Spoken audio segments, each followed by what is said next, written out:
Miss Gilbert and Mr. Richards to see Commando Cody. Yes, sir. Just a minute, please. Miss Gilbert, Mr. Richards. Yes, sir. Thank you. Commando Cody's not in, but Mr. Henderson will see him. Right. Thank you.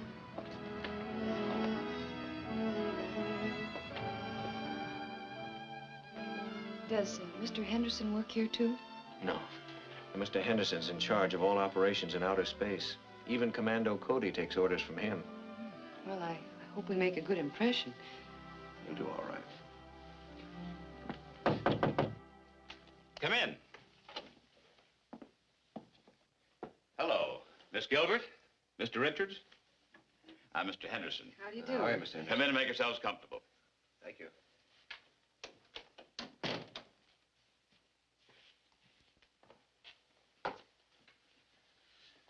I've looked over your records and recommendations. They're entirely satisfactory. I'm sure you're going to be able to fill the positions we have here for you. Thank you, Mr. Henderson. Exactly what will our jobs be? Basically, the same as you've been doing. Adapting atomic power for rocket ship propulsion. Well, will we work here? Yes. But you'll find working with Commando Cody involves a great deal more than the usual laboratory routine. Yes, I've heard a lot about him. And you've only heard of a very few of his activities. Everything that takes place here is strictly top secret. That's why the government insists that Commando Cody wear a mask at all times. Even the people who work for him must know who he is, for their protection as well as his. I understand, but I've often wondered, how did they choose the name Commando Cody for an atomic scientist? Oh, he's a good deal more than that. The name comes from his connections with the commandos during the last war. He was one of the most daring and successful leaders in that branch of the service. That's an appropriate name for the Sky Marshal of the universe. I'm looking forward to meeting him. He's out testing a new fuel for his rocket flying suit, but he'll be back shortly. I'll show you around the laboratory while we're waiting. We've got the finest equipment in the country.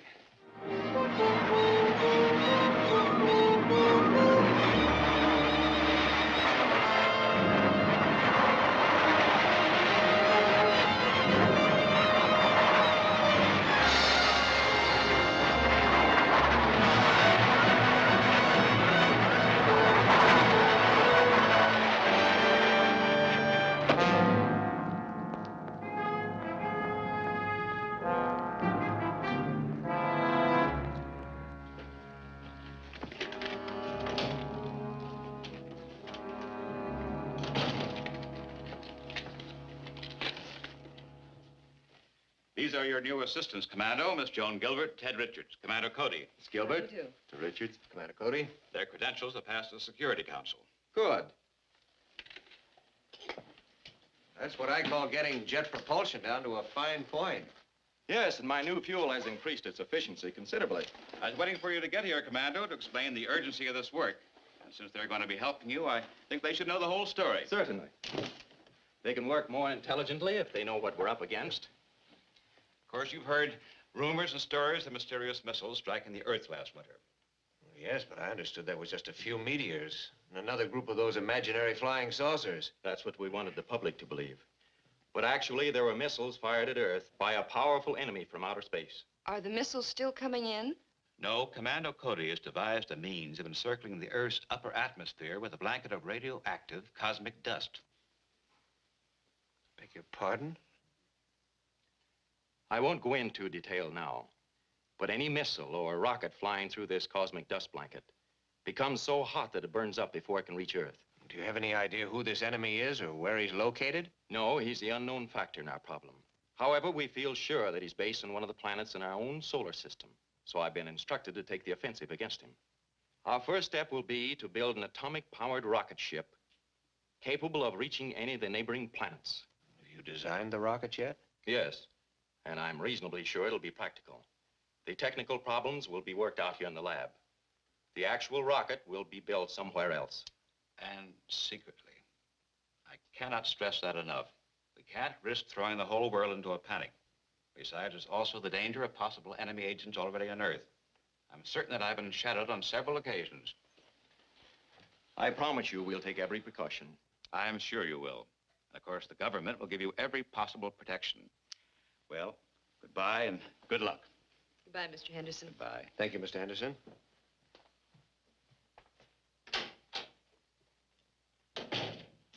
I'll show you the designs for the rocket.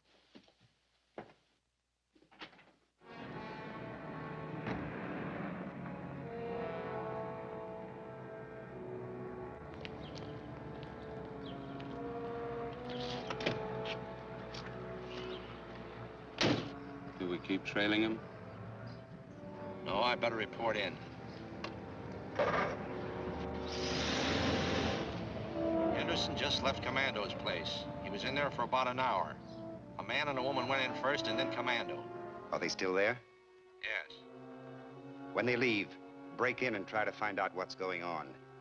I suspect that Henderson is starting Commando out on some new project which may again interfere with our plans. See if you can find out how our bombardment of Earth was stopped.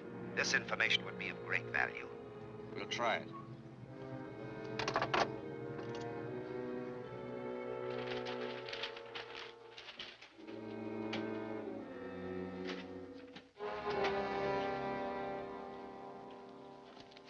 Well, what do you think of the plans?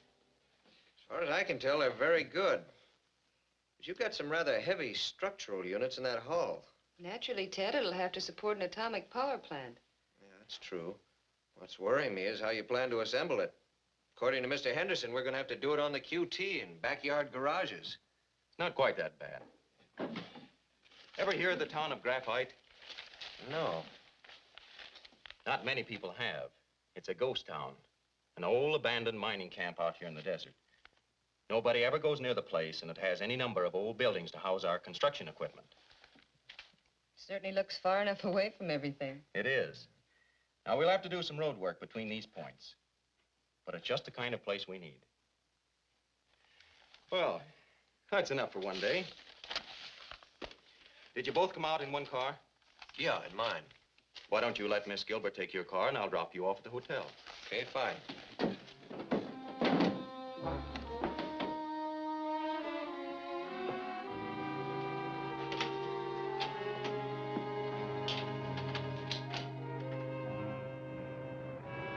Here they come.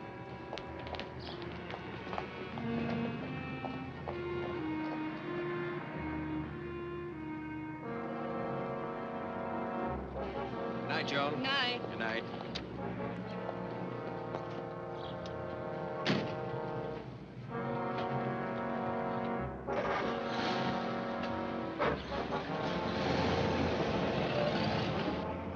My car's down here.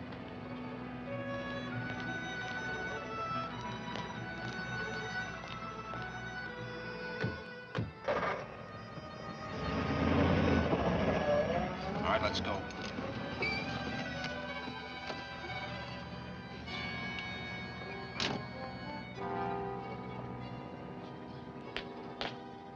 Good evening. Is this the Morton Laboratory? Morton? No, I never heard of the place.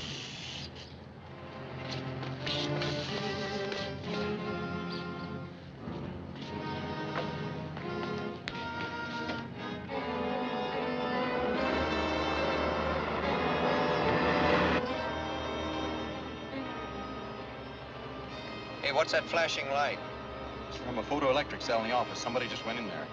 Hold on to your hat.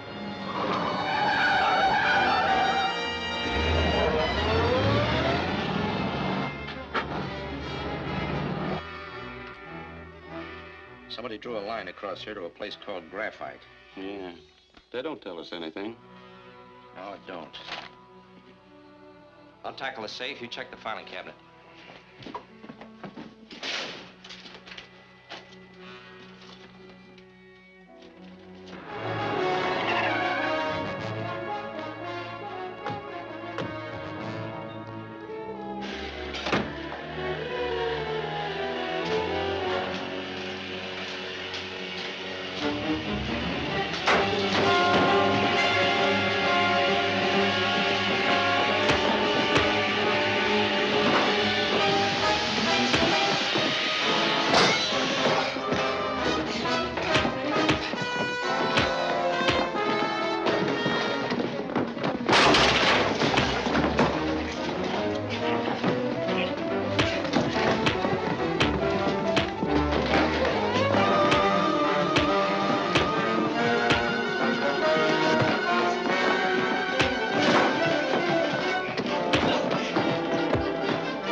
Get in.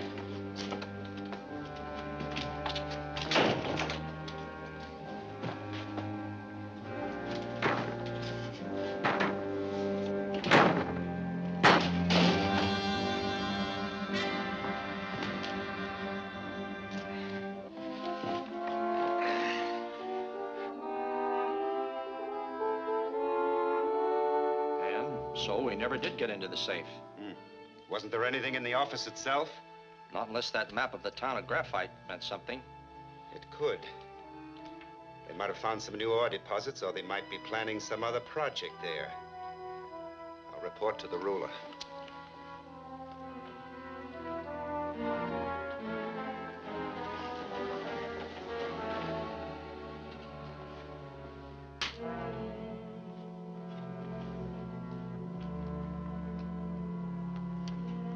This is Dr. Varney reporting from Earth.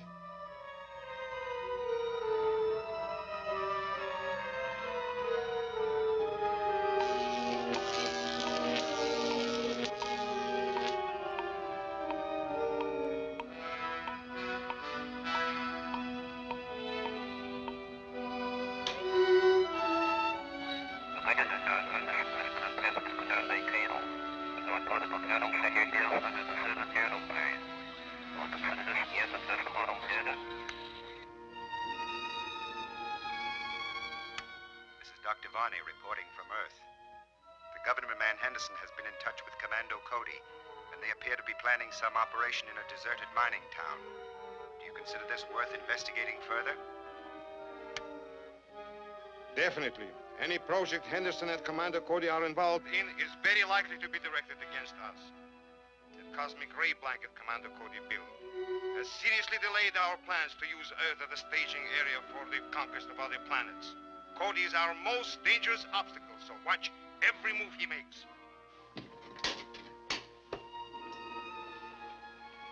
Go to Graphite, find some good hiding place and some means of observing everything that takes place.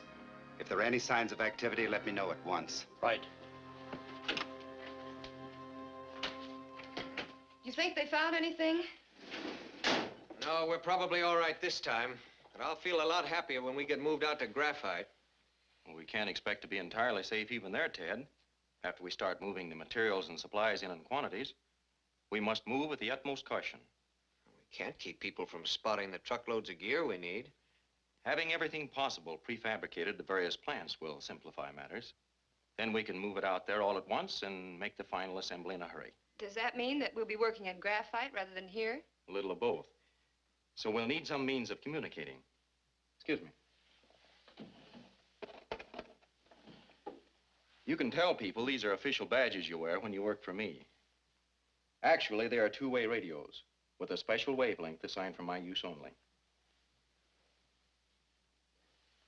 Got medals already. You're liable to earn them before we finish with this job.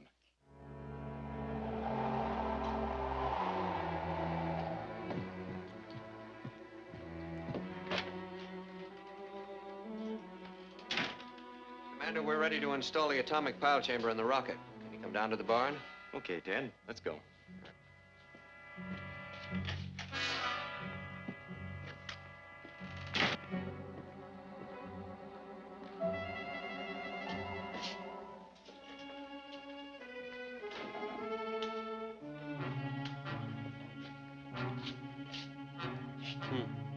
Atomic pile chamber. Rocket ship. We better report to Varney. Yeah.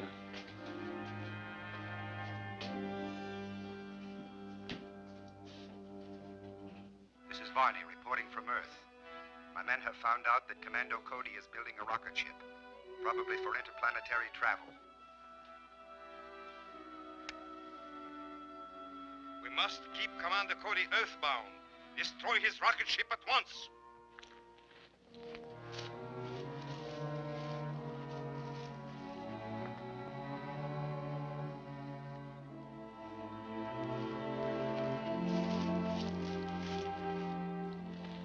Break in, cut up that ship the best you can, and then set fire to the barn. Stay here and cover me. Hello, Joan. I tried to bring you some hot food from town, but I'm afraid it isn't very good now. Beats coffee and sandwiches anyway. Boy, we've been... Hey, Commando, Someone's in the barn.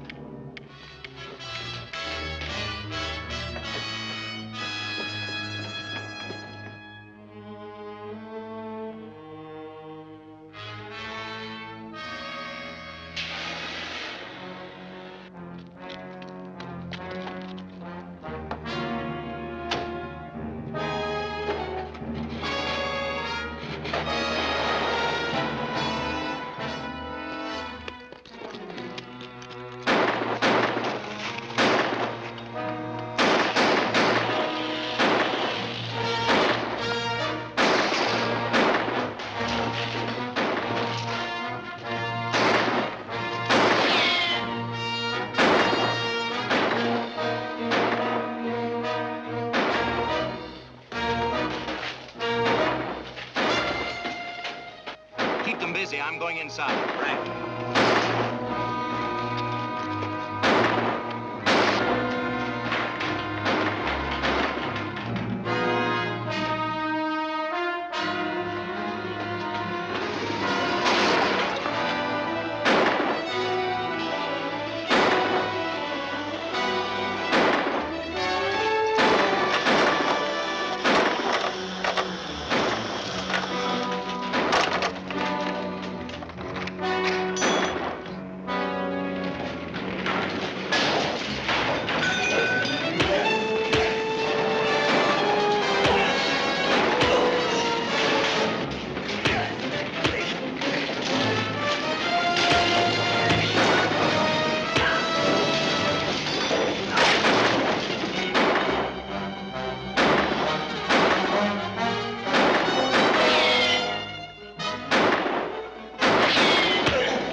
Seeing eye alarm sure saved us that time. We're not out of the woods yet. Let's get out in the barn and clean up that mess. When you report to Mr. Henderson tonight, tell him we'll still get the rocket out Thursday. All right. Good night, Joe. Night. Night.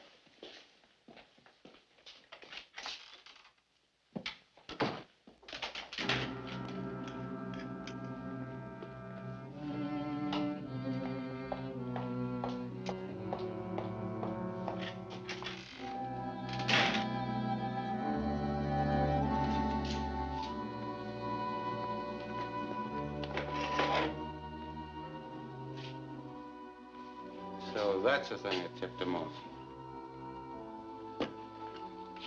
Well, I won't do it again. We'll have no trouble in that barn the next time. Well, what are we going to do next time? The ruler wants the rocket ship destroyed. He doesn't care how.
That's that.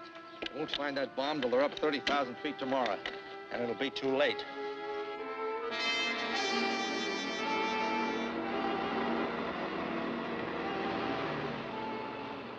Calling post 1. Calling post 1. Post number 1. This is Commando Cody. We're coming in. Clear us through to the rocket. Yes, sir. Calling post number 2. Calling post number 2. Good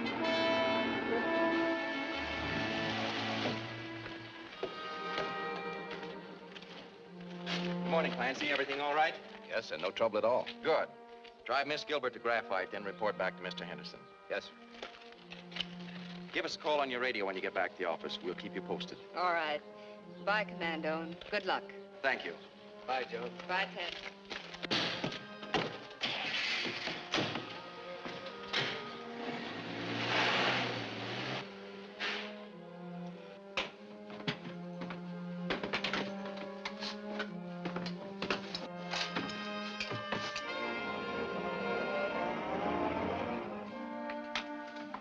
Fire pilot jets.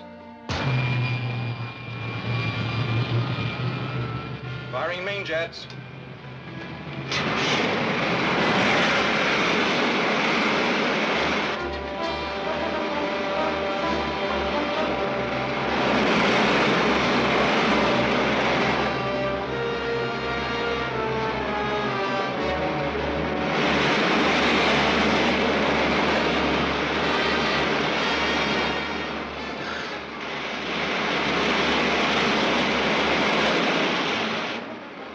So far.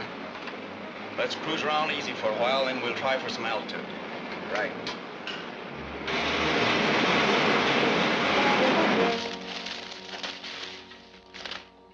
There's nothing here worth taking. Let's go.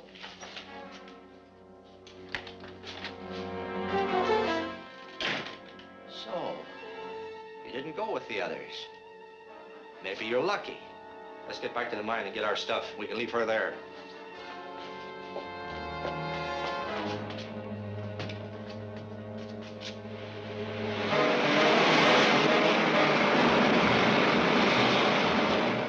Everything seems to be hanging together. Let's try for some altitude. Right.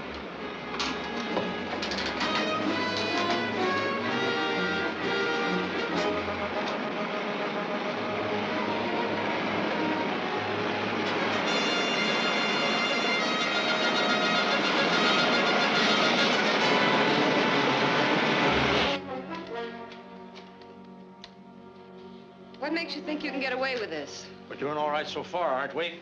Commando Cody gets back, he'll search this whole town, even this mine. Commando's not coming back. You're bluffing. Commando won't think so when he gets to 30,000 feet. That's ridiculous. That rocket will fly to any altitude. Well, it might if it didn't have a bomb hidden behind its radar scanning screen. The barometer detonator set to go off at 30,000. Level off. Take over, Ted.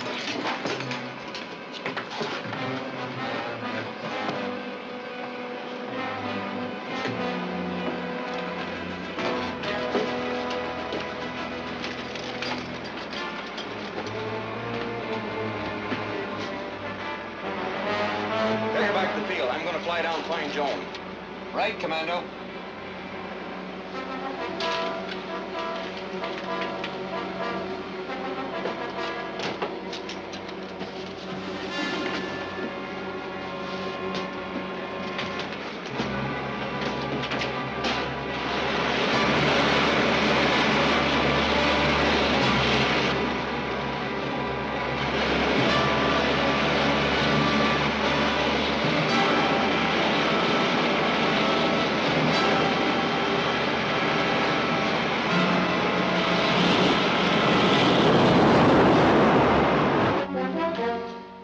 Well, somebody will find you here after a while. Maybe.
Yes, Joan.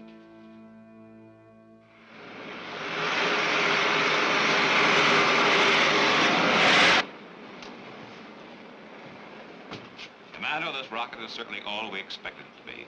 It's well worth everything you went through to get it flying. I only hope we can keep it flying. Seems to me you ensured that.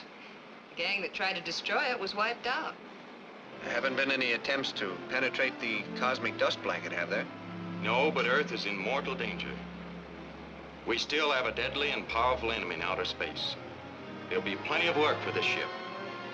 And for us.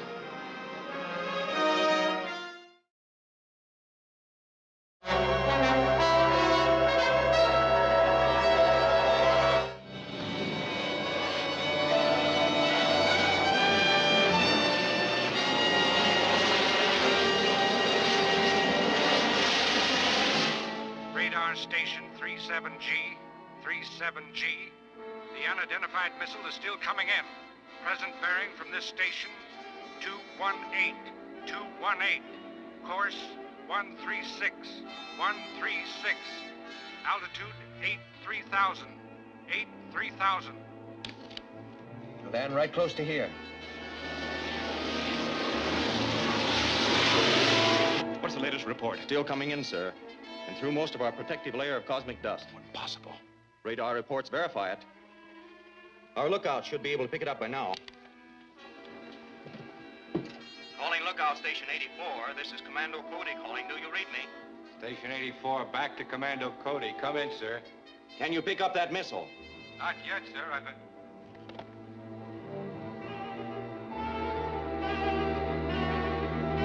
I see it now, sir. It's coming in from the northwest. Coming down fast. Looks like it'll land somewhere in the crestline hill. Right, we'll handle it. Off and clear. I'm going to fly out there. Help me with the suit, Ted. Right, let's go. The missile is now at 4-3000. 4-3000. Course 145. 145. You'll never get there before it lands. Maybe not, but I should be able to pick it up anyway. Stand by your radios. I may need help. Right.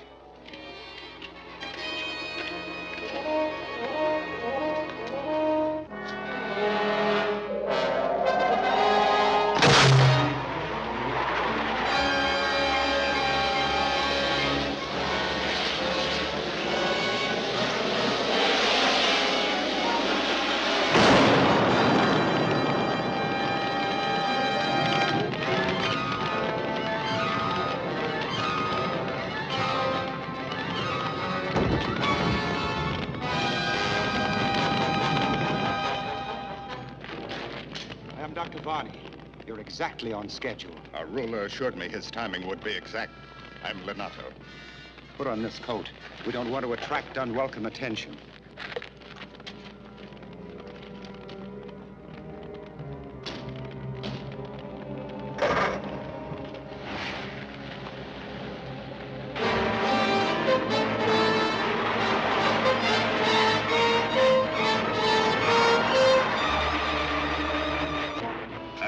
To get through the protective layer of radioactive cosmic dust which Commando Cody has built up around the Earth. My rocket was so small it was able to move through the dust with a minimum of friction.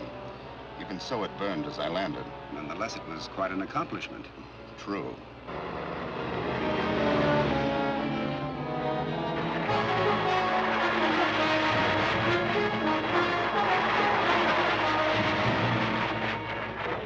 Our plans include the conquest of the entire planetary system. Since Commando Cody's cosmic dust blanket has prevented our reduction of this planet by the usual guided missile bombardment, we must have a rocket fleet capable of blasting its way through your atmosphere. And we can do that with this.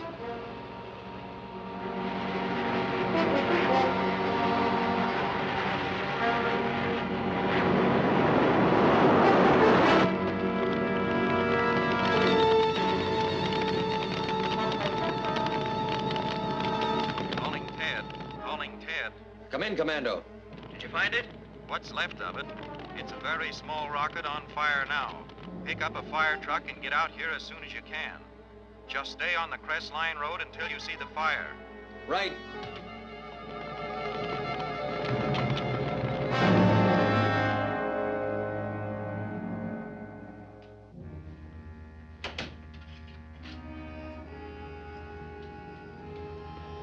Here's the venustrium. It must be a very remarkable element. It is somewhat similar to your uranium. Atomic power developed from it is more easily controlled, but not as long-lasting as power from a uranium base. So I understand. If we can develop an atomic pile using a combination of these two elements, we'll have a power plant far ahead of anything now known. Are you sure Commando Cody has the proper facilities for the work we have to do? He must have. He built his own atomic-powered rocket. Yes, I know. The ruler told me about his flights into outer space. Besides being Sky Marshal of the universe, he must be a most gifted scientist. Undoubtedly. No one knows who he really is. For reasons of personal security, he hides his identity behind a mask, even while working with his own assistants. Have you been able to arrange an interview with him? Yes. I had to secure forged credentials for the both of us. Commando appeared interested, and I'm sure if we gain his confidence, he'll let us work with him. Good.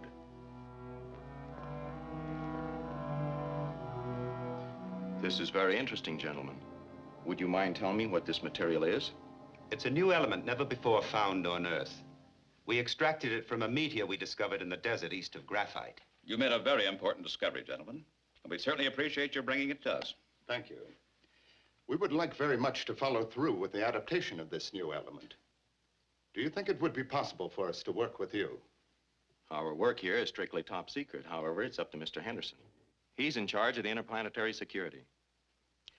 It's irregular, but your credentials appear to be satisfactory. And the usual security checkup would take months. Since these men will be working with their own material, I don't believe there should be any objection. Then we can go right ahead. Where will we work? The preliminary work will be done here in my laboratory. If you'll come back tomorrow morning, we'll be all ready to start. Good.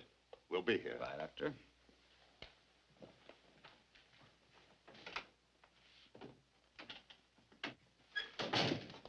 Joan, put this in the safe. Anything new on that rocket that landed last night? Not yet. Ted is still out there investigating. How could it have penetrated that cosmic dust? I'm not sure. It was a very small ship. In fact, that's what worries me most. I can't believe that a rocket that small could possibly have come from another planet. Then where could it come from?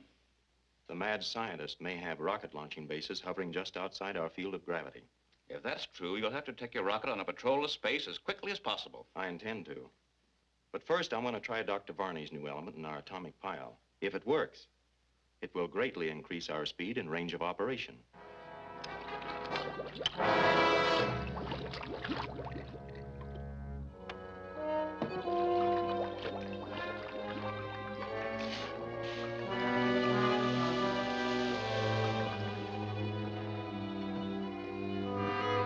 Well, that's it. All we gotta do is see if it works. Well, there's no reason why I shouldn't. The test flight is set for tomorrow morning. I'll pick you up at 10 o'clock. We'll be ready. Goodbye. Goodbye.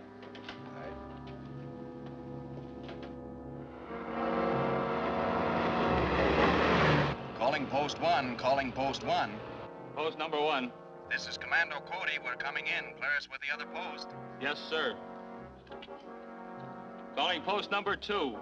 You certainly keep the rocket well guarded. Yes, no one could possibly get near it without being cleared by one of us.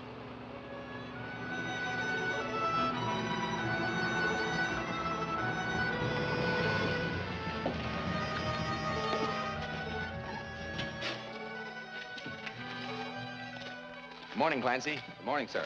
Will you drive my car back to town? Yes, sir.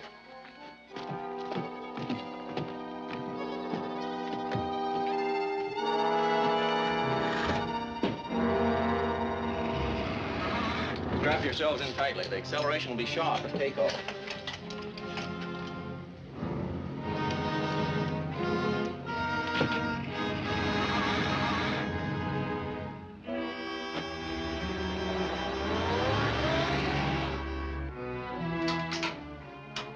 Firing pilot jets. Fire main jets.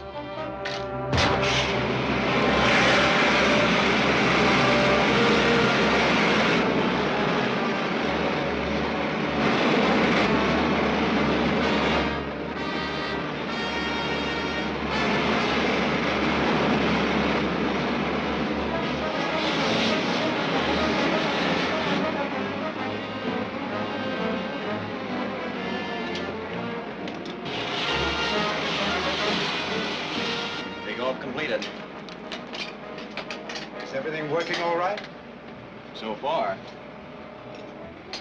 I'll say it is. Look at that rate of climb. The jet thrust from the combination of the two elements is giving us more speed than this ship is designed for. I hope everything hangs together all right. Want me to slow it down a little bit, Commando? No, we just as well find out if it's going to hold up. Yes, sir.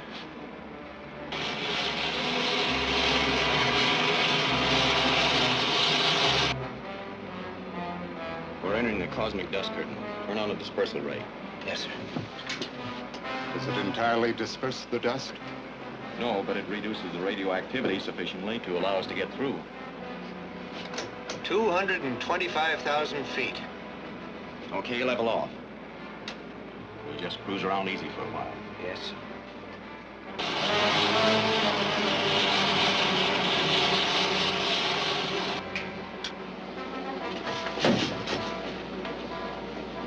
What is it? It's the ejector valve for cooling the atomic pile system. That valve must have been opened too far. The exhaust vapors have condensed and partially closed the outlet through the hull. Can't you shut it off? No. Without an exhaust outlet, the pile chamber would explode in a matter of seconds. That's as far as I dare close it. But what can we do? We've got to clear that vent somehow. Maybe I can do it from here. I gotta pull a plug on the ejector to clear the vent. Cut your rate of heat exchange as low as possible. Watch the pressure in the atomic pile chamber. It's too high already. 2,500. I know. I've closed the valve a little, and I've got to close it all the way for a few seconds. We'll take a chance on the pressure at 3,000. If it hits that, sing out. You say so. It's cutting it awfully close.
That's it.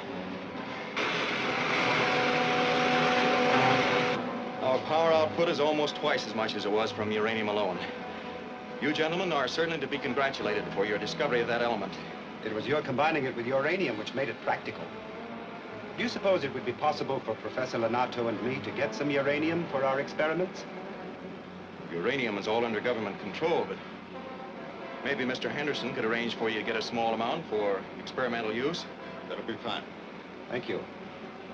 I think that's test enough. Take her back to the field. Right.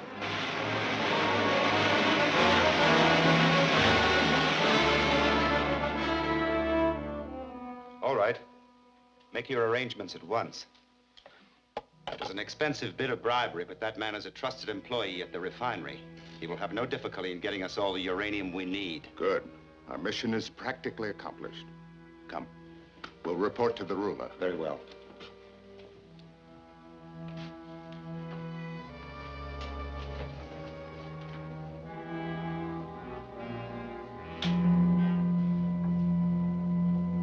This is Lenato on Earth.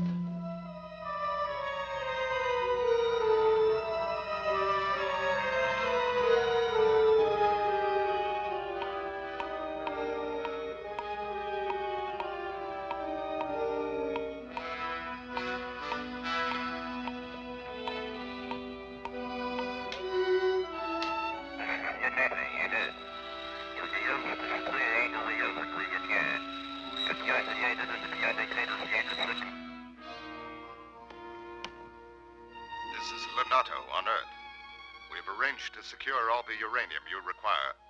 I plan to load it into Commando Cody's rocket ship and take off tomorrow. Excellent. The theft of the rocket ship will enable us to build ships modeled on his. And capable of passing through the cosmic dust blanket that protects Earth. There is still the problem of getting past the guards around Commando's rocket. I have a plan to overcome that difficulty.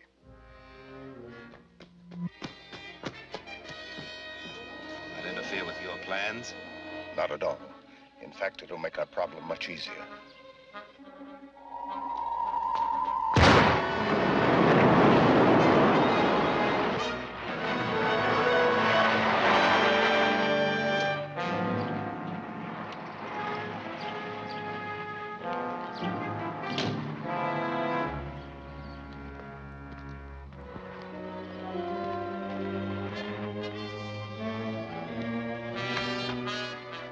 RUSO2 plus H2SO4. Dr. Varney, Professor Lenato, how are you? Commander Cody just left. Yes, I know. But you will do very nicely. Come with us. But I don't understand. You don't need to. All we ask is your assistance in getting past the guards on Commando's rocket ship. Come at once, please.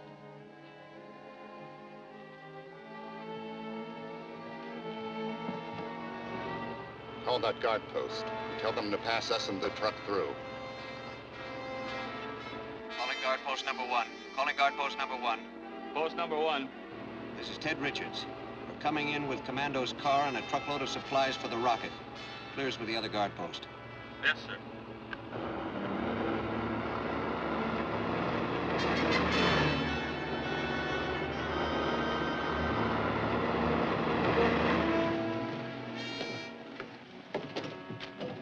Morning, Mr. Richards. Morning. Take it easy, Clancy. Get in the rear seat.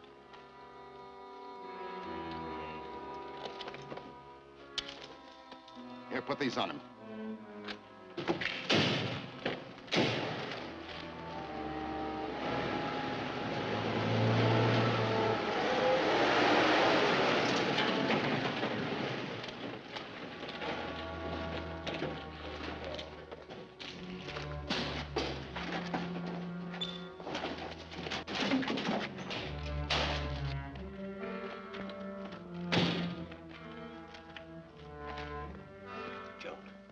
See if you can turn my insignia radio on to sending.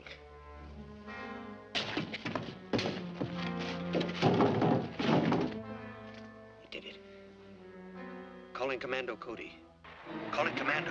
Calling Commando. Hello, Ted. Come in. Varney and Lenato are stealing your rocket. They have us handcuffed here in the car at the airfield. They're loading something into the rocket. Looks like they're about to take off.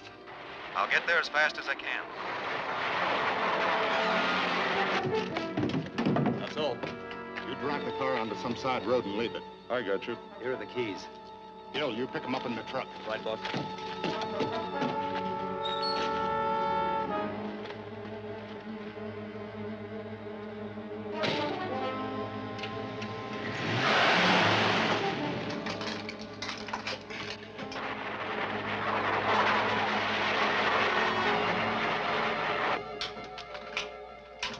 Firing pilot jet.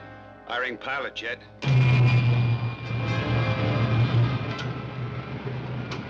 Fire main rocket. Fire main rocket.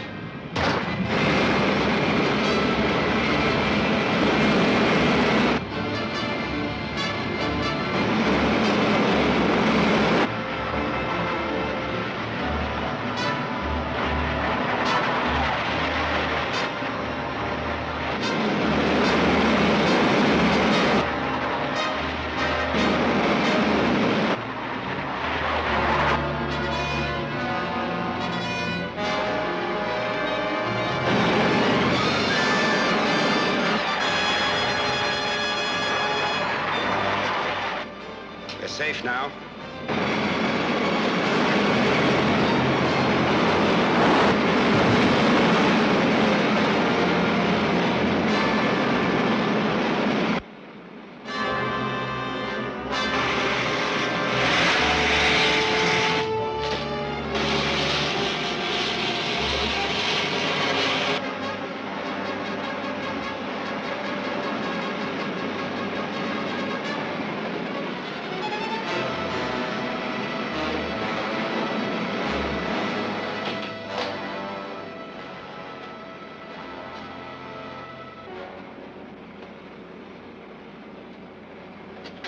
Everything is functioning perfectly.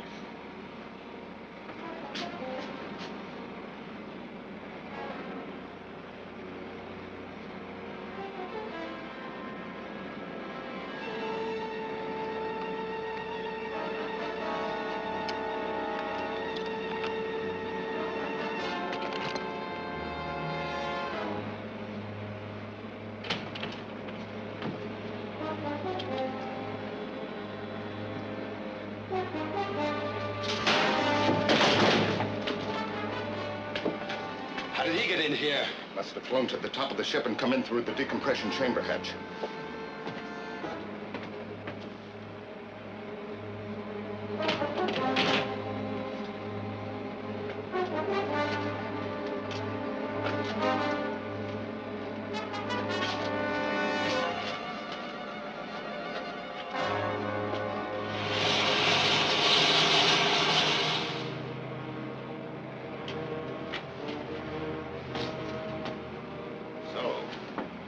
Decided to come with us.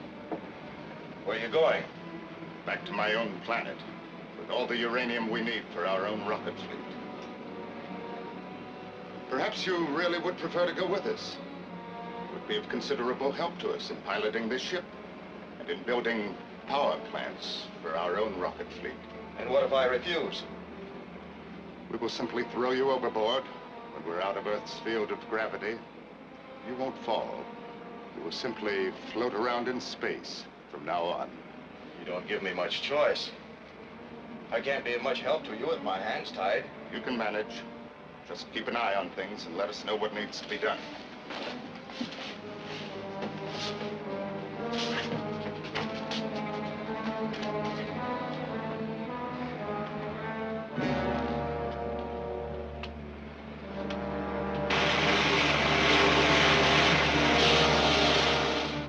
Seems to be working all right so far.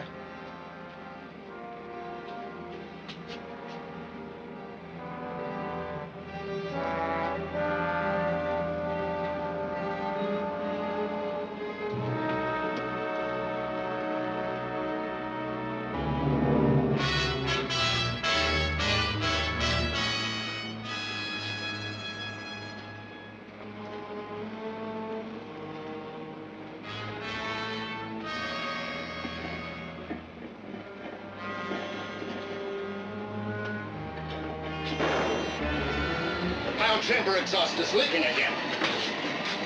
The vent must be plugged. Close the valve a little.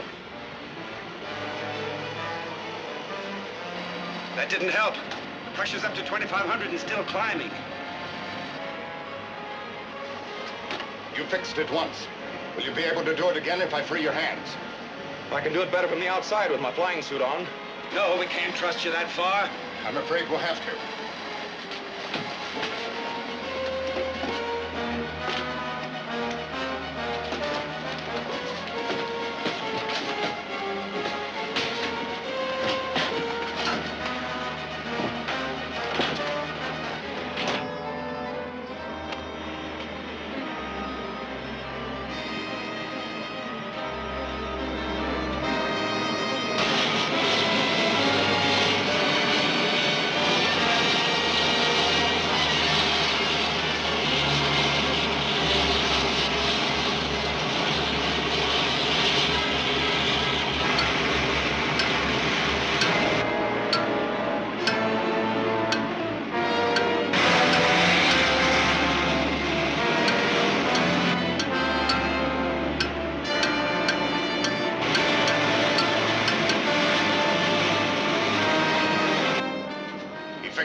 Pressure's going down.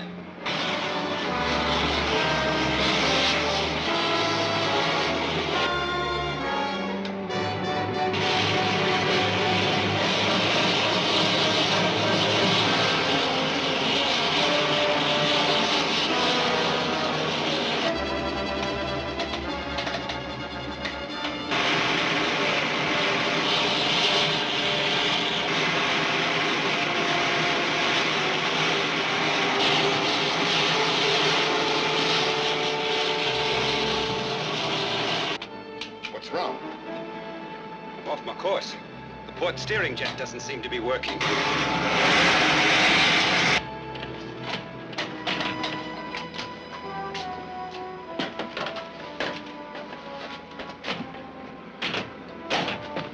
The port steering jet isn't working.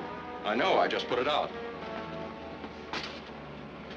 All you can do is circle around in space until I decide to start that jet again. Very well. What are your terms? That you return to Earth as my prisoners. It's either that or circle around in space, and as you say, from now on. You win. Your own guns, too.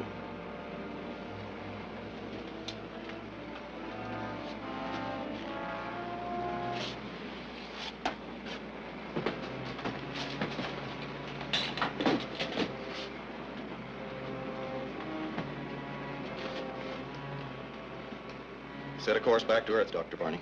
Aren't you going outside to fix that jet? No. Couldn't be controlled from in here. Might as well relax, Professor.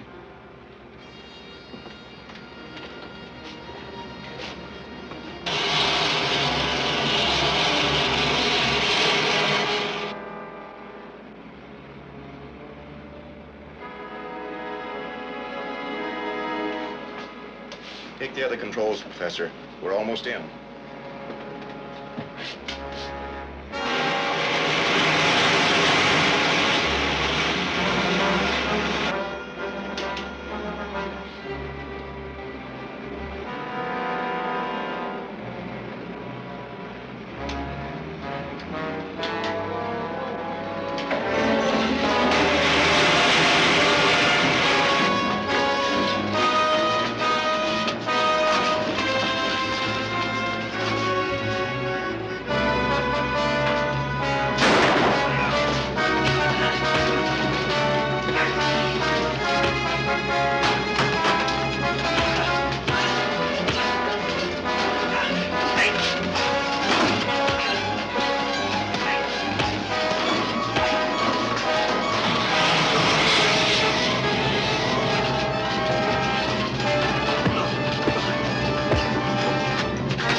Did you ever find out what planet Leonardo came from? No, and Dr. Varney claims he doesn't know. And I'm inclined to believe him. Whatever planet it is, it's probably the same one that those scrambled radio messages come from. Maybe and maybe not. But we can be sure we have a powerful enemy someplace in our planetary system. True. And the failure of just one scheme isn't likely to stop his aggression. There'll still be plenty of work for Commando Cody.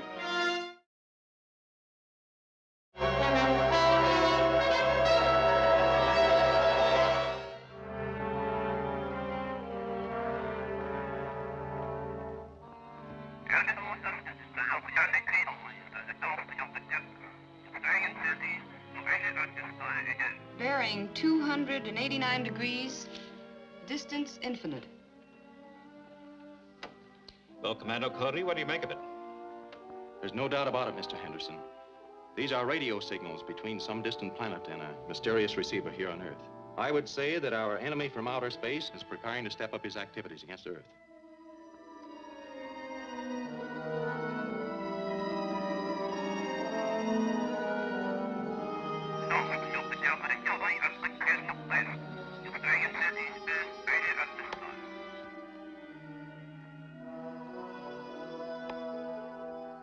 The next formula covers the translumino-vary method.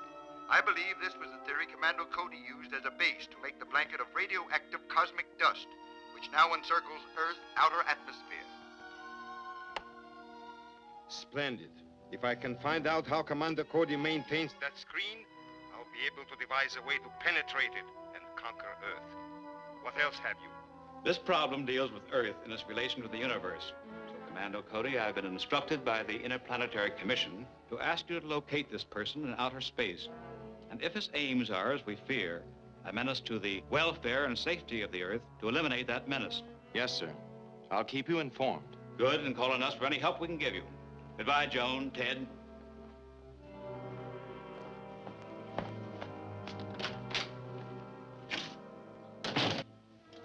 That's quite an order, Commando.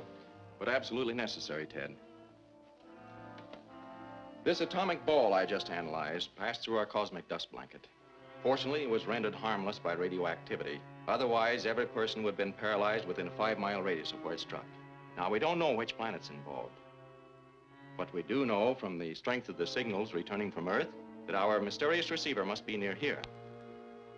That should give us a starting point. You mean by using triangulation to locate the radio? With a slight variation.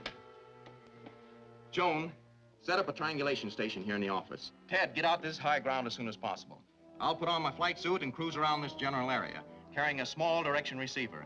We'll make a rough triangulation, just enough to locate the beam. Then I'll fly directly down the beam to the location of our mysterious receiver.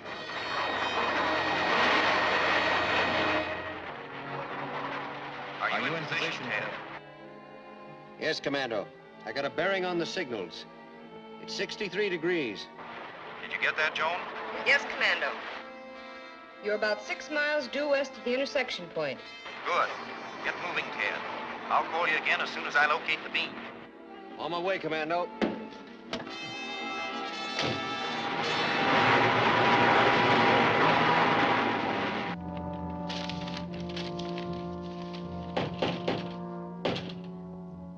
Come in, Ross.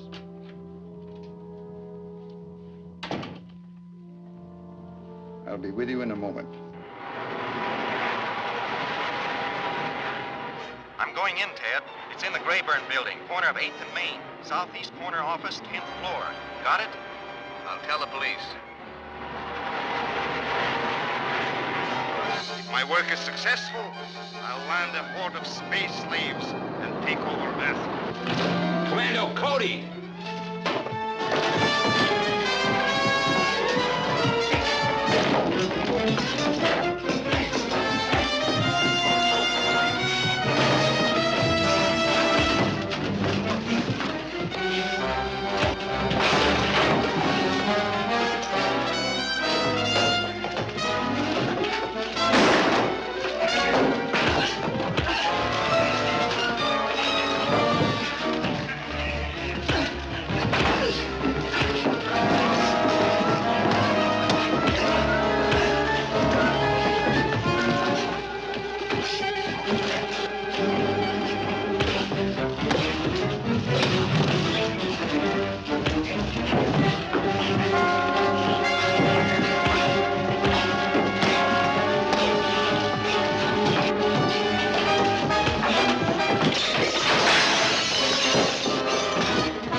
Police.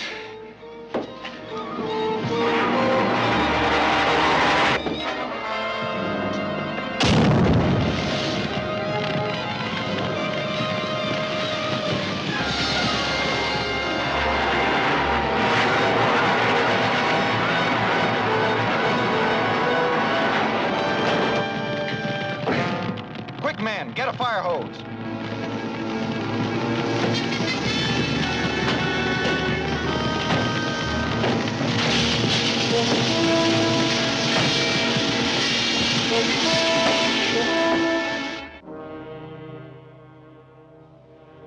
Hey, what's the idea of the guard? That should be quite obvious, Ross. Commando Cody's activities are of a highly secret nature. That makes it a little rough on us, doesn't it, Hardy? The ruler has invented many things. This little device, the Vocaceptor, should give us the information we desire, regardless of Commando Cody's guards. So it's obvious from these records and the equipment found in Hardy's office that he headed an extensive spy ring.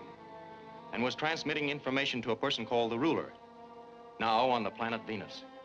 Venus? Are you sure? Listen to this. Excellent, Hardy. The metals indicated in the translubinal Veri method are to be found on Venus. I'll go there at once and break down the formula in the mine shop. If my work is successful, I'll land a horde of space slaves and take over Earth. There's no question about it. If the Ruler works out the translubinal Veri formula, he can attack Earth. What is the range of your rocket ship, Commando? Practically unlimited. By using my system of concentrated uranium to create a continuous atomic pile, I can reach even Venus and return. That's the answer I'd hoped you'd give, Commando. Well, I hate to. We'll take off tomorrow morning. The hopes of...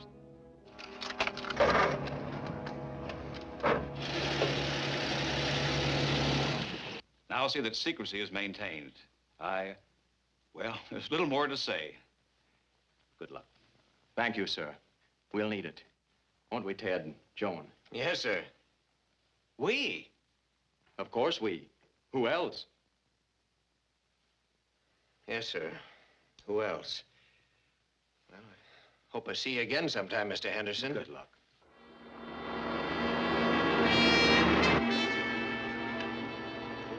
You might as well relax, Hardy. We can't warn the Ruler as long as our space radio is under guard. I know. Some way, somehow, I have it. Drive to the little chemist shop on John Street near Gardner. Why, what's up? If I can't warn the Ruler about Commando Cody's visit, possibly I can prevent him from reaching Venus.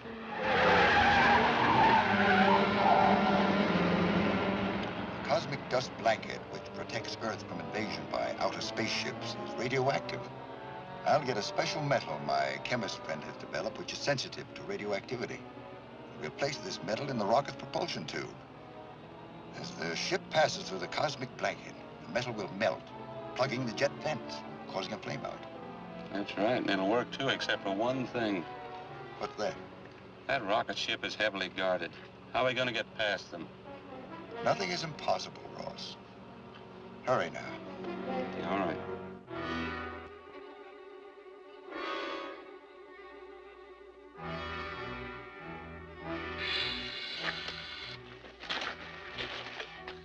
Will you tell Commando Cody what happened? Definitely not. Neither he nor the other guard. They'll think they fell asleep at the post.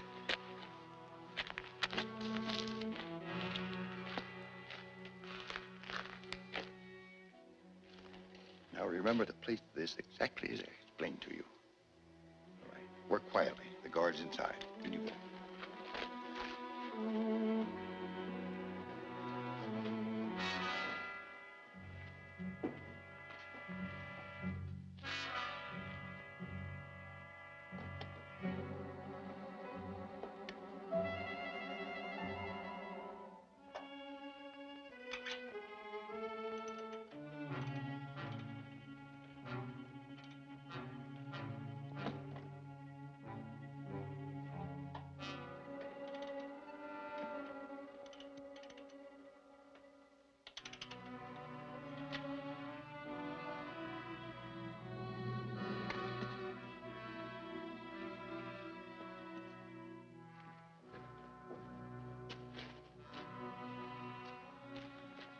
All set.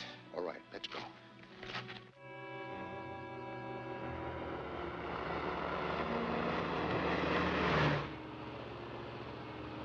Calling post 1, calling post 1. Post number 1.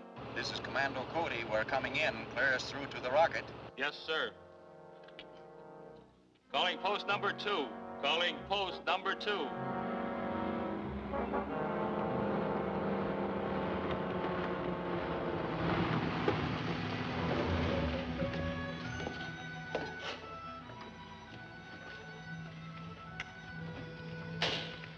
Good morning, Clancy. Good morning, sir. You can drive the car back to town. We'll radio when we want you to meet us. Sure, Commando. Have a good trip, sir.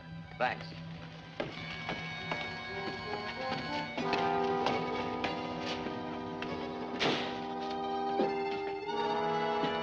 We'll stow the gear after we get in the stratosphere. Okay.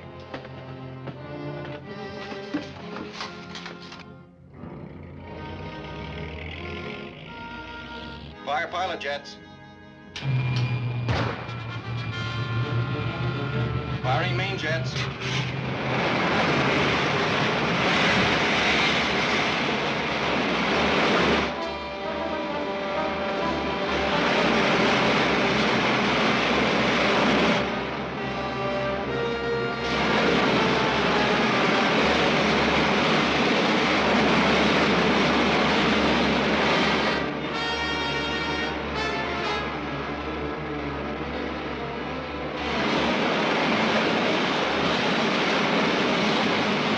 Everything is working perfectly. Take over, Ted. Set a course direct for Venus. Yes, sir. Venus it is.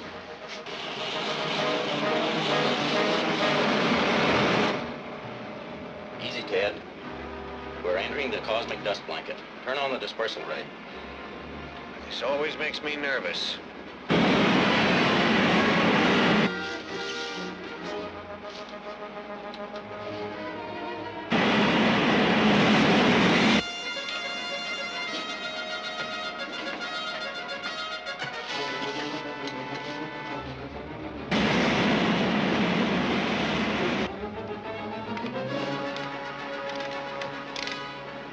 Commando, something's wrong.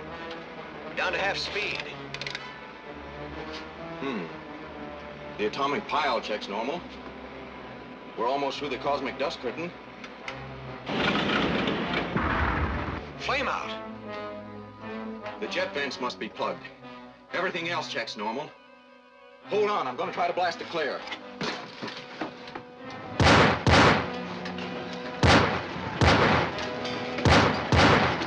It's no use, Commando. The rocket will split. What now, Commando? There's no need for me to tell you that our lives depend on getting this ship underway again and quickly.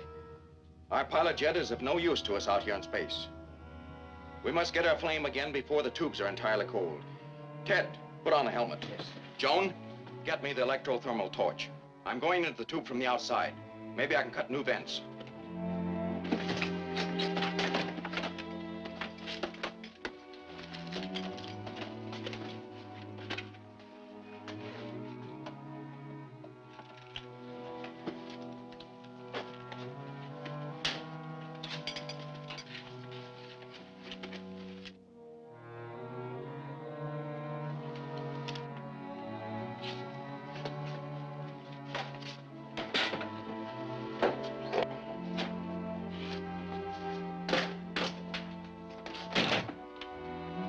Put that line around me.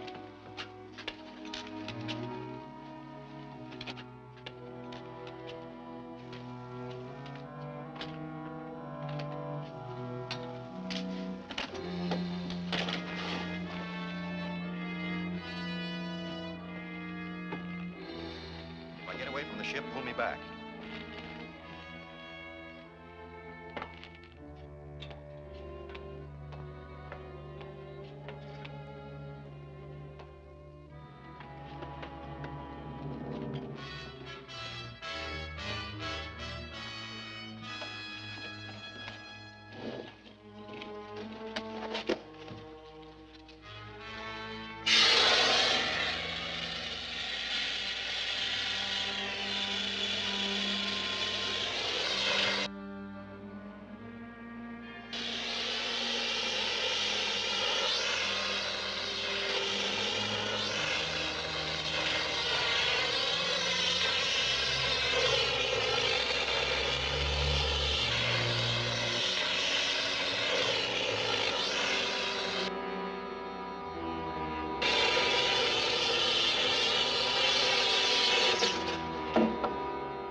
Operations.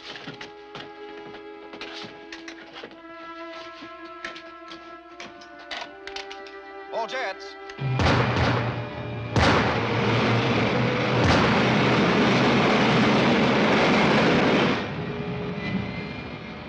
All jets work. Set the mechanical pilot, Ted. We better see if we're dangerously radioactive and decontaminate ourselves.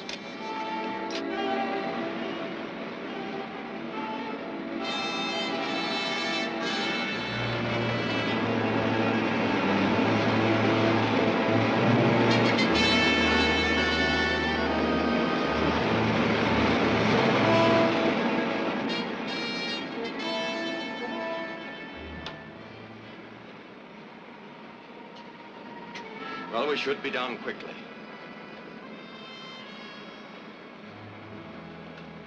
Want to see what Venus looks like?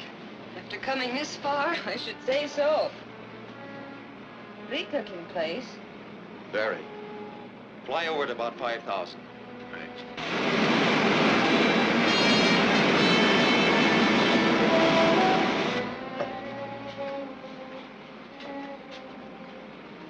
We're looking for a mountain that has in it the metal contained in the transluminal Vari formula, rubidium. We should be able to locate the ore deposit with this instrument.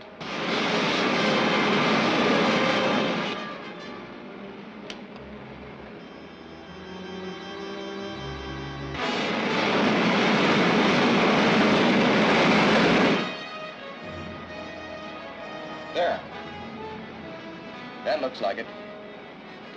Veer to the right, Ted. Land beyond that next range of hills.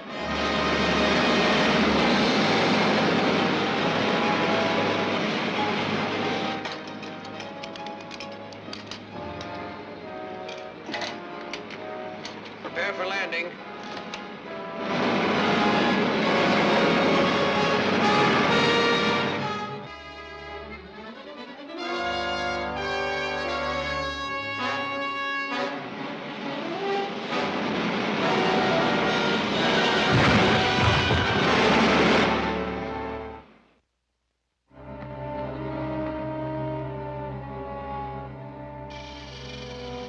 Guard number 4 calling the ruler. Guard number 4 calling the ruler. Come in, number 4. An airborne craft like nothing I've ever seen on Venus is landing at coordinates 7-18. Huh? Describe it. Cylindrical with flames coming from a tube in the rear end. Does it have landing skids on either side? Yes, sir. Then we have a visitor from Earth. A very distinguished visitor. Commando Cody, Sky Marshal of the Universe. Keep constant watch and report every move. Yes, sir.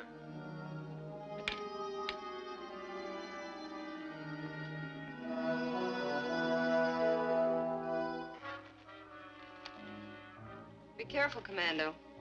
An atomic blast can subdue considerable opposition. Turn on your radios. I'll keep in touch with you.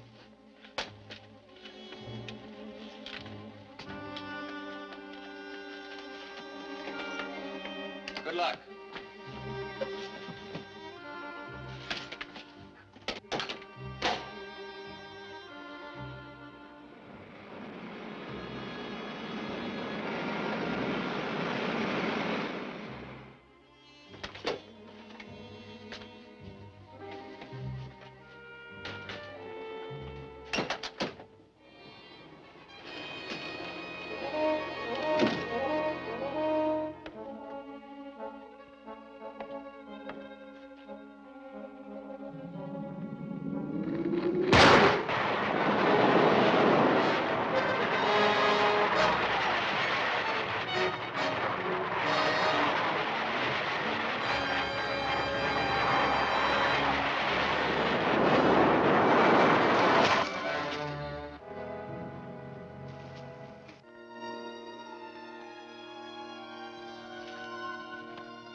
Enter, Commando Cody.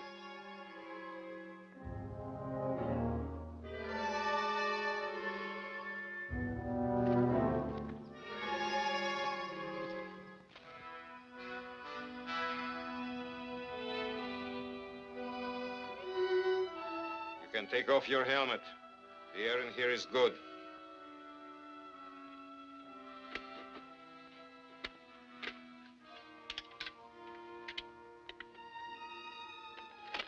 So, Commander Cody, Sky Marshal of the universe. As one scientist to another, I must congratulate you. You have conquered space, a great achievement for an Earthman. You speak English. I speak all languages equally well. One day I will rule the universe. I must be able to communicate with my subjects. Apparently, you already have men on Earth, subject to your commands. And on other planets. I'll use Earth's vast production facilities to supply me with weapons I need to conquer the universe. Atomic weapons? Of course. But far superior to anything you have ever seen. Come.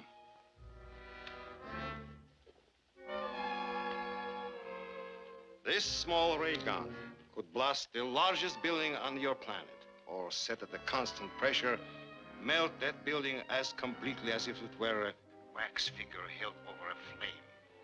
You mean it can melt solid stone? Exactly. And this, Commander Cody, is another of my inventions. One which you will see work, but have no knowledge of its power. It would take me days, possibly weeks, to work out a means of piercing the cosmic dust blanket that protects Earth. But you have that knowledge, Commander Cody. I know you would not place this knowledge at my disposal willingly, so I'll take it from you. Seize him!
Guards! Guards! Commander Cody has escaped. Send a car after him.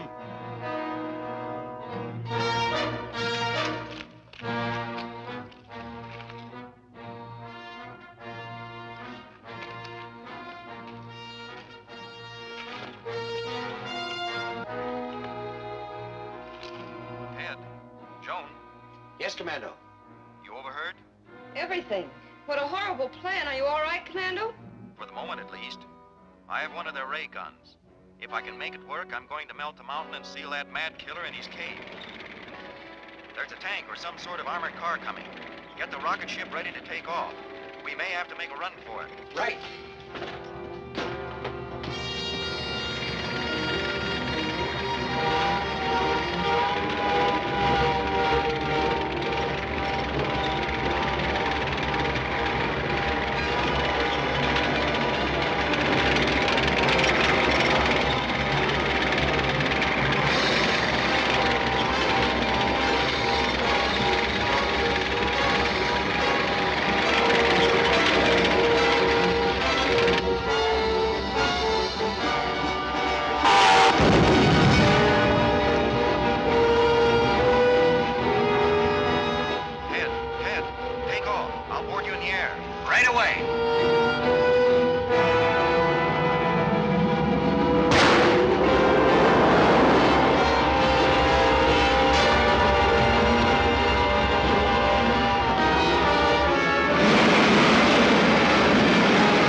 that one hardly reached us. I think we're safe now. Stay on this course for a few minutes, then set a course for Earth. With greatest pleasure, Commando. Home, sweet home.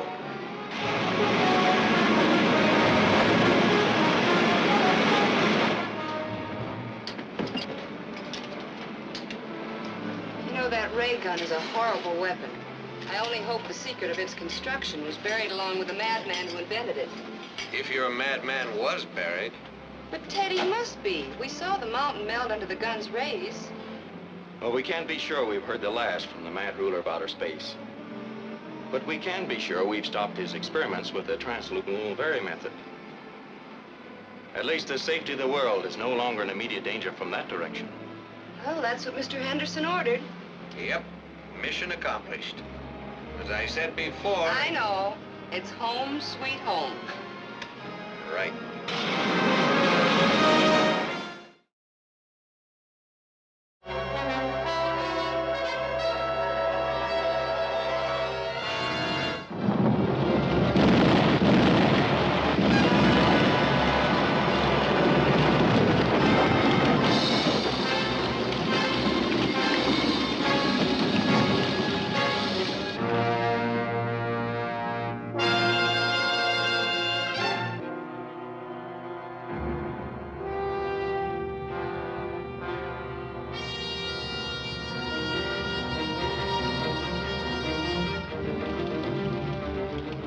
Low-lying areas are especially hard hit. Whole communities in the stricken sections are now completely inundated, and the watershed systems taxed beyond their capacity.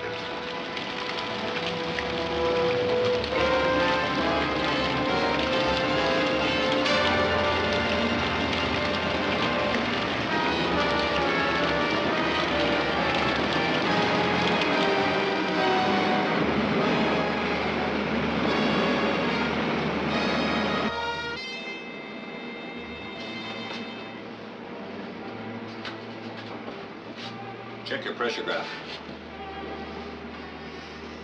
890 over 66.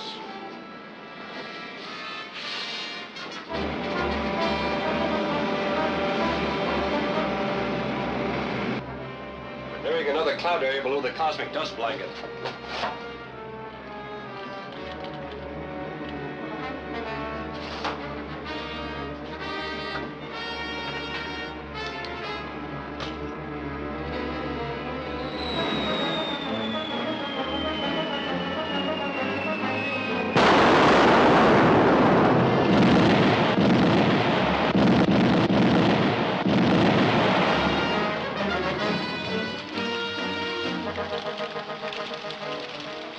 Communication facilities are badly disrupted. Detailed reports are impossible to obtain.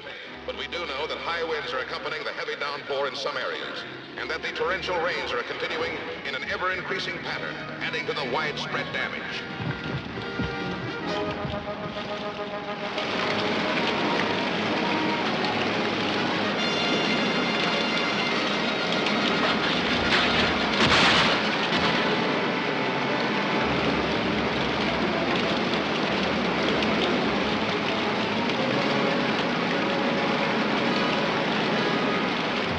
Is estimated in the billions. Relief facilities are totally inadequate to meet the gigantic task at hand, and there's no sign of any letup. We will continue this.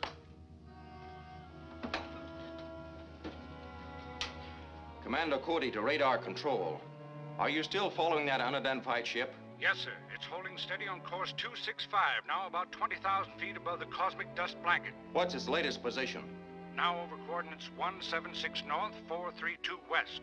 Thanks. Call me when you make the next fix. Very well, sir.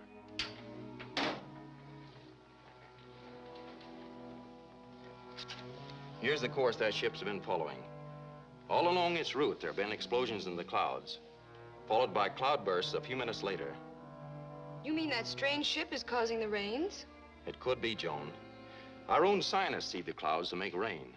Someone from another planet could be doing it to flood the Earth. Well, I'm a little new around here, but judging by what Ted told me before he was transferred, this sounds just like your old pal, the ruler. I'm afraid you're right, Dick.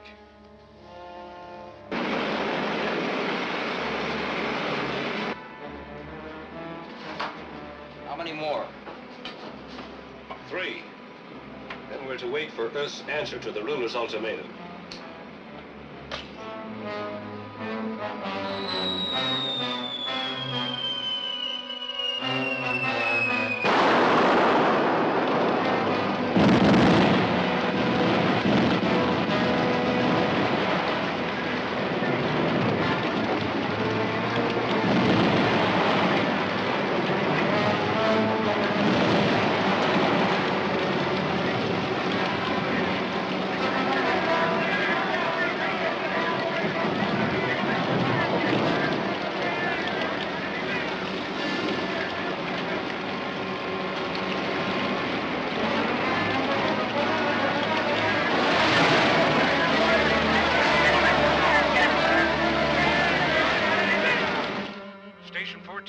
The unidentified ship has changed course for your city. Should be over you in about an hour. Altitude 80,000. Say, we've got time enough to get the rocket ship up to intercept it. They have radar too, Dick. They'd spot us and get away before we could reach them. But the radar won't pick me up in my flight jacket. You can't intercept a rocket in that. No, but as long as they're so high, I'll have time to see if they really are dropping something in the clouds. Then we'll know what we're up against. We'll radio you the fixes as they come in. Fine. Just a minute, I better check the dispeller attachment. Good thought. I'd hate to get in the cosmic dust blanket if it wasn't working. Check and double check.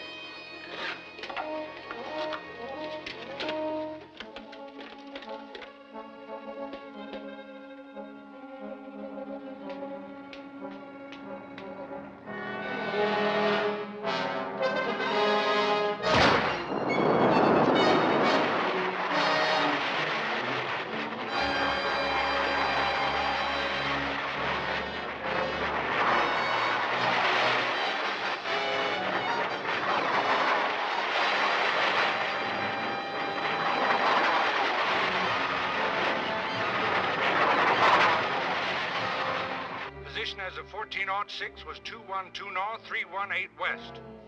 212, 318. That puts it right here. Calling Commando Cody. Calling Commando Cody. Come in, Dick. The rocket's in a 175-degree course. From the last report, it should pass 3 miles west of you in about 4 or 5 minutes. Good. There she is now. It's one of the ruler's ships, all right.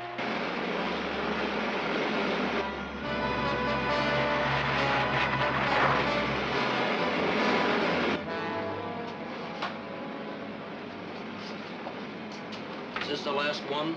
Yes. Unless we're ordered to drop more.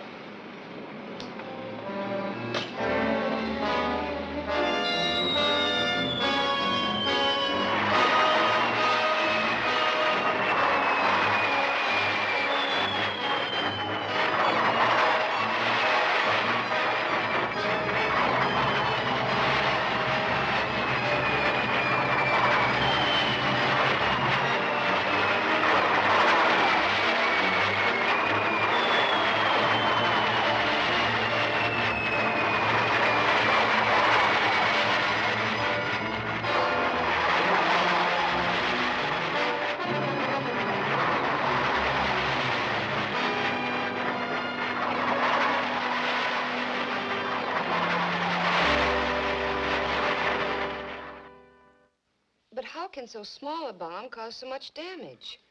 Because of the gas. It's so highly concentrated. Hello, Mr. Henderson. Any news? Yes. Here's a message just radioed in from the ruler. The Security Commission wants us to handle it. To the nations of the world, I am stopping the floods to give you time to consider my ultimatum. I demand that you disperse the cosmic dust blanket around Earth and allow my rocket transports to land our occupation forces. I will accept only unconditional surrender. Unless you accept these terms within 24 hours, your entire civilization will be swept into the sea. Radio your reply on shortwave band 2012, and it will be relayed to me by my representatives on Earth. Signed, the ruler. Were they able to locate the station that sent the message? No, it must have been sent in a moving transmitter, probably in a car.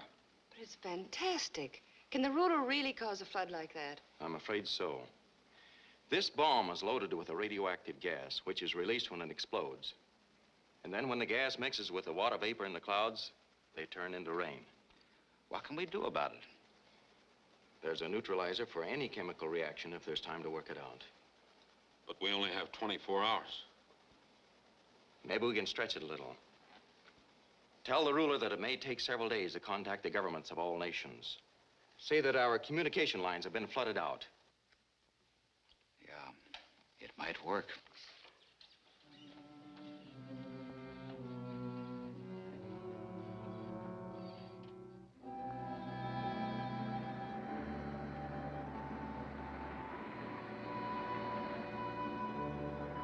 Commissioner Henderson calling the ruler's representative. The ruler's ultimatum has been received, but due to flood damage of our communication system, it'll be impossible to consult all the nations in the time limit set. We request at least 4 days to prepare our answer. I repeat, this is Commissioner Henderson calling the ruler's representative.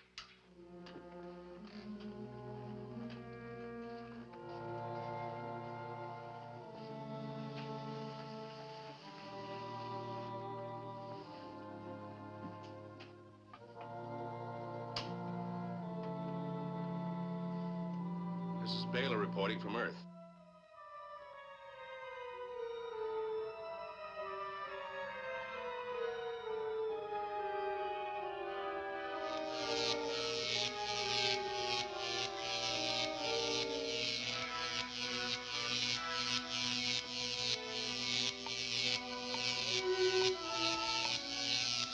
Take that.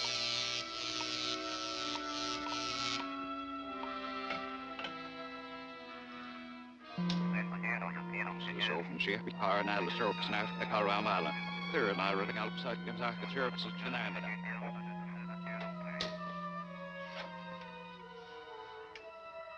This is Baylor reporting from Earth. Henderson has received your ultimatum. He says he'll need 4 days to contact the other nations before he can draft his reply.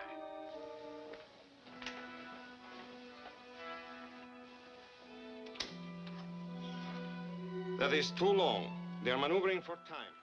Tell them I must have their reply in 2 days at the latest. And be sure all they are doing is preparing an answer. That is all.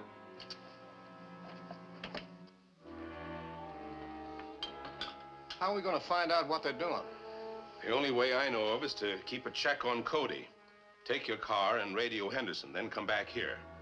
By that time, I'll figure out a way to spy on Mr. Sky Marshal. Be right back.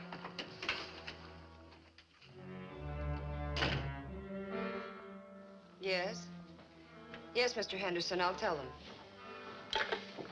They've received the ruler's ultimatum. He wants his answer in 2 days. We've analyzed the gas that causes the rain. Yes, but working out a formula to stop those bombs is something else again. We've got to do it. We'll work around the clock until it's done. Well, that I'll buy. Let's have at it.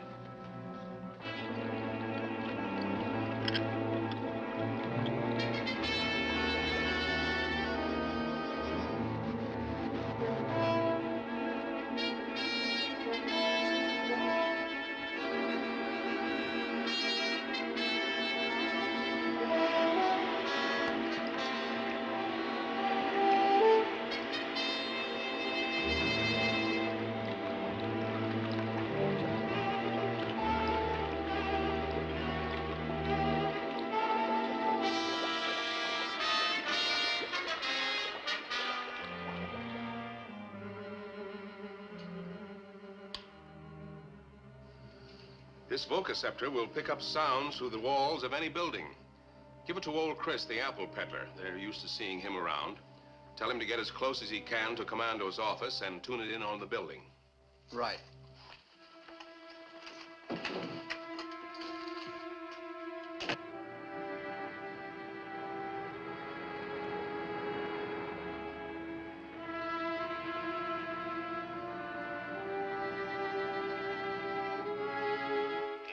Mr. Kelly? No, thanks. Not today, Chris.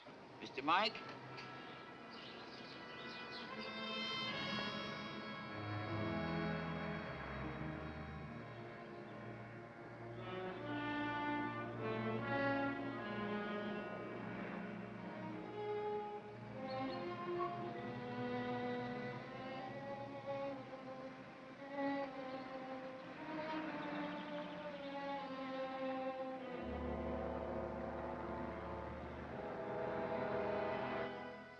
When will it be there?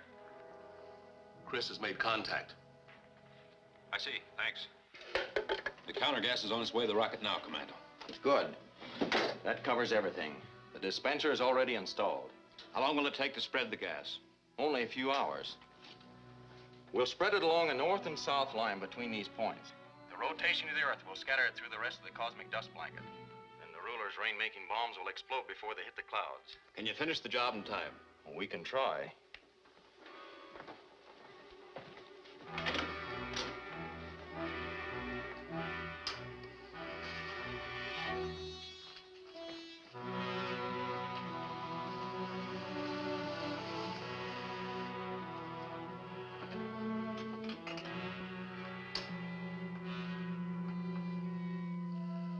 This is Baylor reporting from Earth.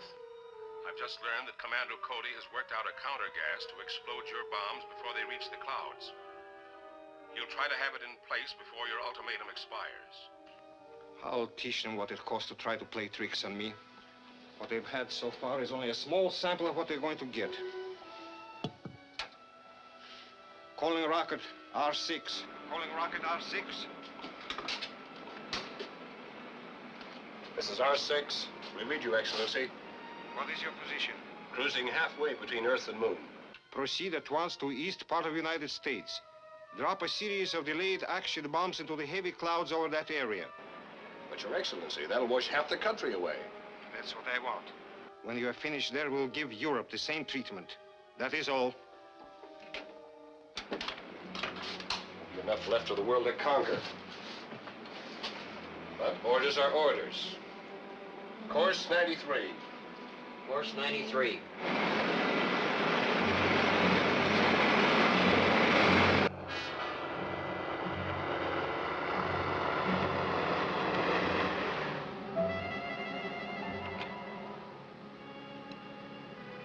Calling post number 1. Calling post number 1. Post number 1. This is Commando Cody. We're entering the rocket area. Clear us with the other post. Yes, sir. Calling post number 2. Calling post number 2.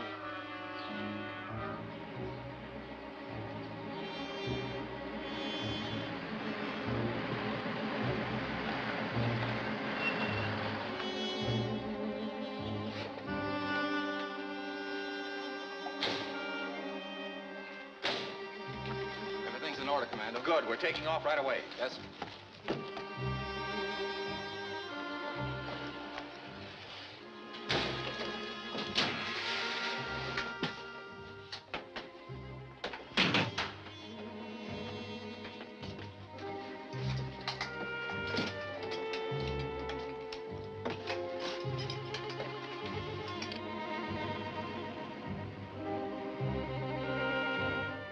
Fire pilot jet.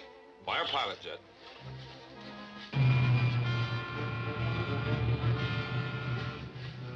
Fire main jets. Fire main jet.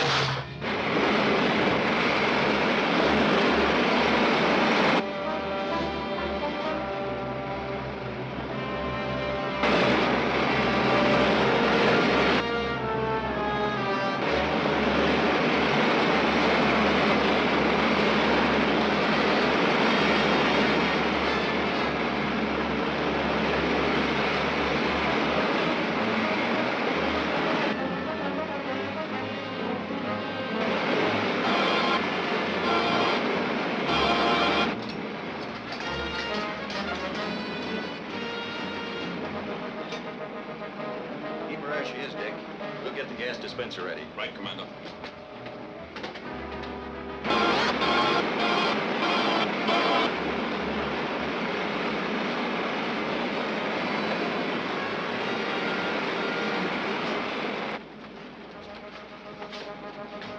We're through the cosmic dust blanket.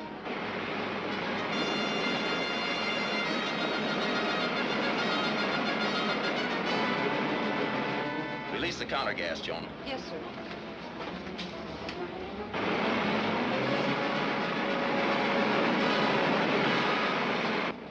It's working all right? So far. Keep her due north. Due north.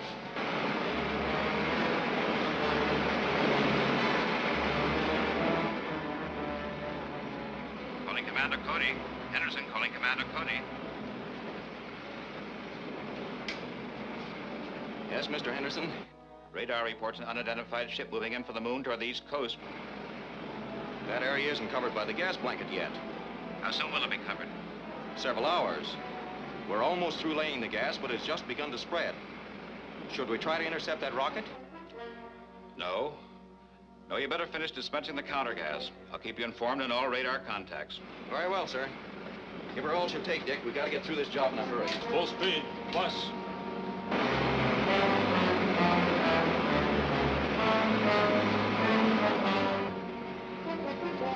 End of plot line, Commando. That does it, Dick. Head east. East it is.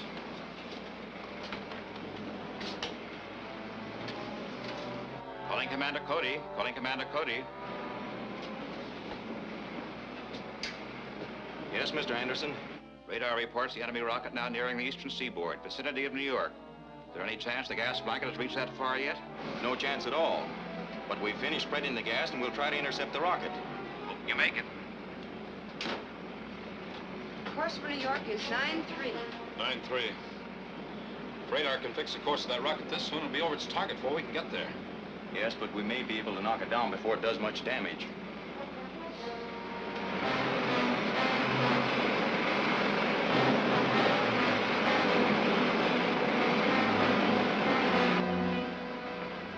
We're almost over the target area.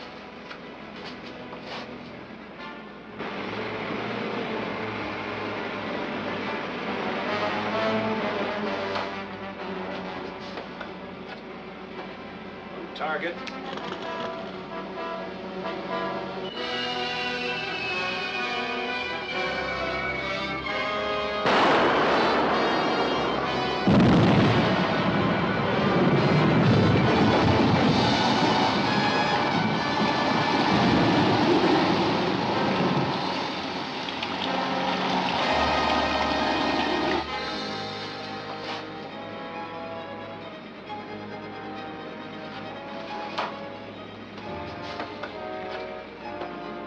Target.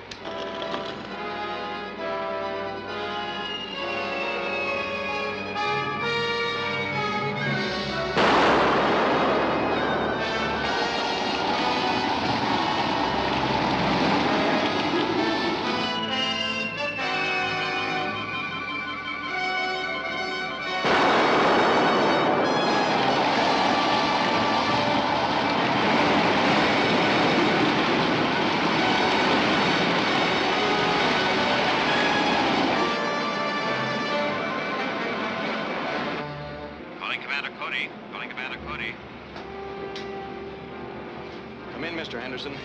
It's a terrific cloudburst over New York. There are reports of a tidal wave moving in. What's the last radar fix on the enemy ship? Flying due north from the center of the storm area, now about over central New Hampshire. We'll make contact with him in about 2 minutes. Make it as fast as you can, or the entire eastern seaboard will be wiped out. Yes, sir.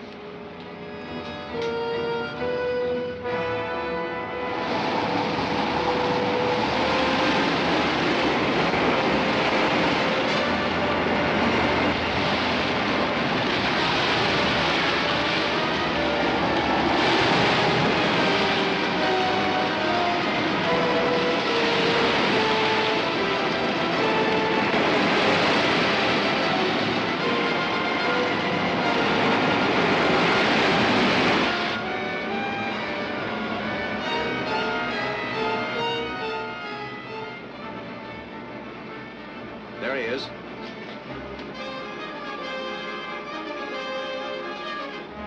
Keep closing in on him. Right, Commando.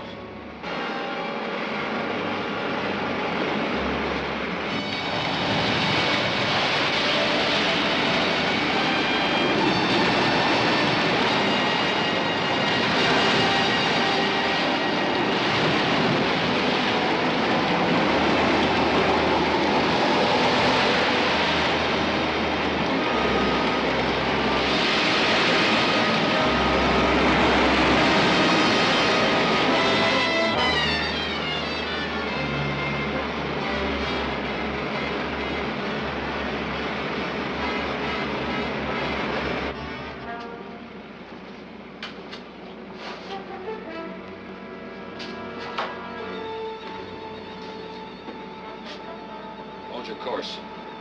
Make another drop soon.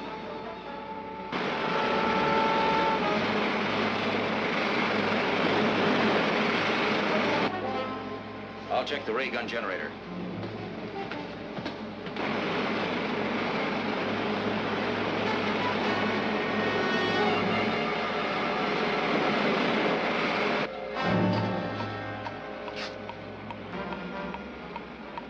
There's a ship coming up on our corner. I'll use the gun.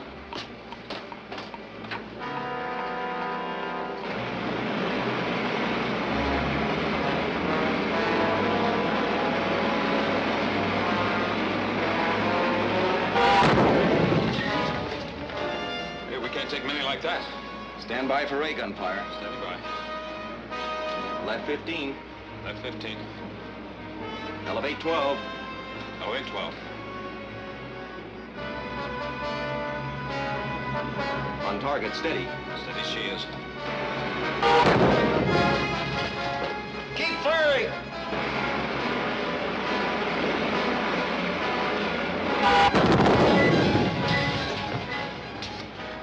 At least he isn't hurting us any more than we did him. But he's too far away for burst firing. I'm going to put a steady ray on. Right 10. Right 10. On target, hold her steady. Steady.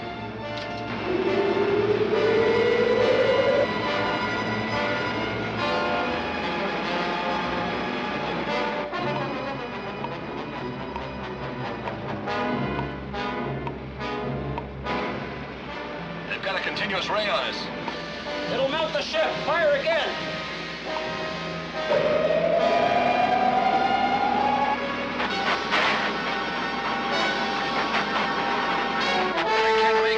Try and get away from him.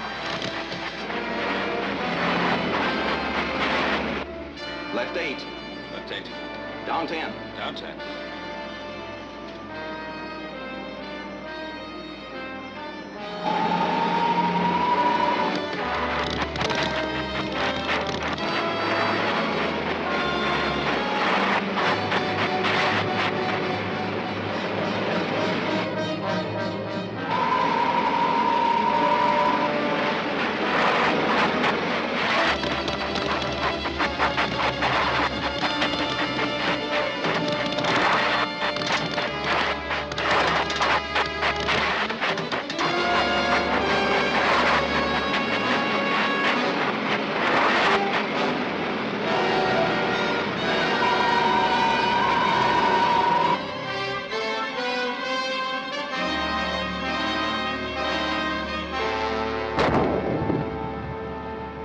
Did it? Well, what next, Commander? Set a course for the storm area. That'll be about 118.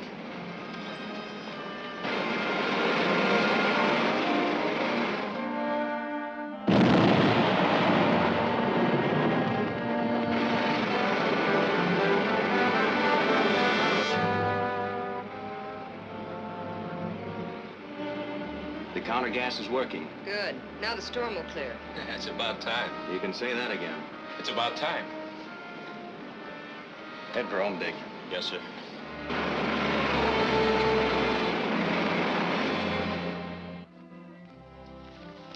Have you a final estimate of the damage? No, but it might have been much worse. Fortunately, the counter-gas kept the destruction localized. Well, at least there's one satisfaction. There'll be no more floods. Can we count on that, Commando? Well, I think so, Dick. Ah, that's what I call good news. Boy, have I been uncomfortable.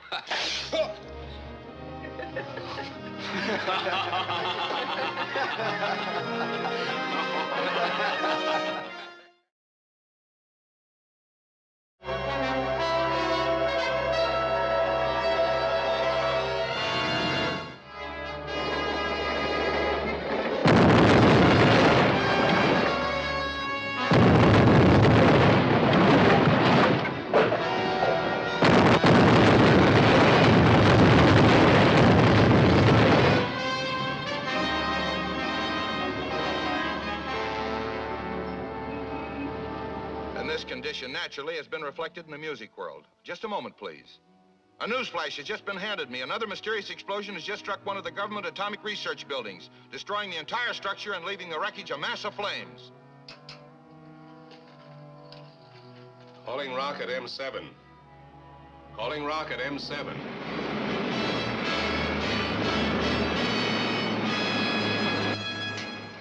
M7 to Baylor, we read you. Your last blast was exactly on target. Fine.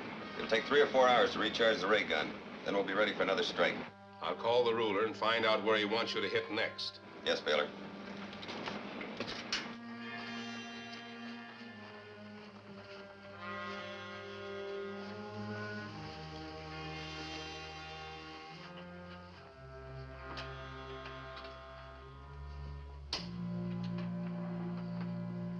This is Baylor reporting from Earth.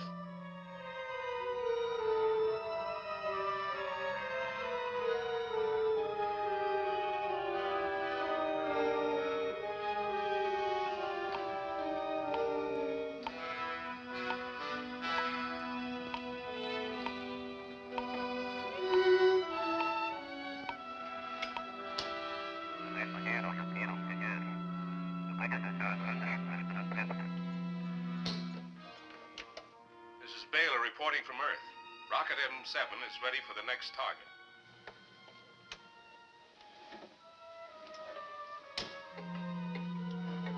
Your city will be next.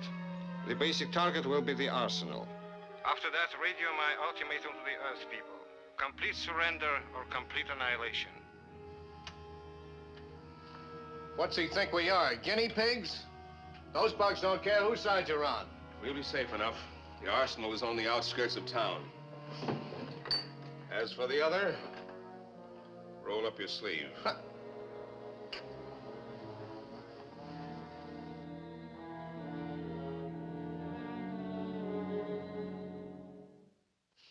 Yeah, I'll hang on. Keep checking, will you, please? That's all for now. Station 18, azimuth 178, elevation 85. Station 20, azimuth 218, elevation 89. That's all.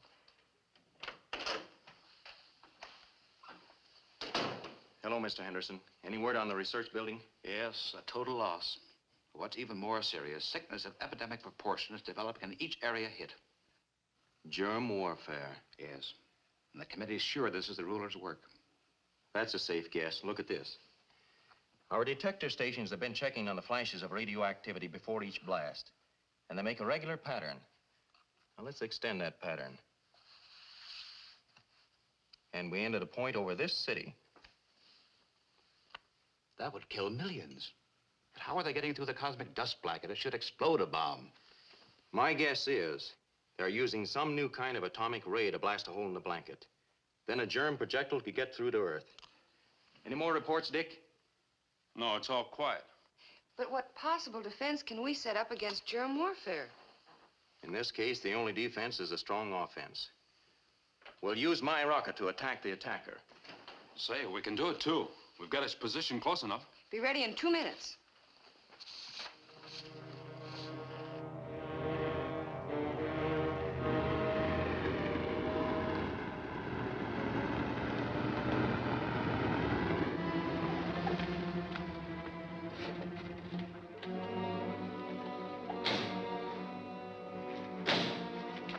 Everything's in order, Commando. Good. We're taking off right away. Yes.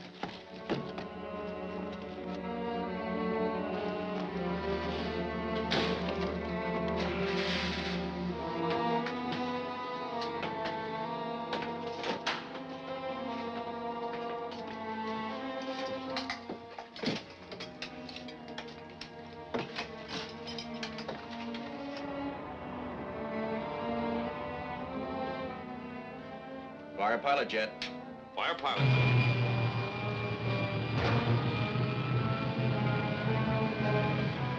Fire main jets. Fire main jets.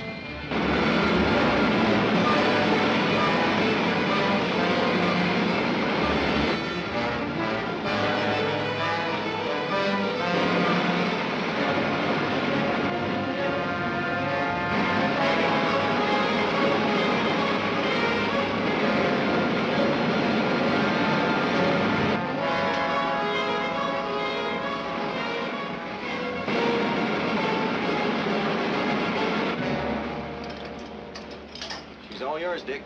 Yes, sir.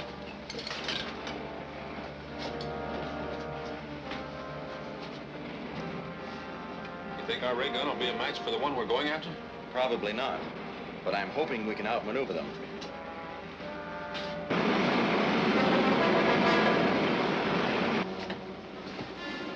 Altitude 60,000, Commando.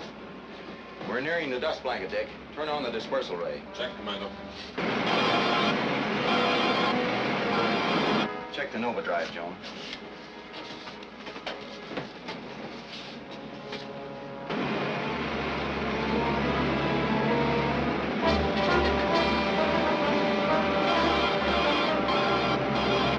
Germ warfare. You know, it's inhuman, Commando. I didn't think anyone, not even the ruler, would use it. The ruler would use any weapon. His policy is to wipe out the population or weaken until there's no resistance. Then move in and make slaves of the few left alive. You know, I can't talk like Patrick Henry, but I always liked what he said in the Give Me Liberty speech.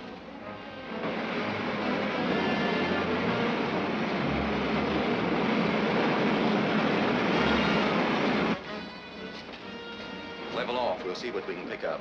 Leveling off.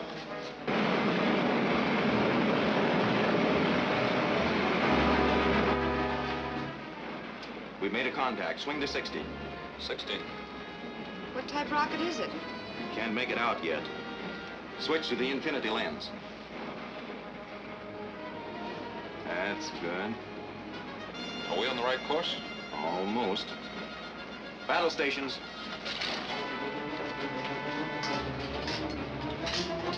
Looks like he hasn't seen us yet. Left 15. Left 15. Elevate 12. Elevate 12. On target.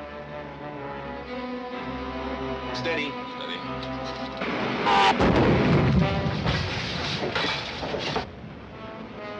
Another ship's after us. Man the ray gun. But it's not up to full charge yet. Use short bursts. Might be enough to stop him. Hurry!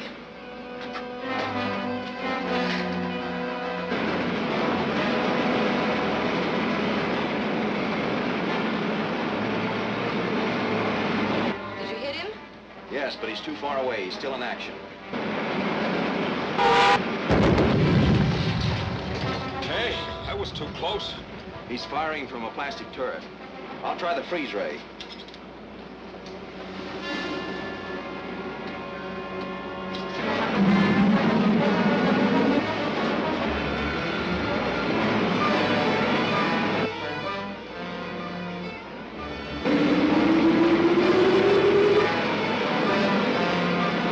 The turret's clouded. I can't see to shoot.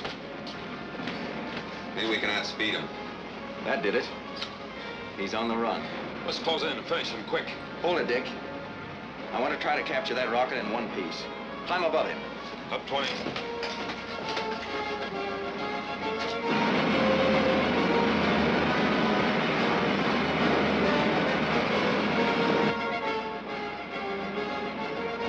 He's climbing over us. Must be going to bomb us. There's nothing we can do about it. We can't outrun him.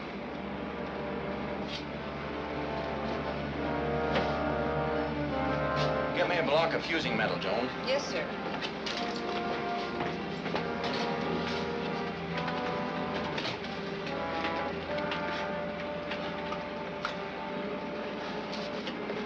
As soon as I put his power plant out of commission, get in front of him. We'll take him in tow. All right, Commando.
chamber is leaking. Something's wrong. Pressure's going up fast. If it gets over 3,000, it'll blow up. I'll shut the power off.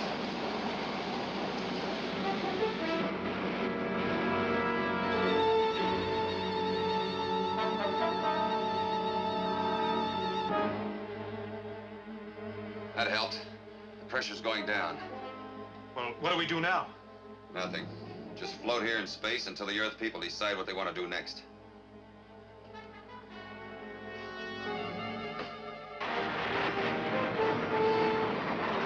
All right, Joan. Take him in tow. Yes, sir.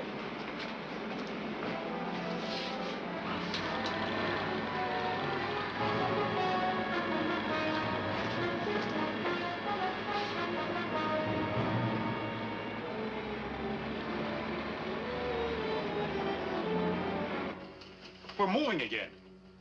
And on a different course. That other rocket must have a magnetic drag ray. Yeah. He'll probably tow us down to Earth.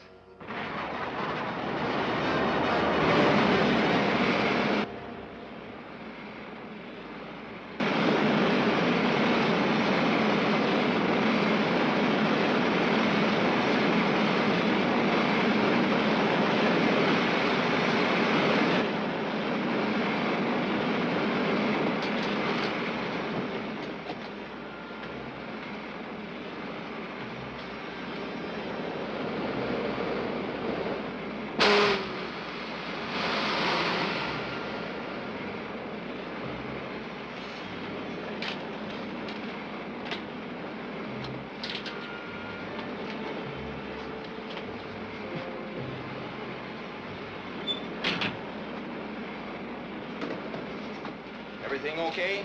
Yes, sir. He's trailing right along behind us. Good. Head for home, Dick. Will our dispersal ray last long enough to get him through the dust blanket? Well, I think so. Take the main controls, Joan. Automatic.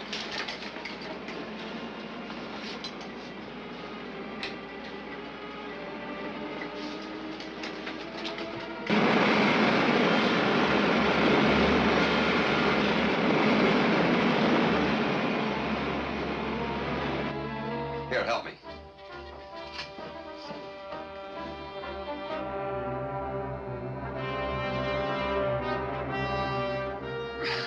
It's no use. But what will happen when we get into the cosmic dust blanket? We'll soon find out.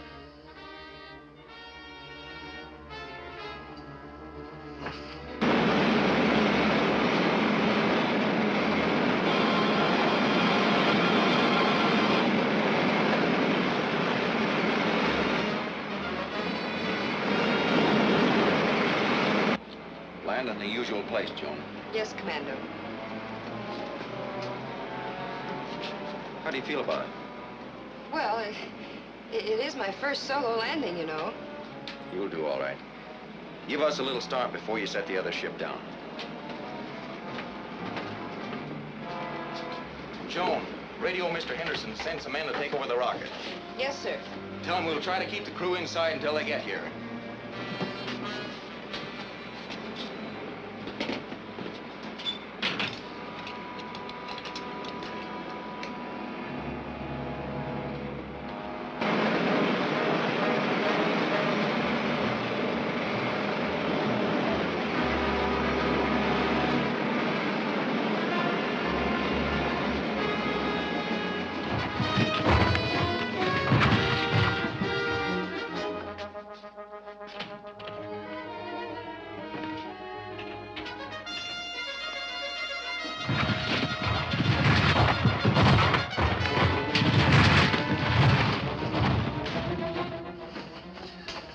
I tell you, it's foolish. We'll never escape dressed like this. We can at least try. We know we'll be taken prisoner if we remain here. Wait, shouldn't we wear space helmets? Of course not. The air on Earth is good.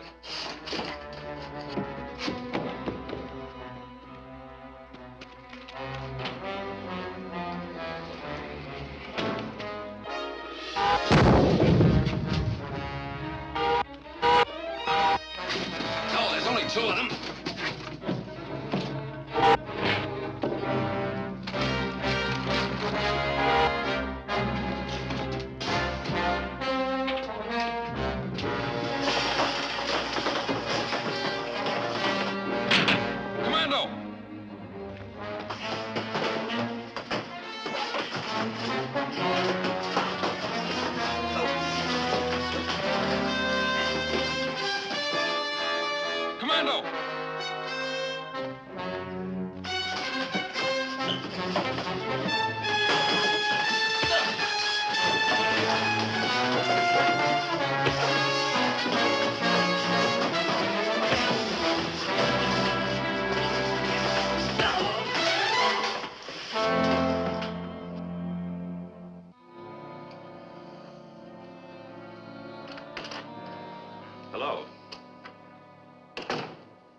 Oh, there he is, sir.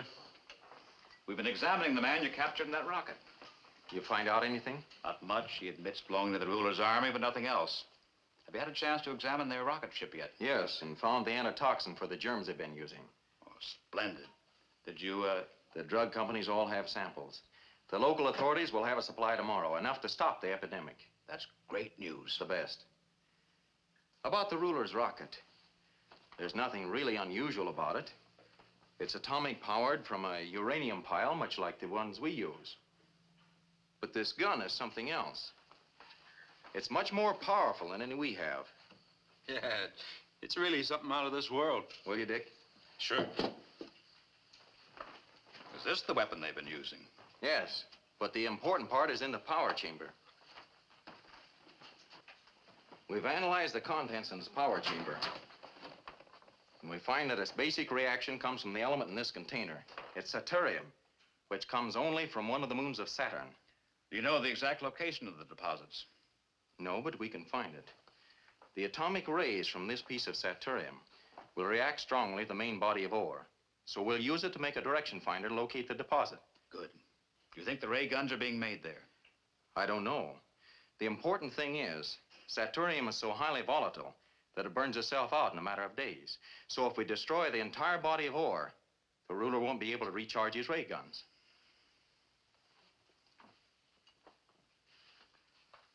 How can it be destroyed? We'll explode a bomb loaded with uranium isotopes in the ore. That'll set up a chain reaction and blow up all the satyrium in the vein. Yes, it would work that way. Shame to destroy the satyrium, but if we do, the ruler won't be able to make any more guns like that one. That's right. So with your permission, we'll leave for Saturn immediately, before this sample loses its power. Certainly, Commando.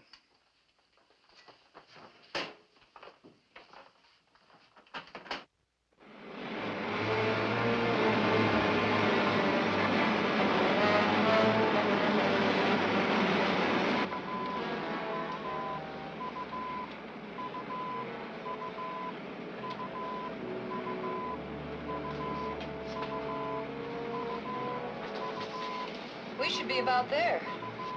We are there. It's almost dead ahead. The satyrium indicator is reacting steadily now. Line up the scanner, Joan.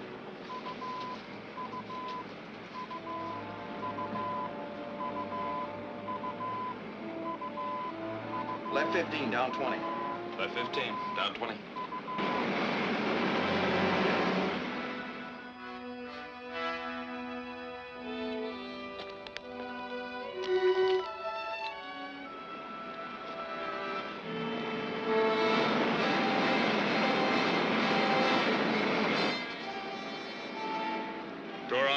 Duran, this is Tantor.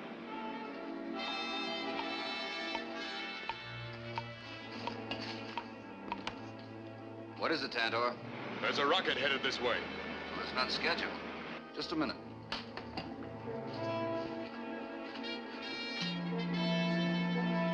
Calling the ruler. Calling the ruler. Come in, Turan. There's a rocket ship above us, Your Excellency. Did you send it? No, and all my ships are accounted for. It may be Commando Cody. No one else has a rocket powerful enough to get there. Then he'll attack us, and I only have a few workmen and some ray pistols. You're safe enough from bombs while you're in a mine? If they land, you should be able to hold them off until my soldiers arrive. How long will that be? Not more than 24 hours. Defend yourselves. Yes, Your Excellency.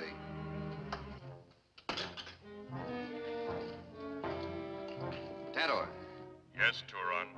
If the rocket ship tries to land, let me know at once. Yes, sir.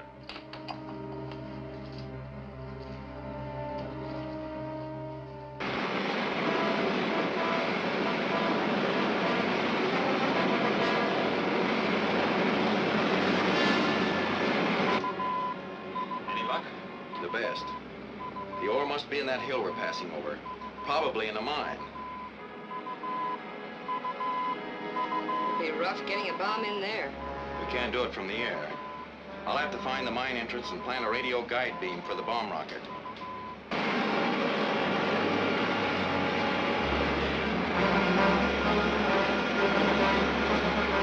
Land in that valley just ahead, Dick. Yes, sir. We're practically down.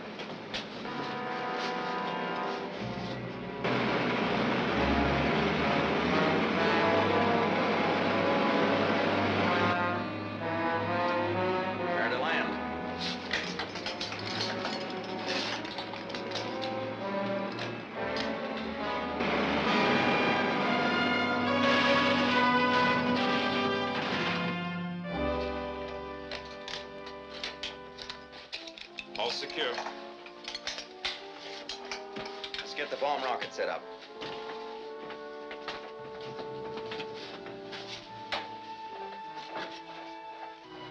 The rockets landed in the valley just opposite my position.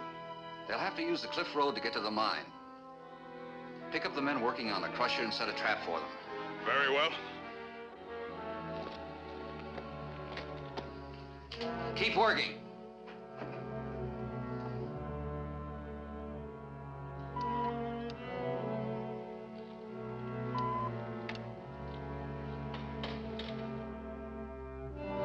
As soon as I get this guide beam in the mine entrance, I'll radio you.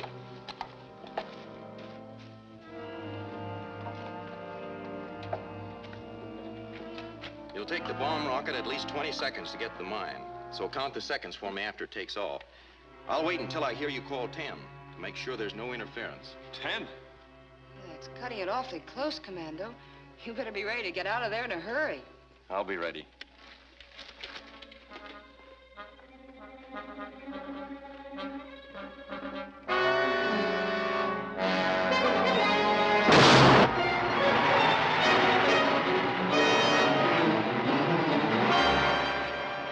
What is that?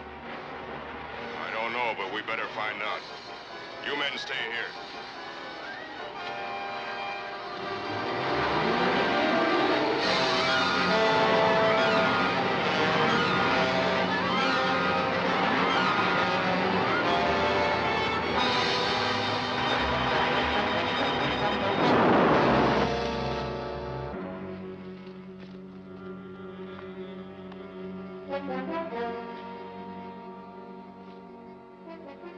Joan, I think I found it, but I'm going to make sure before you launch the rocket.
Joan. Calling Joan. Yes, Commando. All set. Send the rocket. Right away. Let her go, Dick.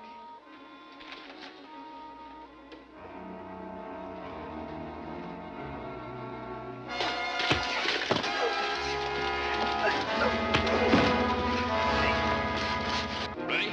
Fire. 1, 2, 3, 4, 5, 6. Stand by, Commando. 8. Get going, Commando. 11, 12, 13, 14, 15, 16, 17, 19, 20. Are you clear, Commando?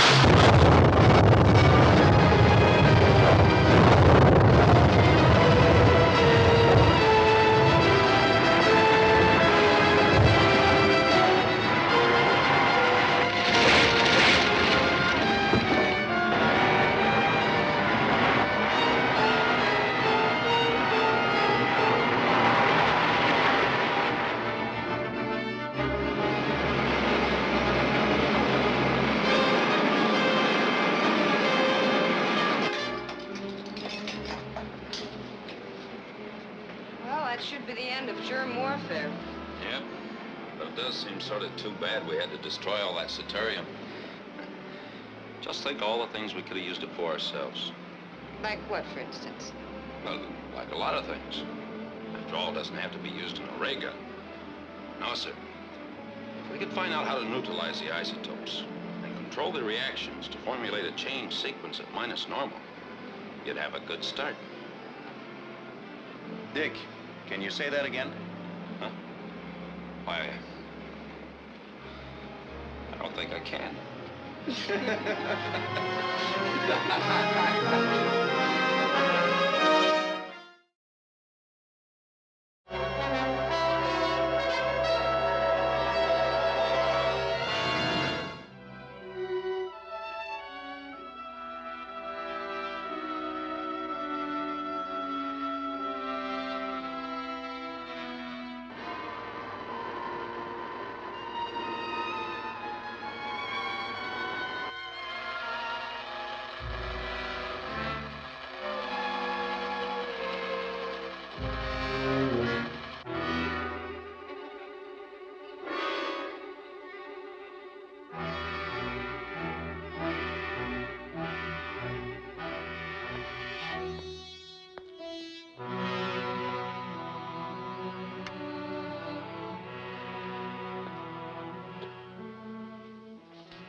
Johnny, would you turn on the lights, please?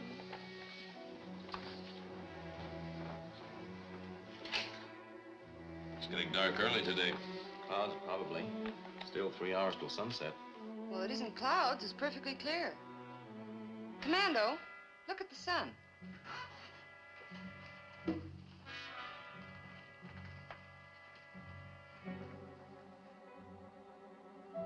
Is it an eclipse?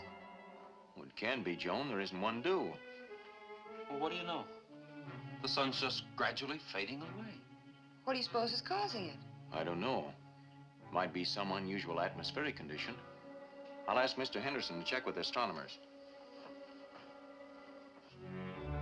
Astronomers are still unable to explain this unusual blotting out of the sun, which began yesterday afternoon, nor can they predict how long it will last. Business activities are continuing normally in most cities in spite of the darkness, but farming and other types of outdoor work may have been brought to a standstill. The continuing drop in temperature is bringing sub-zero cold in some of the northern areas. The astronomers are still trying to find an answer.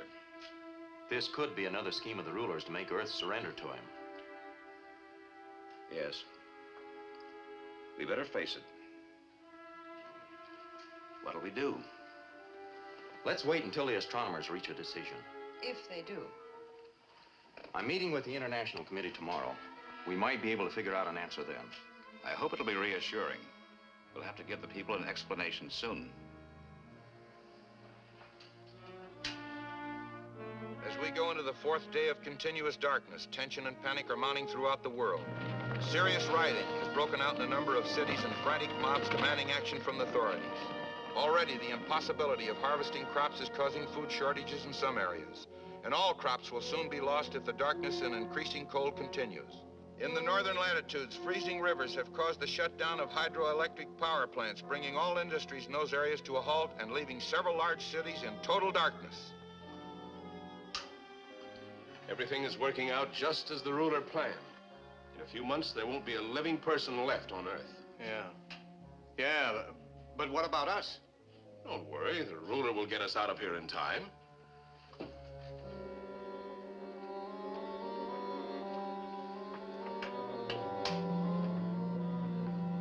This is Baylor reporting from Earth.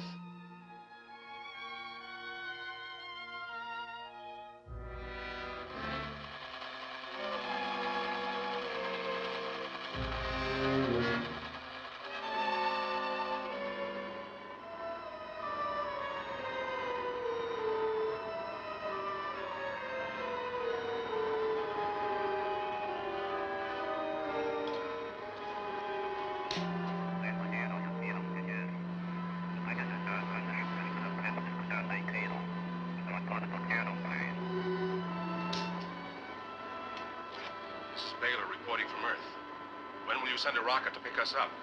Your blackout of the sun has scared everyone here to death. They think it's the end of the world.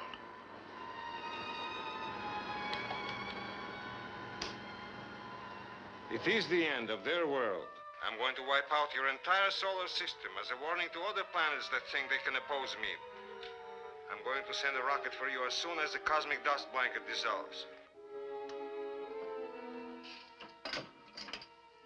You see, he hasn't forgotten us.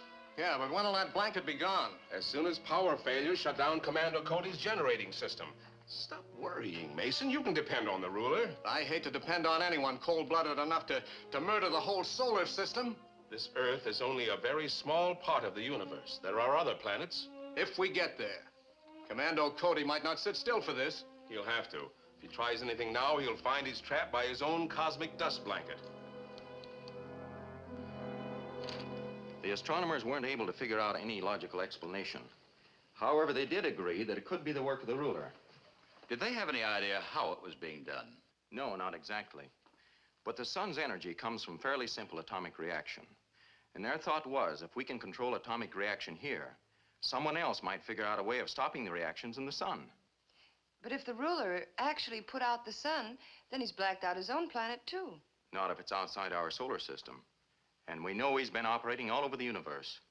Which covers a lot of space. In fact, all of it. That's right. But there may still be time to find out what's causing the blackout. With the whole universe to search through? Their base must be fairly close to our sun. And there may be some sort of array or atomic reaction coming from it, which we can track down with instruments. It's better than sitting here waiting to die. That's for sure. Ask him to get the rocket ready. Yes, sir. I'll check the supply list. Give me a security commission.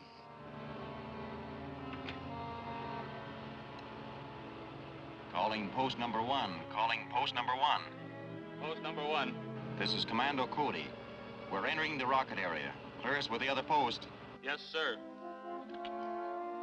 Calling post number 2. Calling post number 2. Post number 2. Commando Cody coming in.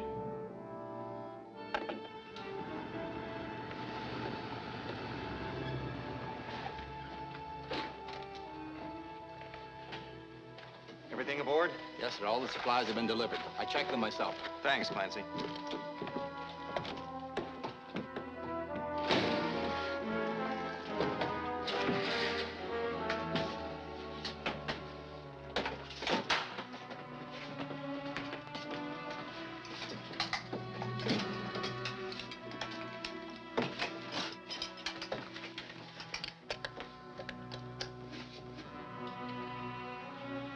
Fire pilot jet.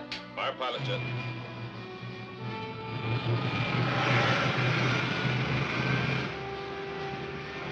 Fire main jets. Fire main jets.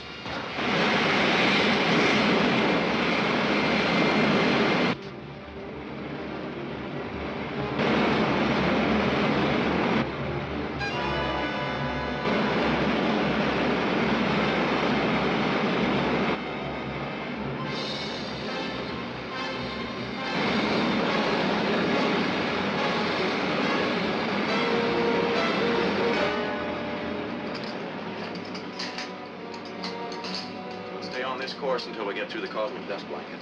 Oh, we're just getting into it now. Turn on the dispersal ray.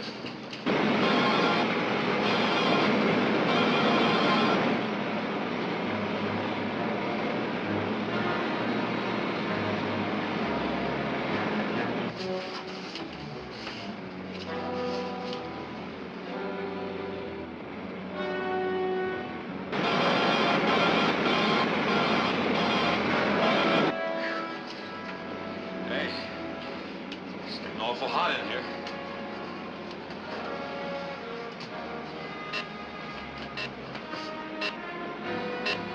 Much too hot. Check the dispersal ray. It's working at normal. Well, something's sure wrong.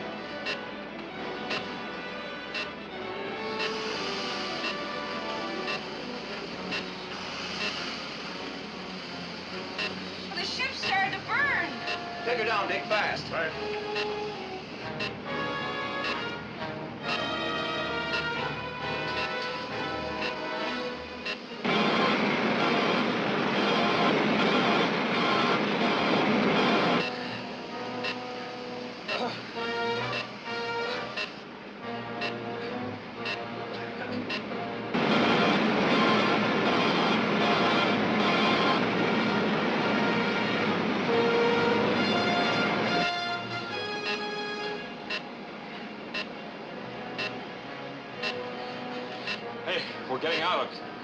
Keep her wide open, Dick. The rocket will soon cool down.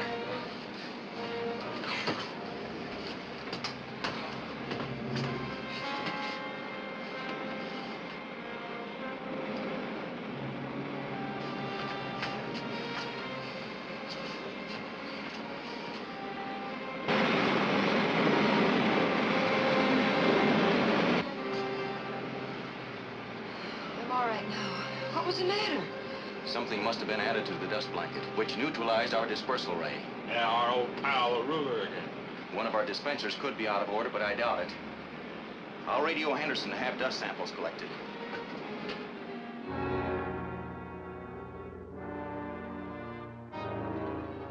It has been 5 days now since the sun disappeared from the skies, and the peoples of the world are faced with the terrible, if unexplained, reality of continuous darkness.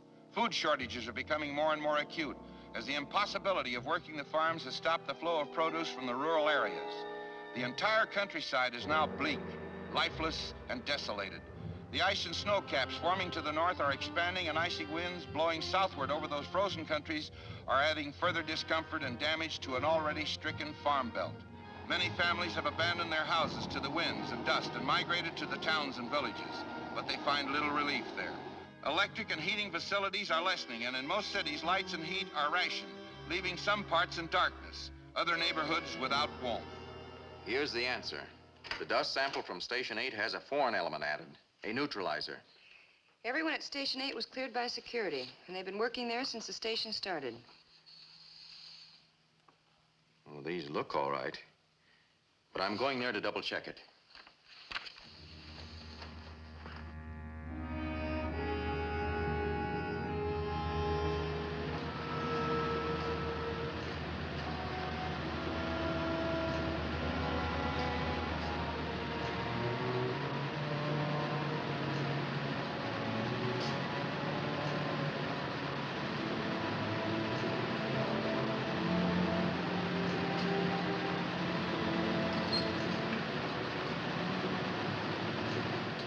Time's almost up, Bill. Knock off.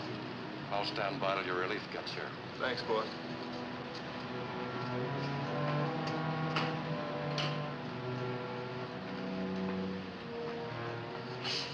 Everything all right?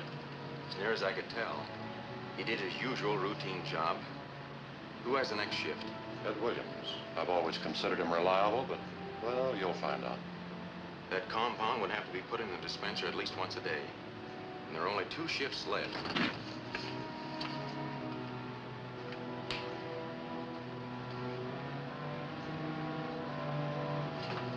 Good evening, Ed. Bill had to leave early, so I took over for him. Everything seems to be doing okay. Good enough, I'll take over.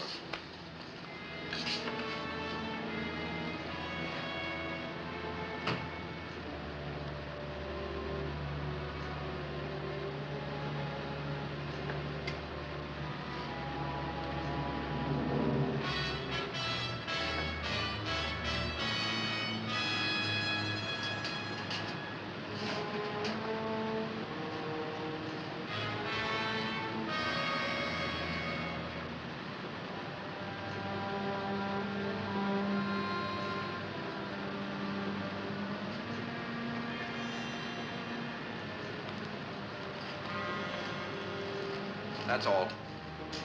Put it down.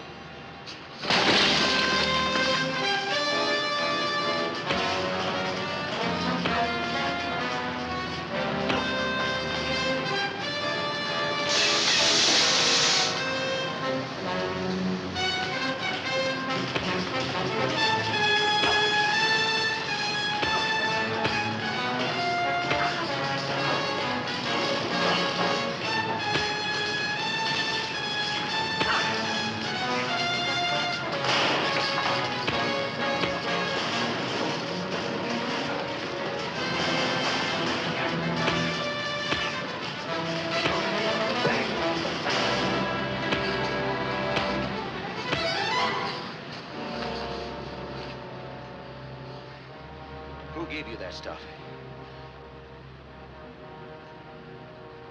Your boss probably told you he'd get you off Earth before it's too late. But he'll never find you in the jail you're going to. A jail is a pretty dismal place to be staying in while you're waiting to freeze to death. All right, you win. A man named Baylor paid me to do it. Baylor escaped with most of his records, but there were still papers enough there to tell us that the ruler's putting out the sun was some type of ray machine. He has it set up on planet M27. M27? Which one is that? Here, in the first planetary system west of ours. If that's the ruler's headquarters, it'll be heavily defended. So what? We got enough miniature A-bombs to blast a whole planet if we have to. Are you sure your rocket will go that far with such a heavy load? We can make it. And we'll take off as soon as the compound's out of the dust blanket. And that'll only be a couple of hours. Well, it better not be much longer. We'll all be moving into igloos.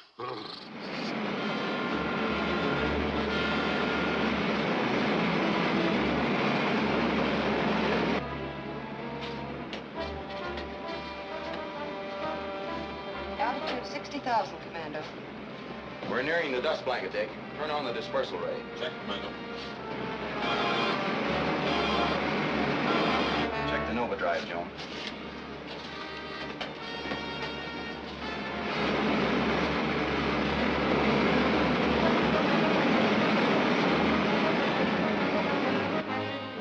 Well, we're into the dust blanket.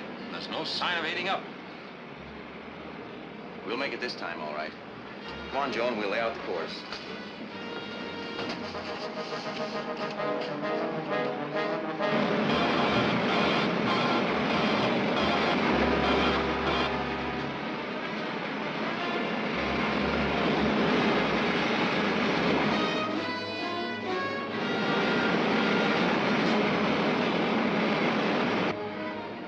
Oh, boy. That daylight sure looks good. Doesn't it, though? Even if it isn't from our own sun.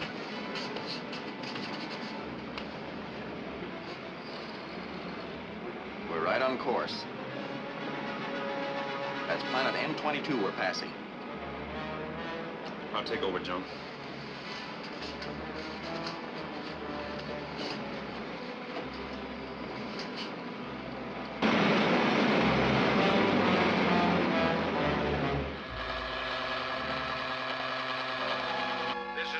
Station L reporting from M22. An unidentified aircraft is passing here on a course from Earth's solar system to planet M27.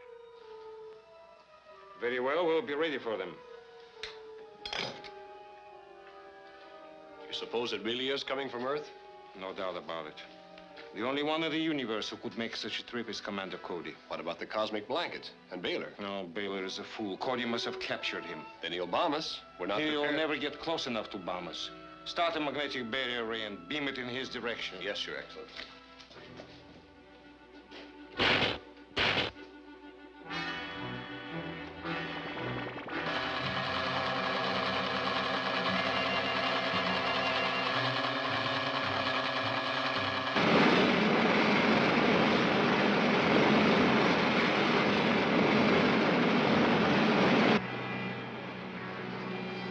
Hey, we're slowing down. What's wrong?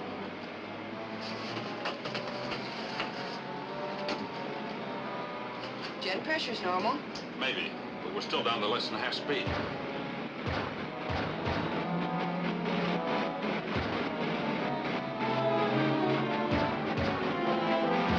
Commando, we've stopped dead. We're up against an invisible block. Probably a ray that repels the metal hull of the ship. What can we do about it? Nothing. We're even too far from any field of gravity to fall. So you might as well cut the jets. Yes, sir.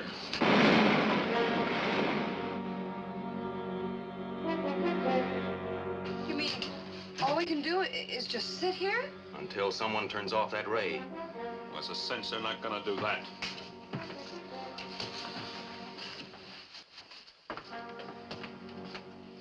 We're right here. That ray must be coming from planet M27, and it shouldn't affect my flight suit. I'll help you, sir. But you can't go that far. You haven't enough fuel. I can get there, all right. But I'll have to gamble on putting the ray out of commission so you can pick me up. I don't like it, sir. It's either that or stay here until we starve to death. Get me one of the small atomic bombs, Dick. Right.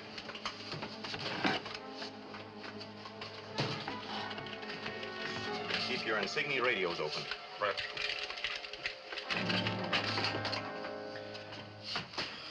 Be careful, sir.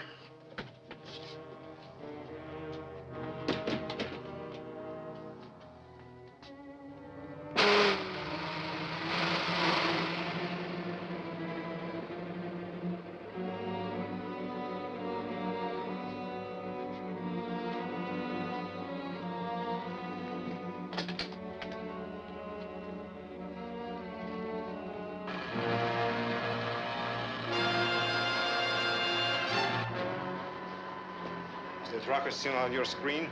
Yes, it's right where we stopped it.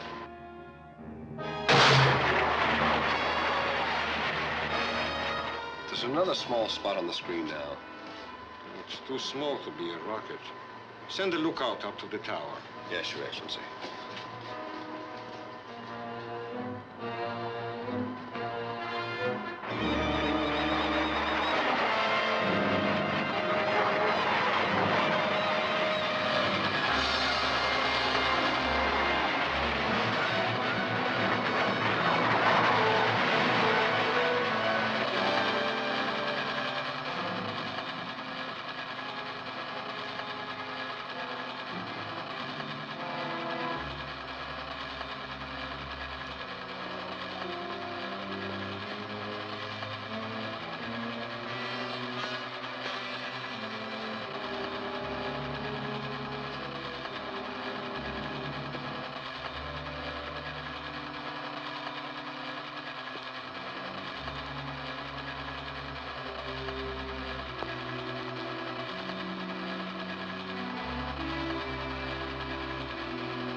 Yes, Commando.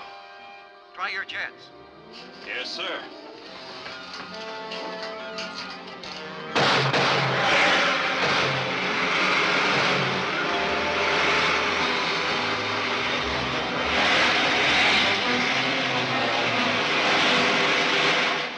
Hey, we're in business. The ship's moving again. I don't think I've enough fuel to clear this field of gravity, so get to me as fast as you can. We're on our way, sir. Wide open.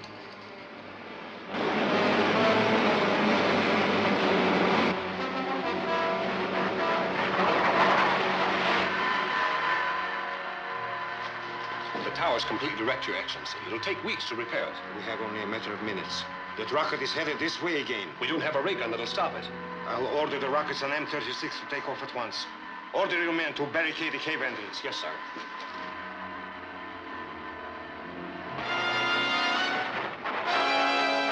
Dick, Joan, my fuel's giving out. Can you see me? Not yet, but we're coming in as fast as we can.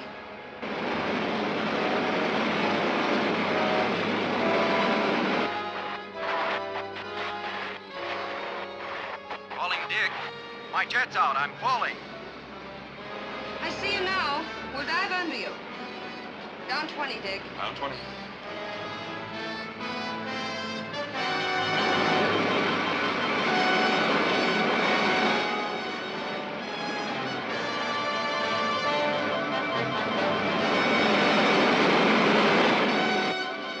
We're right under him. Dead slow.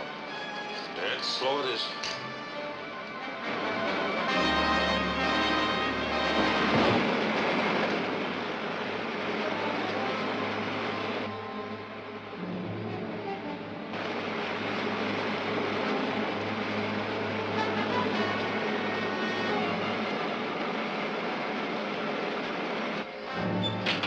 You made it.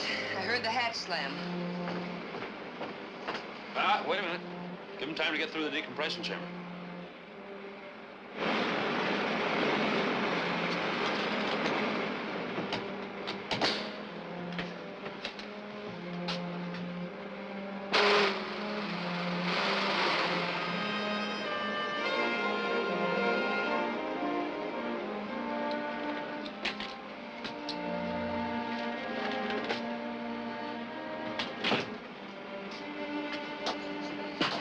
Commando, must you do things like that?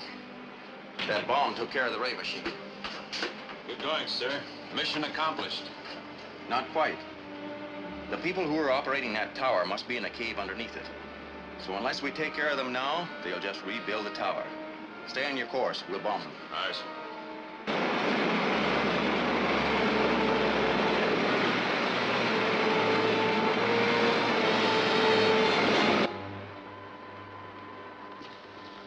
It's coming over. We'd better go to the bomb shelter on the other side of the mountain, in case they try to land there. No, you men stay here.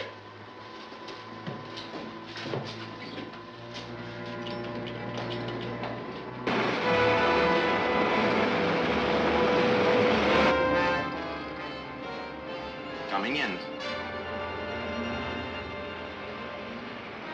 Steady. Steady. On target.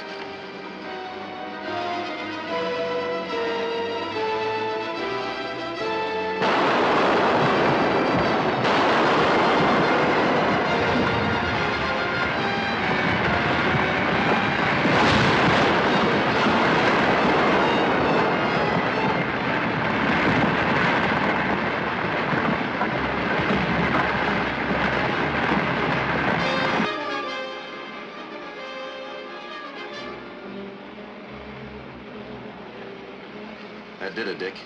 Set a course for home. My favorite course for my favorite place. Yeah, be it ever so humble. Amen. Let's see what's happening there. Great news, folks. We have just received a flash from the observatory. The sun's activity is returning to normal.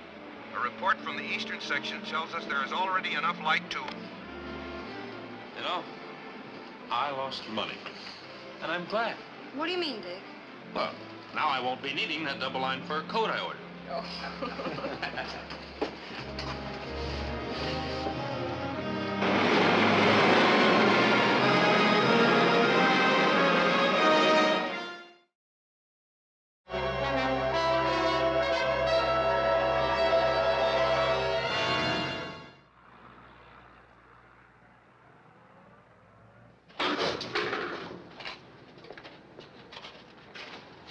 Hey, Tom!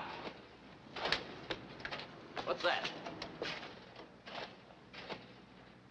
That another one of Commando Cody's inventions? I don't know. I better check with Commando. Right.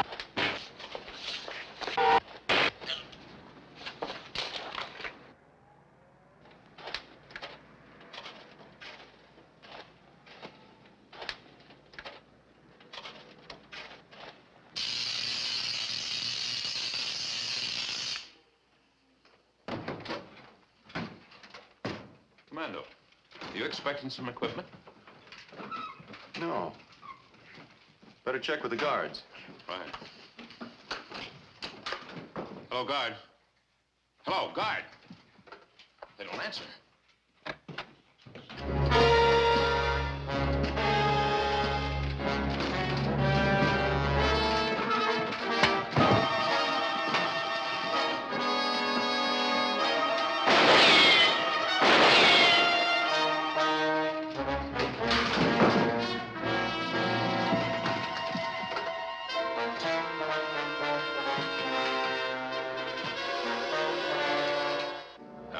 listen, Commando Cody. We want the plans of your rocket ship and instructions for getting through the cosmic dust blanket which you've spread around the Earth. Get the papers and give them to the robot. They're in the safe.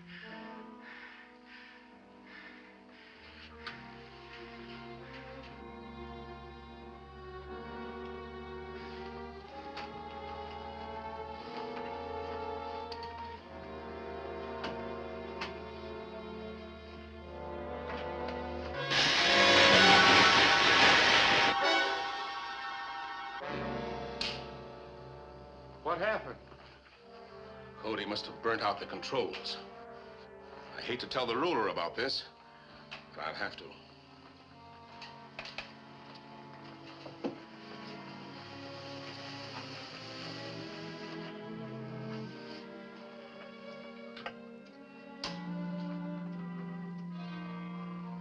This is Baylor reporting from Earth.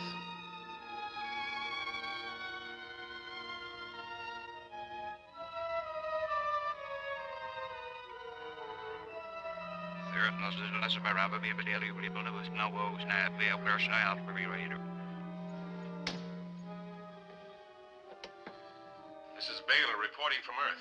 We couldn't get the papers or kill Commando Cody. The robot was wrecked.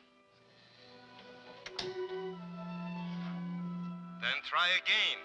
I don't care how you do it, but I must know how to get through that cosmic dust blanket before I can add Earth to our other slave states. That is all.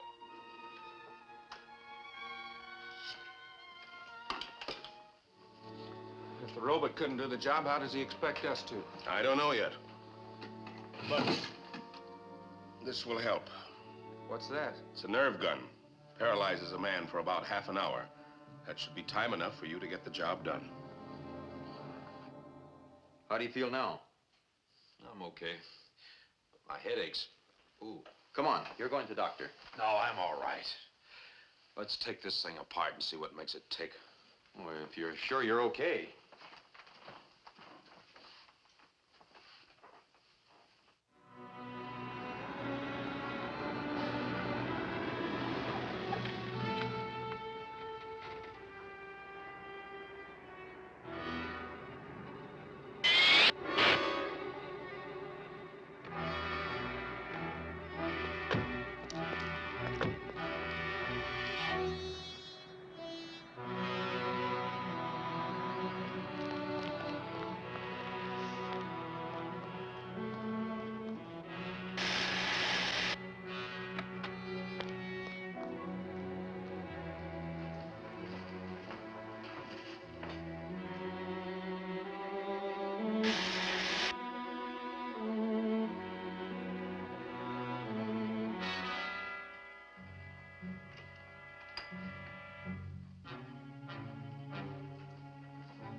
Operator, give me the police department, quick.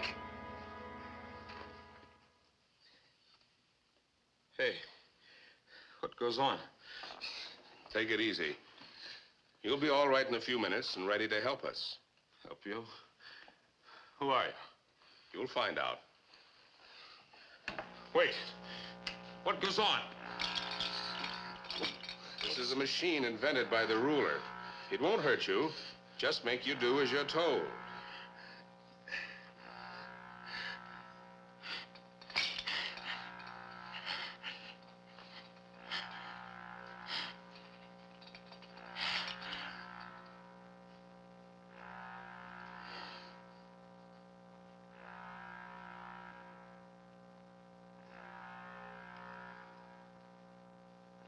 Now, are you ready to take orders?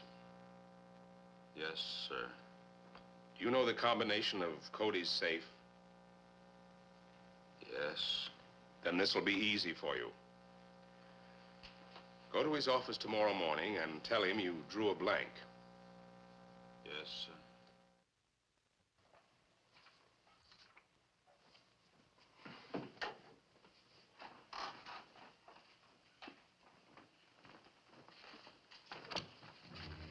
Why, Dick. It's good to see you, fella. We thought you'd been kidnapped.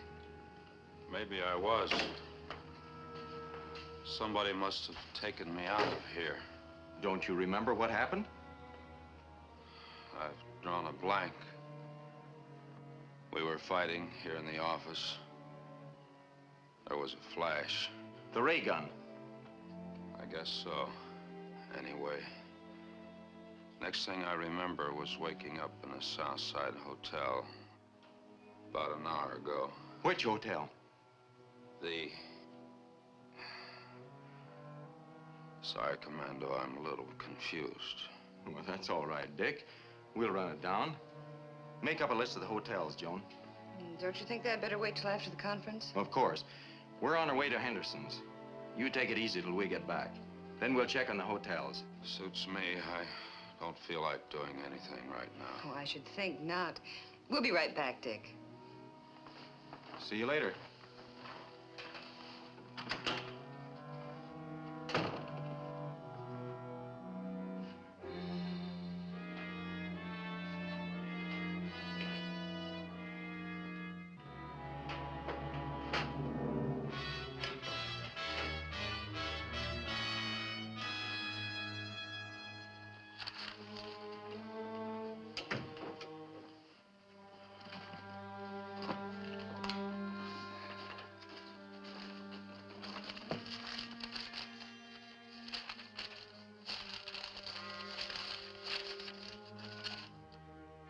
This is great. We've got everything the ruler needs except the directions for getting our rockets through the cosmic dust blanket. Can you tell us how to do that? I've worked on the dispeller formula, but it'd take me weeks to duplicate it. When a friendly ship wants to land, how is that done?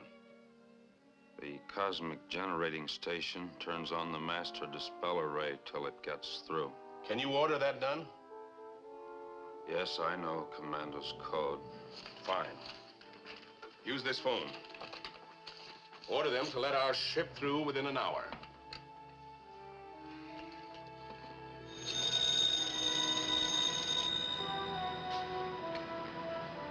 Dispenser Station 8. This is Dick Preston in Commando Cody's office. We have a GX-43. Relay to clear with RS-86 for plus 60 minutes. Yes, sir. Your ship is cleared. Good. I'll tell them. Calling rocket N6. Calling rocket N6. Rocket N6, come in. You're cleared to land an hour from now. Come to the location we arranged. We'll be there on time. You're going to take Preston and these papers to the rocket. You know the location? Yeah.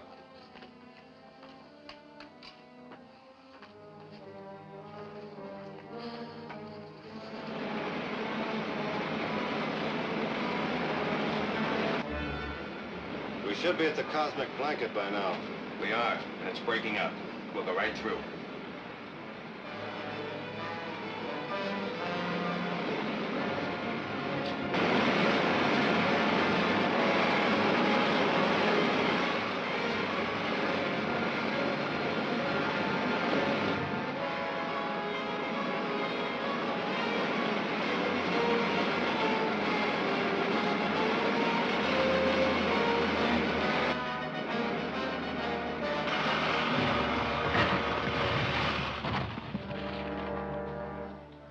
Let's go.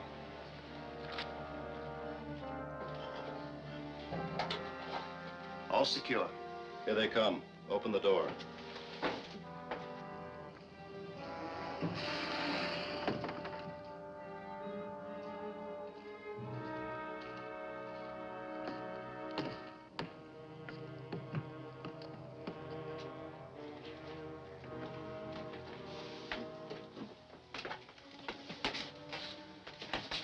Here are the papers. Baylor said to take them to the ruler's experimental laboratory on L36. And this man goes there, too. Who is he? He's going to do some work for the ruler. Baylor used the thought control ray on him. When it wears off, he may give you trouble. We'll watch him.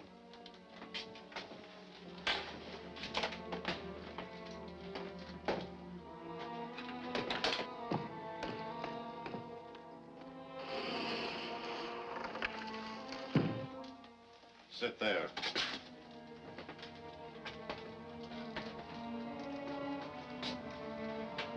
Take off.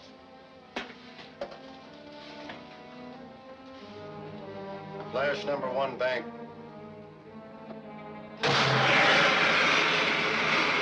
Flash number 2 bank.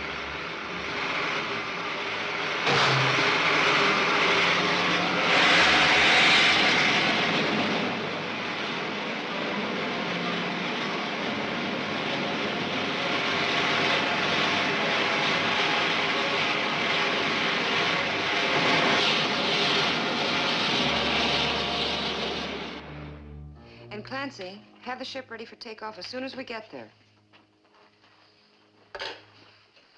You think you can follow that ship? We've established its course. We may be able to pick it up on radar as soon as we get out of Earth's atmosphere. If you don't, the ruler will have all our top secrets. I never thought Preston would turn traitor. I'm not sure he has. Oh, how can you doubt it? The superintendent of the dispensing station is positive it was Preston who ordered the ruler ship let through. And he was the only other person who knew both the landing code and the combination of that safe, wasn't he? Yes, but there must be an explanation. I know Dick. I've worked with him. I know how he thinks. Now listen, Commando, make no mistake. Preston is a traitor. He's as dangerous as the ruler himself, more dangerous.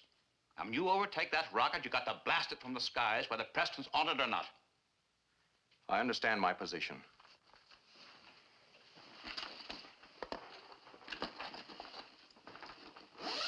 Ready? Ready, Commando. I'll keep you posted by radio.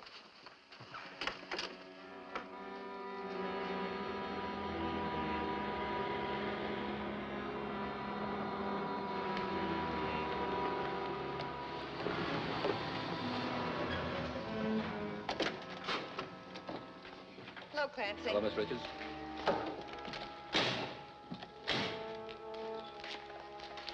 Supplies all aboard, Clancy? Yes, sir. Everything's ready. Thanks.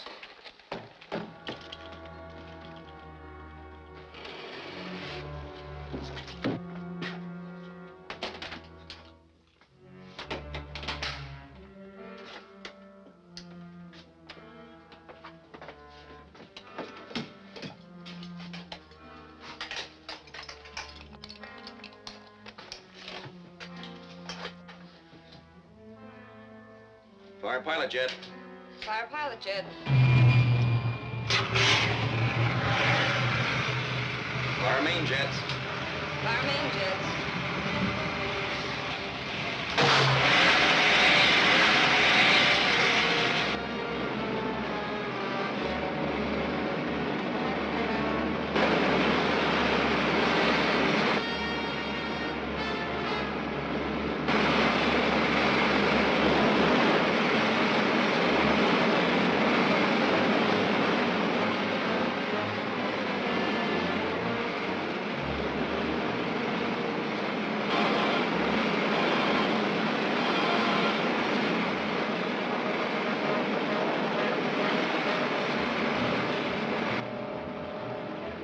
We're through the dust blanket now. Take over, Joe, and I'll see if we can pick them up. Here's hoping.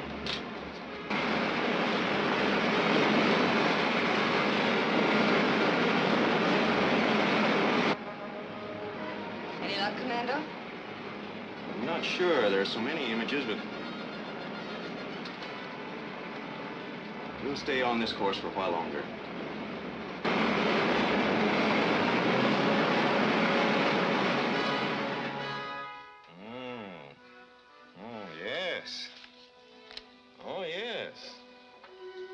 I appreciate your getting these papers for me, Preston. And I hope you will continue to be helpful. Not while I'm in my right mind. Ah, that's the point. If you insist on being stubborn, it will be a simple matter to put you into the thought control chair again.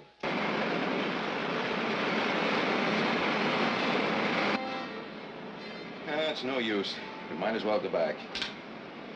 Set the automatic pilot and we'll lay out the course. You will do what I tell you. But I admit I would rather have you in your normal mind. You could work better and faster. Would you expect me to do the same kind of work I was doing for Commando Cody? Well, more or less.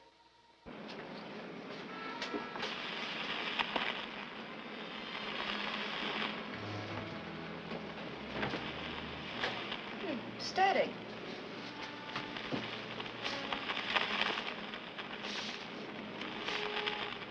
There's no static in space.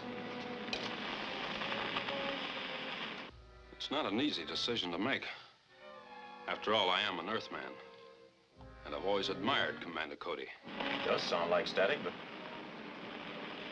let's hook yours up to the big set.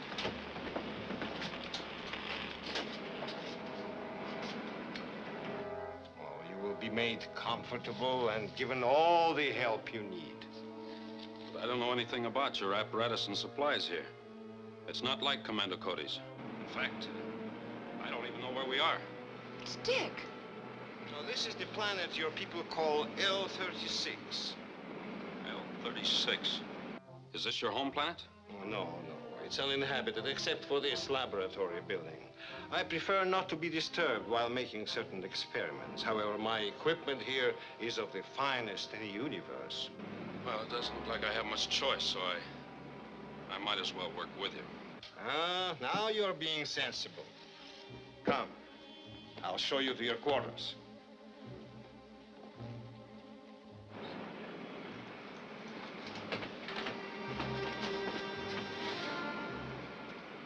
There's L-36. It's a very small planet. Yes, so we shouldn't have any trouble locating the only building on it.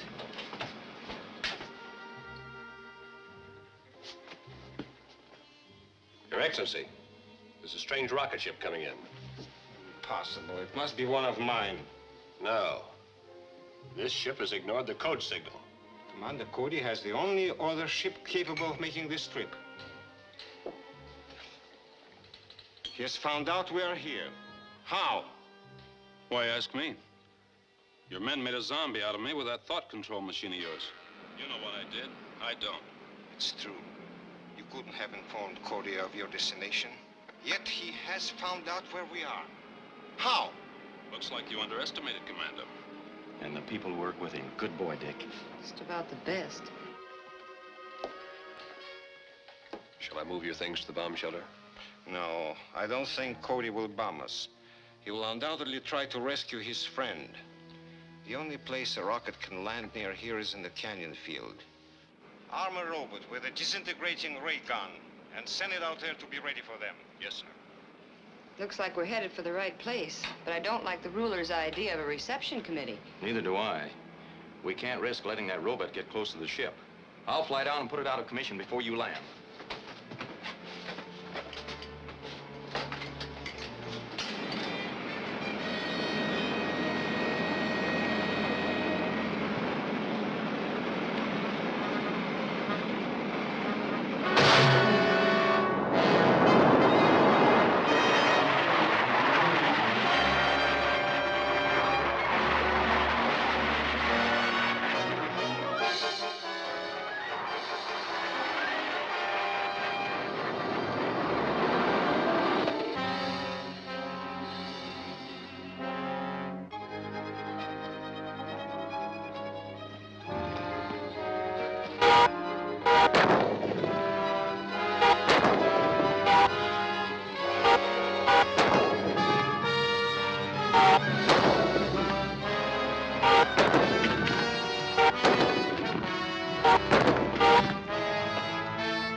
here, Joan. You can land. I'll be waiting for you. Coming right in, Commando.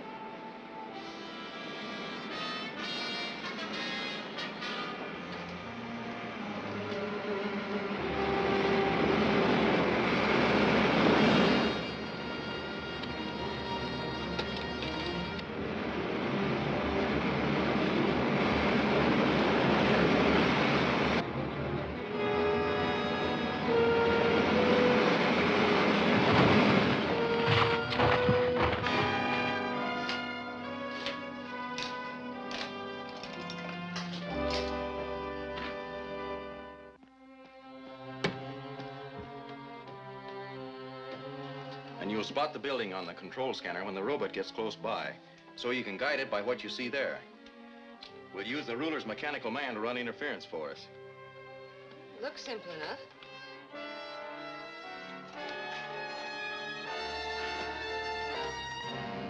You're doing fine. Get it into the building any way you can. Then I'll land and go in right behind it.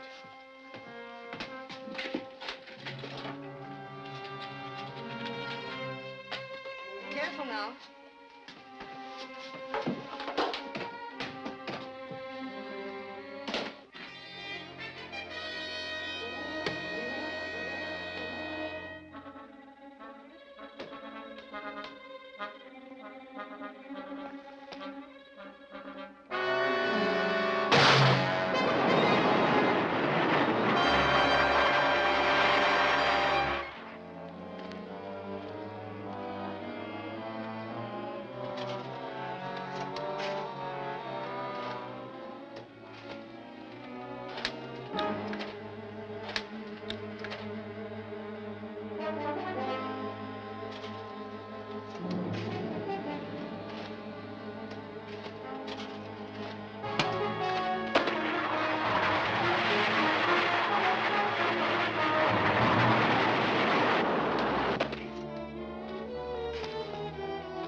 The underground bomb shelter.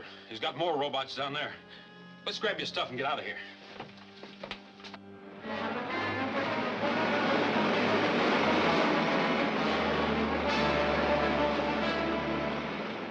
Everything's here. The ruler won't be able to duplicate any of our inventions or get through the cosmic dust blanket. Yep, looks like he drew a blank. He won't have me to help him anymore either. You were a big help to him, all right. Yeah. It would have been a perfect ending, if only we could have captured the ruler. That's for sure. Boy, would I like to plunk him into that thought chair. Oh, what a houseboy he'd make. And would I snap that whip. Get up, ruler, old kid.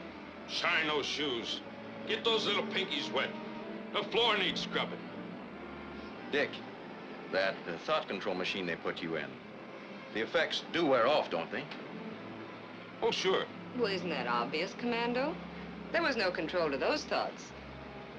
Well, after a nightmare, a fellow has a right to dream. A little. hasn't he?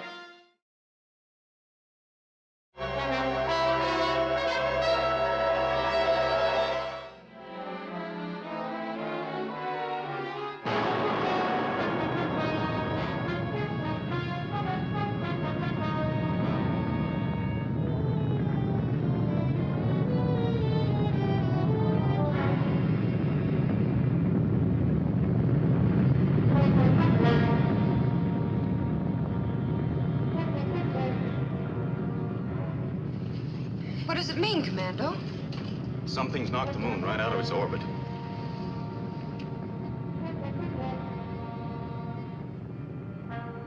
Say, seems to be slowing down.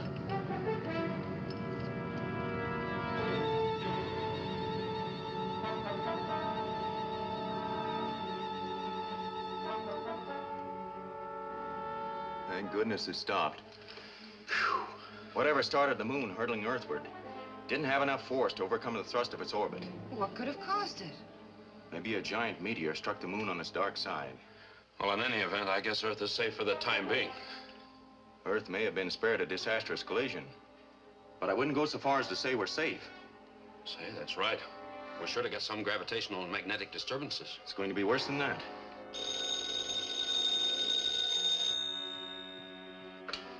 Commando Cody's office.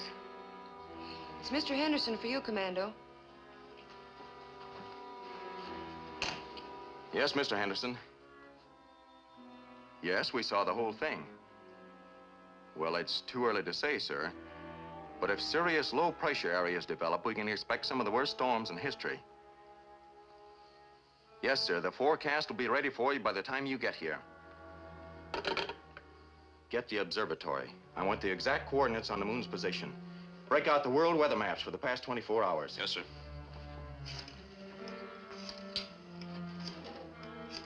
Calling Point Barrow Weather Station 2-3. Come in, please. Hello, observatory. Weather station Commando Cody wants the exact coordinates on the moon's new position. This is Commando Cody 2-3. What's your present barometric reading? Weather station 2-3 to Commando Cody. The Arnstadt reading is 2.4 and falling rapidly. Mark and locate that, Dick. Thank you, 2-3. Over and out.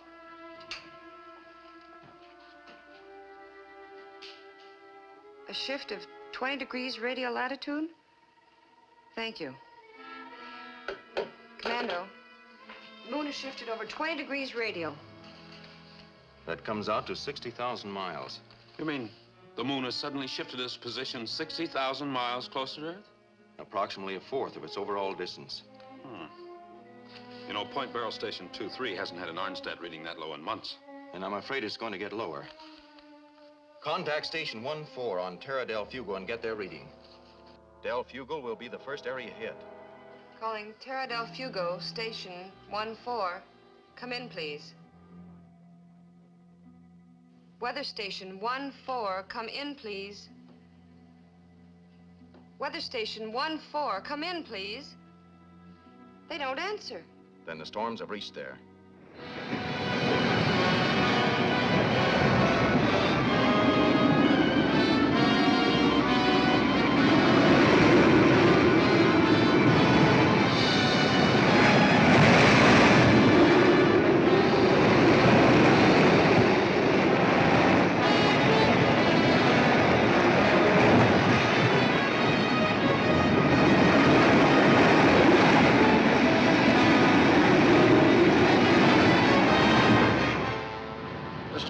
Station 8. I've got to speak with Commando Cody at once. It's for you, Commando. Cody speaking. Sir, the storm's overloading our primary dispenser circuit. I've got to cut them out. But you can't shut them off. Those circuits are the only way we have of maintaining our atmosphere.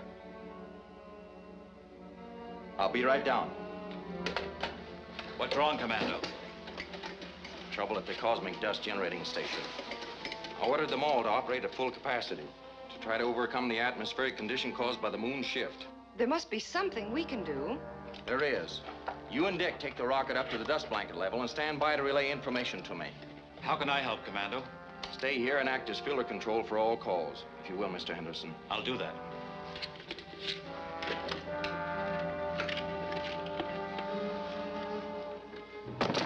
We'd better hurry.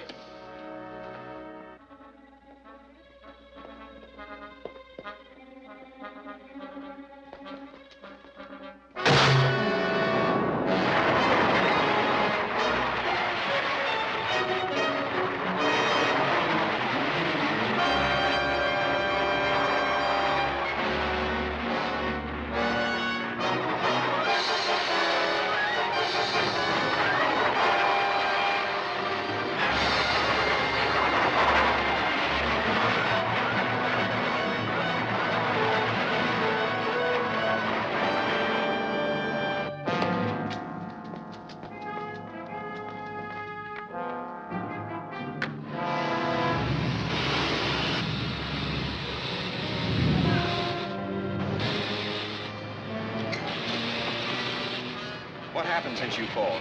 2 of the primary dispenser units have burned out. The others are carrying the load, but they're red hot. We'll have to rewire the Z circuit.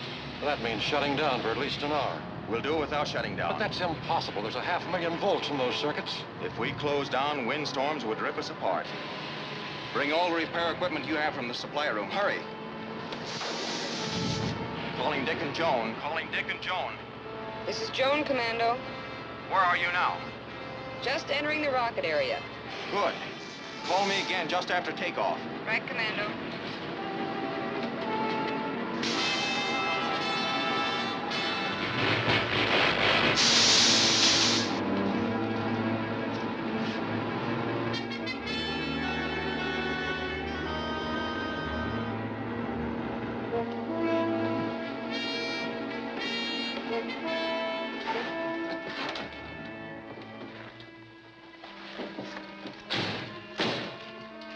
Hi, Clancy. Did Henderson call you? About 12 minutes ago. Everything's all set for the takeoff. Good. Back the car to the blast area, will you, please? Right.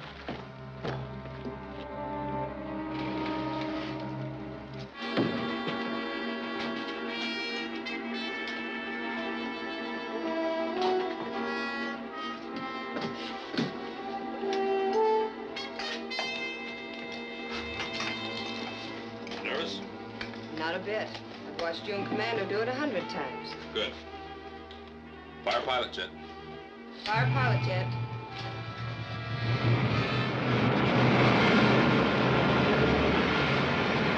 Fire main jet. Fire main jets.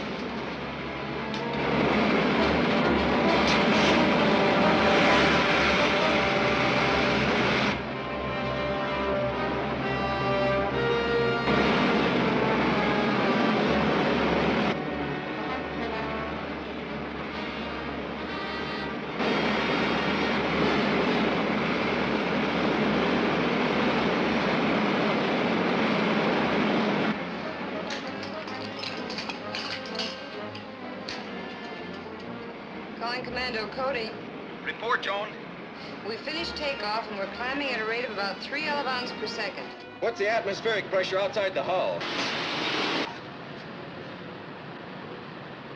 Dick says it's an Arnstadt reading of 5. You're in a high pressure area. Level off and head for the nearest storm center.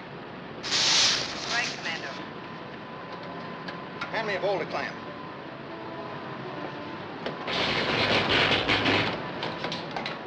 Now, permacoil.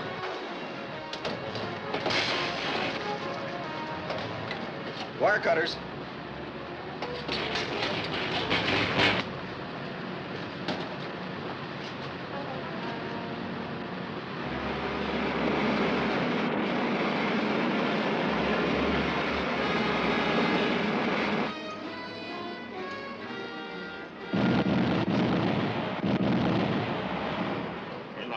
Pip of a storm.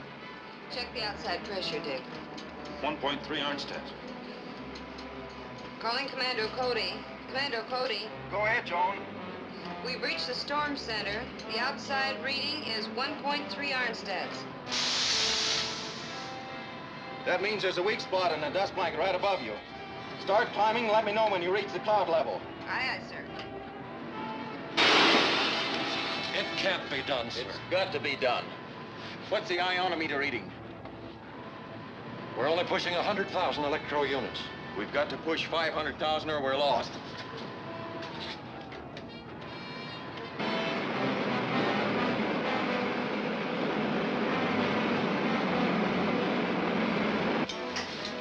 Well, that was good co-piloting, John. Hold her steady she goes until we're through the cosmic dust layer. Isn't it about time to turn on the dispersal ray? Right. Turn it on.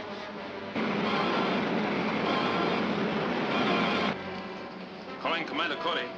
Go ahead, Dick. We're passing through the dust blanket now, sir. What's the iron stat reading?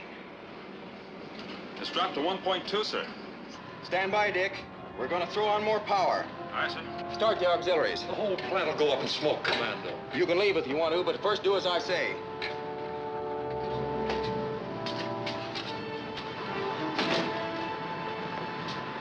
This plant was never designed to carry a load like that.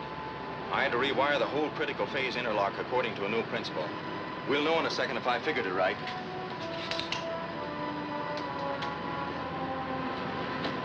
We're pushing 250,000 electro units. And still going up. Calling Dick and Joan. Calling Dick and Joan. This is Dick, sir. What's your iron stat reading? 4.9, still going up, sir. Good, that's practically normal. Take the rocket up above the dust blanket. I'm coming up to join you. We'll go have a look at the moon. Aye, sir. I don't know how you did it, Commando. We shouldn't have any more trouble now.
Make a 9 in, John.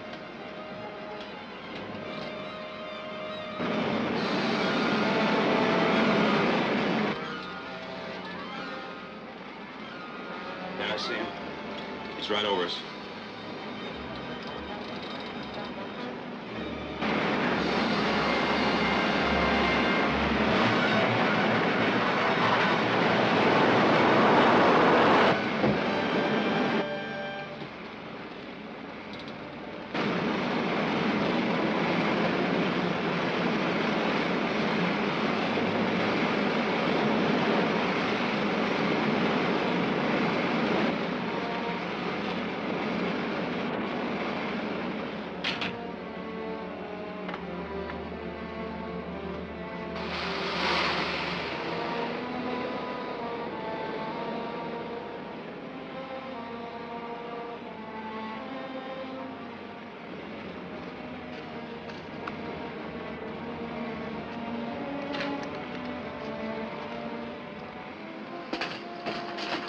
Good navigating, Joan. Thanks.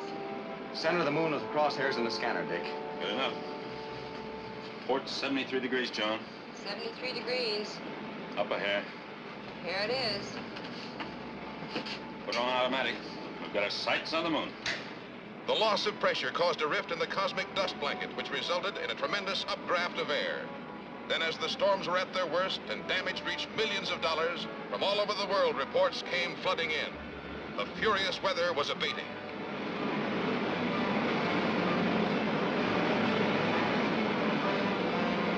Here's a late report from our news bureau. The World Security Council has issued a bulletin that Commando Cody is en route to the moon to investigate the violent explosion which apparently caused the shift. Stay tuned to this station for further reports. We better report to the ruler and ask for instructions. Right.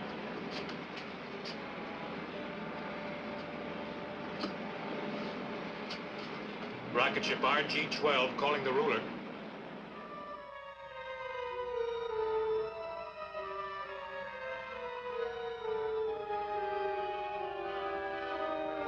Rocket ship RG-12 calling the ruler. The ruler will listen. Go ahead, Sarek. Earth radio reports Commando Cody en route to Moon to investigate explosions there, Excellency. Change course to intercept and stop him at once. Here's to obey, Excellency. Ruler calling Moon base.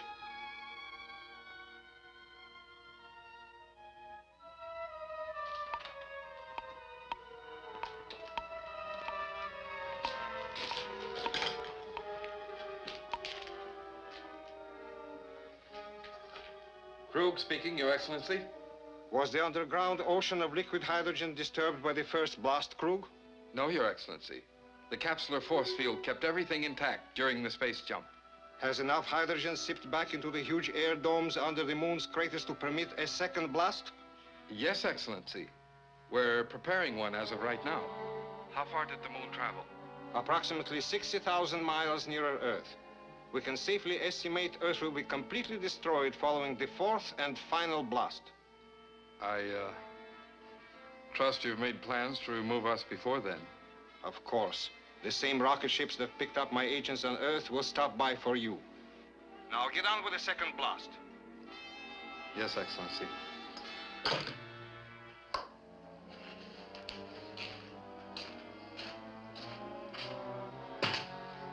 Timer set? All set. I'll turn on the capsular force field so that the moon will stay in one piece. You go to the counter inertia room and get ready.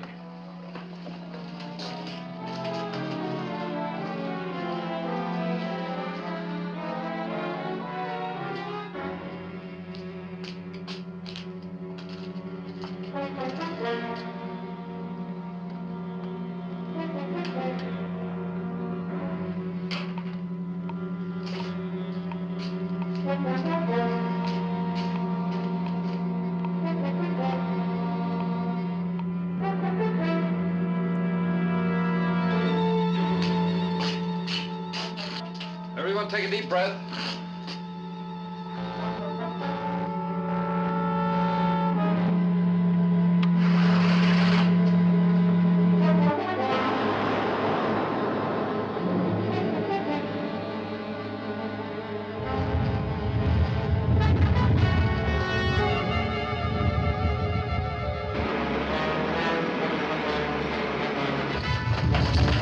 What was that? Jumping neutrons. Look at the moon.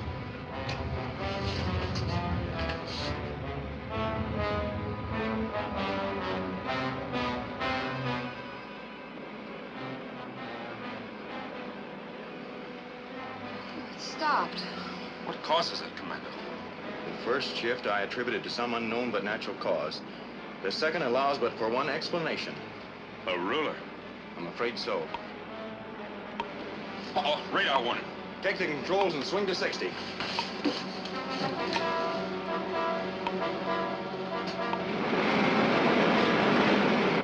Switch to the infinity lens.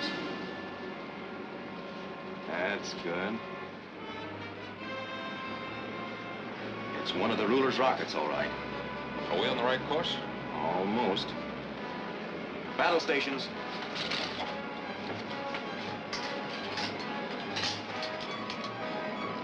Looks like he hasn't seen us yet.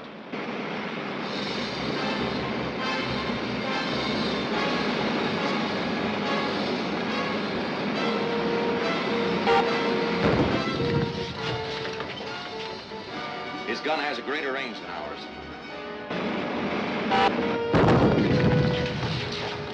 Hey, that was too close.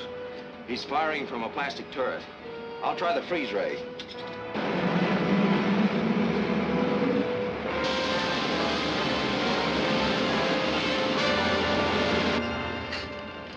The turret's clouded. I can't see the chute. We'll have to make a run for it. That did it. He's on the run. Then let's close in and finish him quick. No, it's more important to reach the moon. Get back on the original course and increase the fuel feed. Right.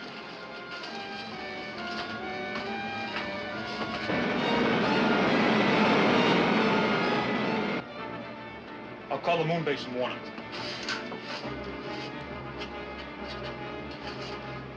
Rocket ship RG-12 calling moon base. Put it on automatic, Dick. We'll circle toward the dark side later.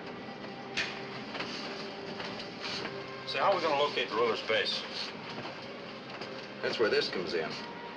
It's a highly sensitive thermodetector, capable of registering the body heat of human beings at great distances. What about your own body heat? Oh, this is directional. Say, is there anything that you can't put together? Trouble with the broken egg once.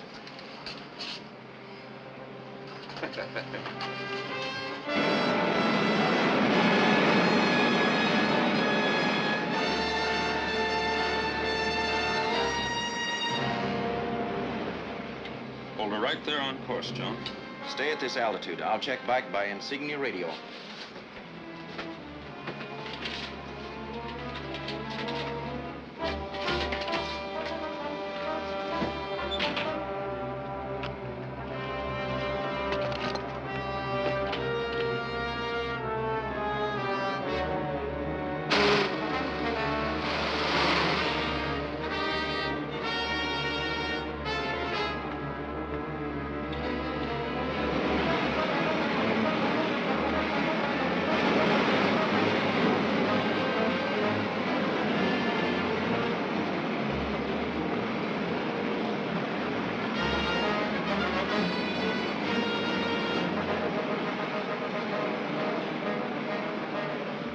Hello, Dick. Yes, Commander. I have a thermo reading already. Looks like the center of the crater. We'll keep a spot on the scanner and let you know if we see any activity. Right.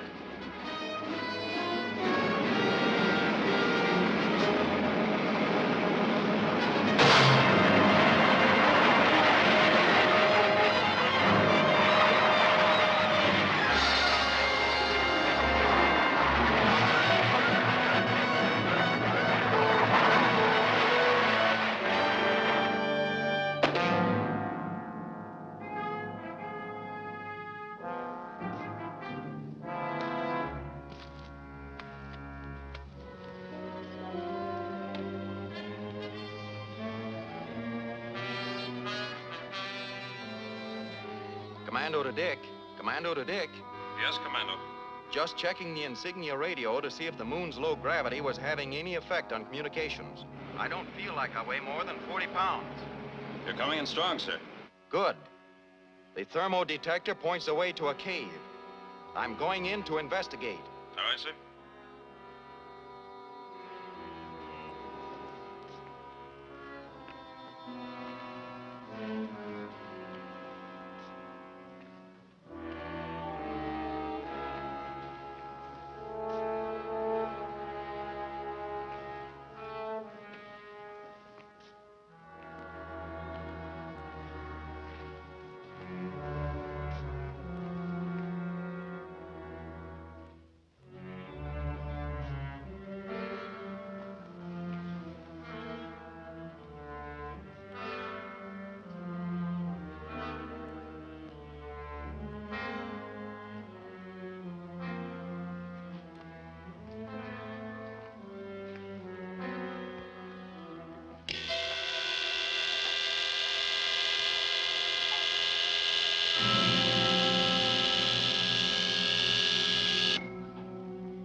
Chain him up before he regains consciousness.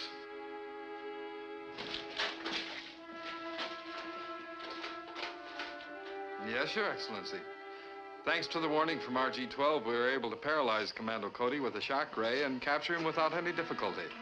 Arrange for me to speak with him, Krug. At once, Excellency. Is Cody within sound of my voice, Krug? Yes, I can hear you. And there are a few things I want to say. Respect for the ruler. Oh, let him speak, Krug. It will be for the last time. You know, Cody, the next hydrogen blast will send the moon hurtling to within striking distance of the Earth. Too bad it will not be alive to see the final collision. You mean you're actually planning the total destruction of the Earth? To put it a little more accurately, let's say I plan to pulverize your world completely. At my bidding, the moon has been transformed into the largest guided missile ever to be fired by man. You're not a man, you're an insane monster. Krug, be sure Commander Cody has a front row seat for the next moon jump. It shall be done, Excellency. Timer is set, Krug. Go to the counter-inertia room. You'll have a good view of the timing mechanism that allows us to get into the counter-inertia room. When this sweep hand reaches zero, it releases the detonator charge into the underground ocean of hydrogen, and your imagination can fill in the rest. I'll intensify the artificial gravity control for this cave. That way your body will develop more G's when the big jump comes. Nobody can survive a blast like that, and you know it. Nor will your friends in the rocket ship. The thousands of flames shooting out of the extinct craters will vaporize them instantly. The timing device has a few short moments to go. I hope you enjoy your trip, Commando.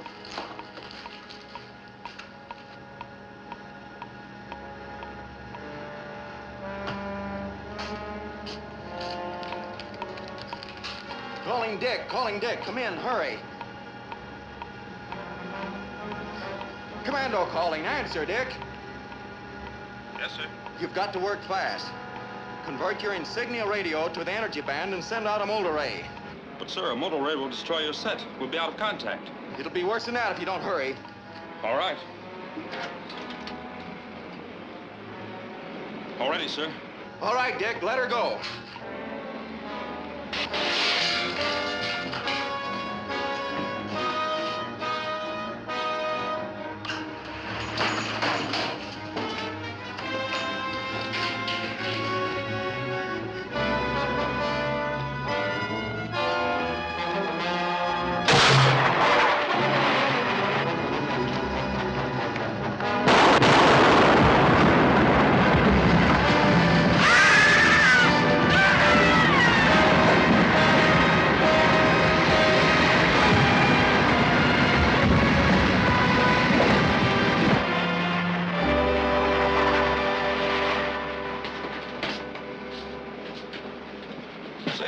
Down there.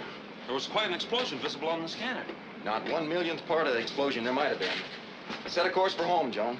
Yes, sir. What about the moon? And the ruler's men? Will there be any more explosions? Hey, one question at a time. First, the moon will slowly return to its original orbit around the Earth. Am I glad to hear that? Second, there aren't any of the ruler's men left alive on the moon. A detonator bomb exploded and flooded their cavern base with liquid hydrogen. They'll remain in a deep freeze for the rest of eternity. And there'll be no more explosions. Ah.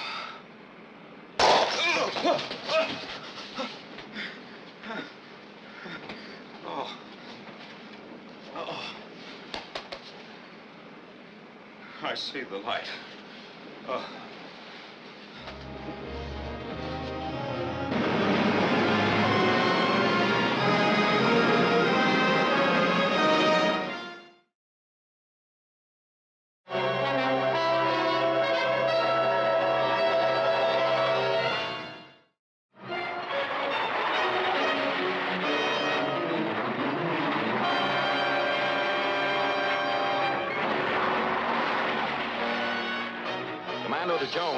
Commando to Joan.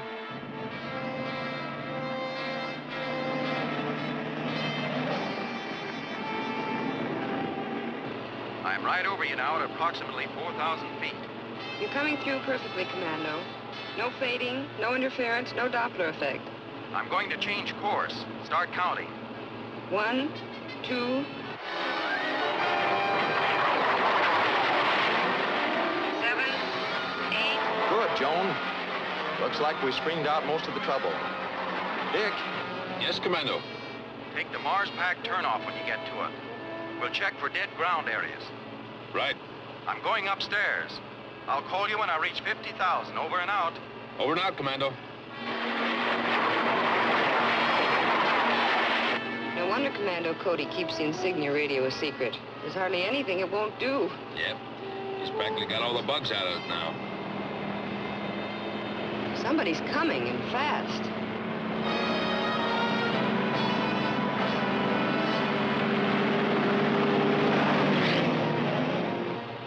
Hey, who do they think they are?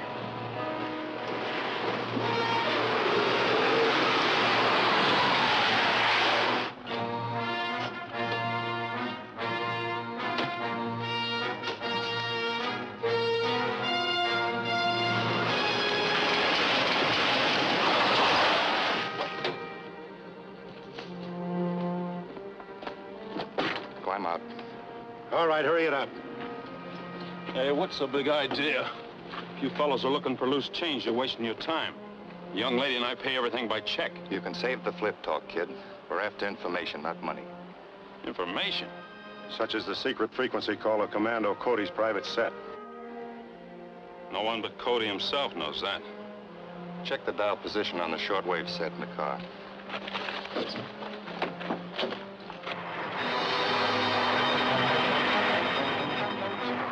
Commando to Joan. I've reached 50,000. Commando, cut out! Trouble! Watch out!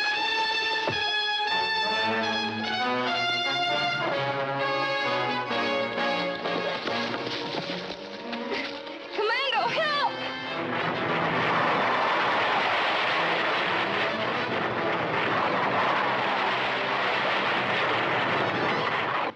That must be the radio. It is. Let's go.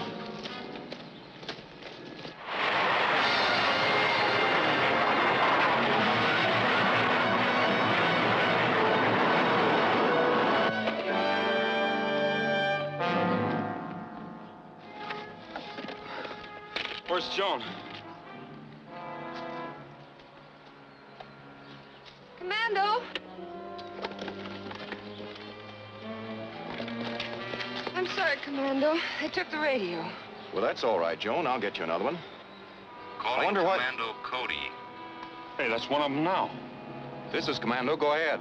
Stand by. In 2 hours, you will receive a personal message from the ruler. That's all, Commando Cody. The ruler? See, that means more trouble for Earth. I wonder what gruesome plan he's got up his sleeve this time. Maybe we can pick up a directional fix on them. Let's get back to the office before that message comes in.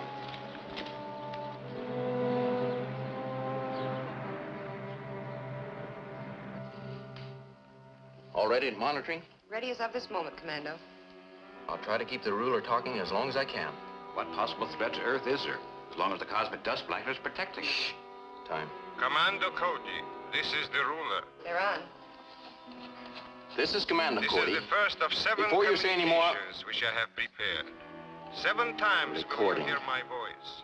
And 7 times will the people of your doomed Earth see my power to destroy you multiplied in the skies. My next communication will come in exactly 1 hour from now. they're cut off. Recording or not, let's find out where they came from. Hello, monitoring. Report, please. Looks like it was a moving point, Commando. Direction 123 southwest. 123 southwest. Variable 3 seconds of arc during signal. 3 seconds of arc. Right. The recording was being transmitted from a moving vehicle traveling south on the mountain highway. How about a roadblock? There's too much traffic on that road. It'd be worse than searching for a needle in the haystack. Any further instructions for monitoring?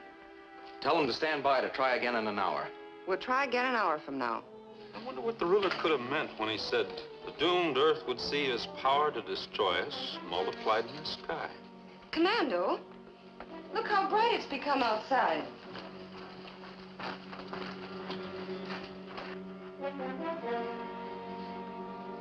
What makes the sun so hot? It's so bright I can't see anything. Hand me a polarizer, Dick.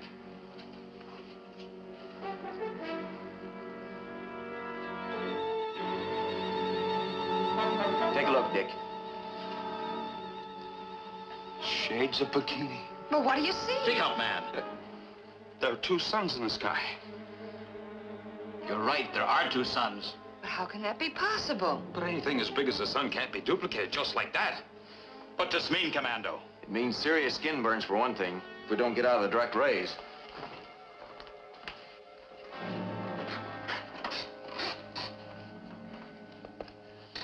Earth can survive the heat of 2 suns, but only through stringent worldwide emergency measures. Yes. It's for you, Mr. Henderson, Security Commission. Henderson speaking. Yes, we know. Commando says there is a chance. Here, I'll let you speak to him. Commando speaking. Yes, sir. I recommend worldwide water rationing immediately. Prepare for floods north of the 42nd parallel due to melting polar ice caps. As temperatures rise throughout the world, expect widespread grass and forest fires. People must be told to stay off the streets and indoors. Attention all citizens. Attention all citizens. Go to your homes at once and stay there. This is an emergency. Stay off the streets. Attention all citizens. Stay off the streets. Go to your homes and await further instructions. Attention all citizens. Stay off the streets.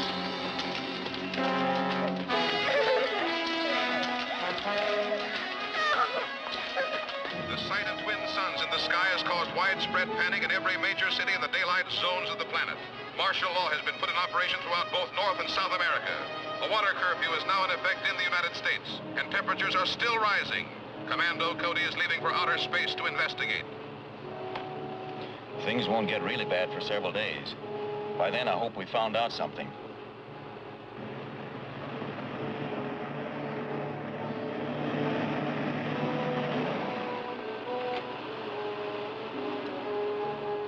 Calling post number 1. Calling post number 1.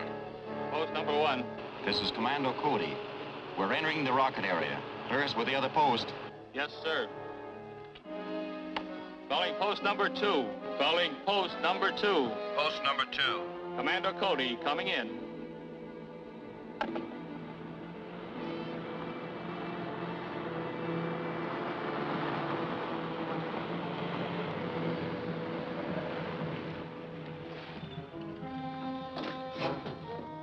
Everything's all set to blast off, Commando. Fine, Clancy. How can there suddenly be two suns in the sky? I wish I knew. Take the car back and stay indoors. Right.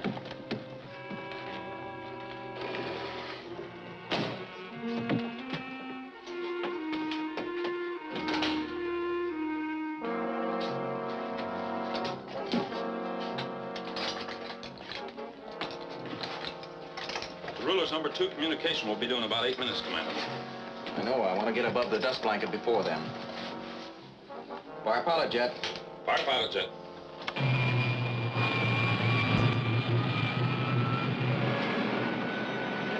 Fire main jets. Fire main jets.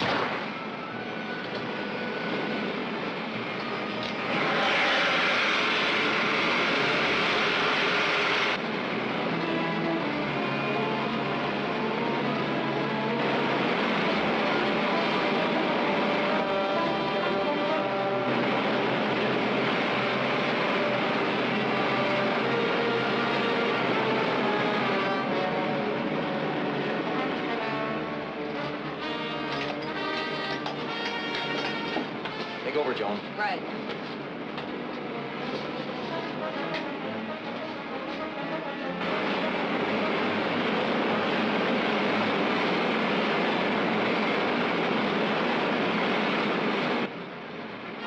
We're nearing the dust cloud. Turn on the dispersal ray.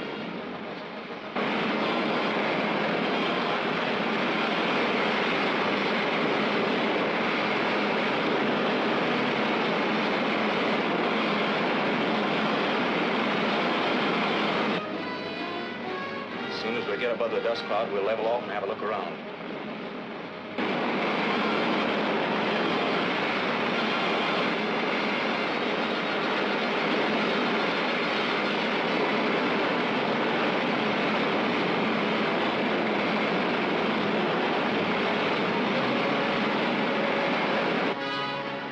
See if I can center those twin suns on the scanner. Make it 90, Joan. 90.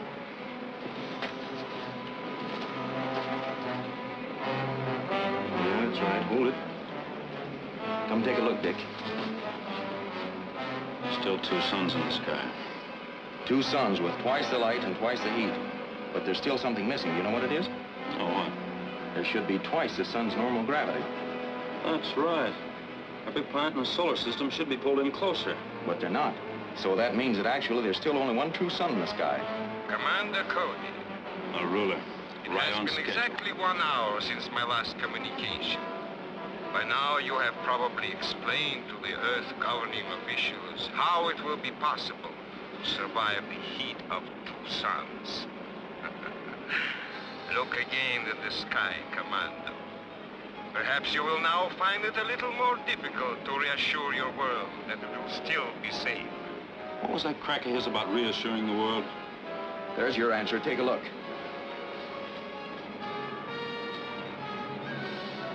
Oh, no. The ruler must be a madman. I know he is. Unfortunately, he's also a scientific genius. But how does he do it? Calling Commando Cody. Calling Commando Cody.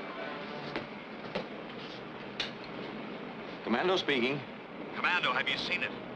I have, Mr. Henderson. There are 3 suns in the sky.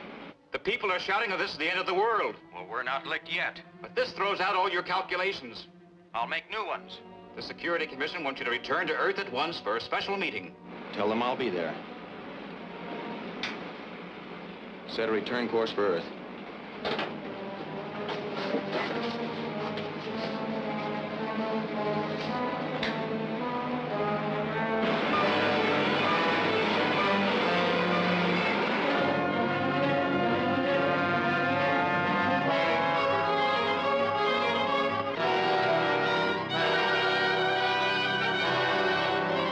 Heavy clouds of dust have done much to blot out some of the terrible heat of the multiple suns. But great stretches of once fertile farmlands are now desolate dust bowls, incapable of supporting man or beast. The hot winds continue to blow, sending furnace-like temperatures soaring. In some areas, spontaneous fires rage out of control. There's fear that a 6th sun to appear in the sky would spell the complete end of all life on Earth.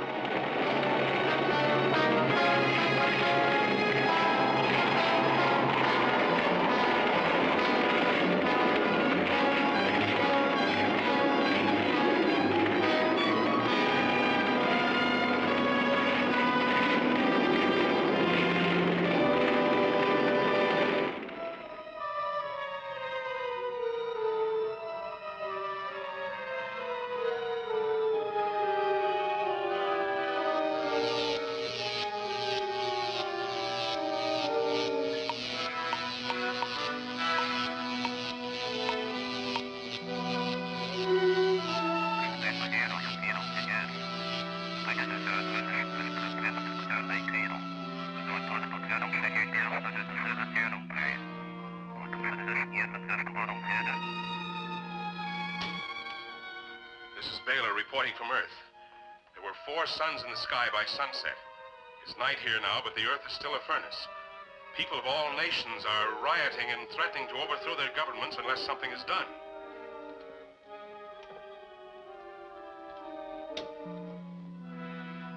Very good.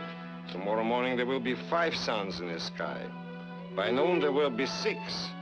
But before then, I will communicate my terms for Earth's complete and total surrender to me.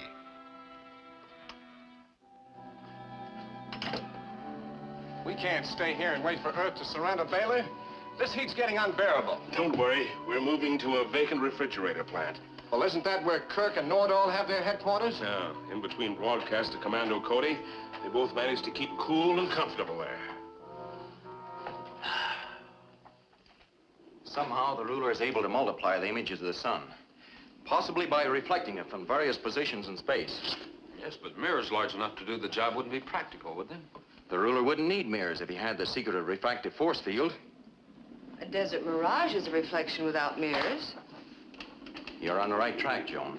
Any abrupt change in density creates a surface that reflects light and heat. Remember the formula for figuring the frequency density ranges in electromagnetic transmissions of power? Yes, there's a copy of it in the safe, but You and Joan make up a single-phase scanning unit, utilizing the principles of that formula. Get it aboard the rocket ship and wait for me at 80,000 feet. Yes, sir. That wind you hear might even blow us some good. Not only will the dust storms it's causing filter out some of the heat from the skies, but it will also keep most of the traffic off the roads. Well, there'll be plenty of wind for that, and even more.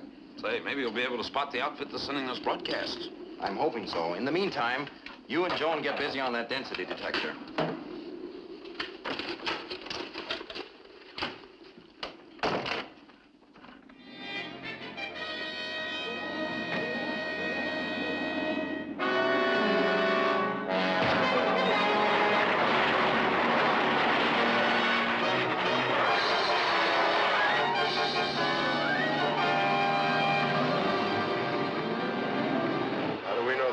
isn't trying to destroy the whole Earth, and us along with it. The ruler wants to conquer Earth, not wipe it out.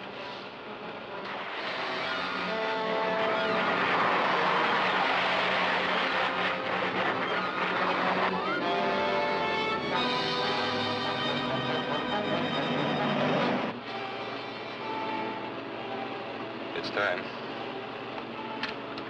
Commando Cody, this is the ruler. By this time, there can be no question in your mind but that Earth is doomed.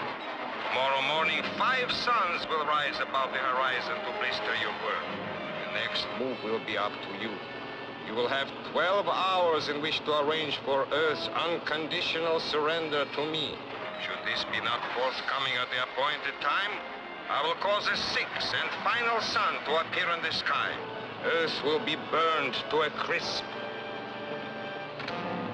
You know, this fancy two-way radio sure made our job a lot easier. Yeah.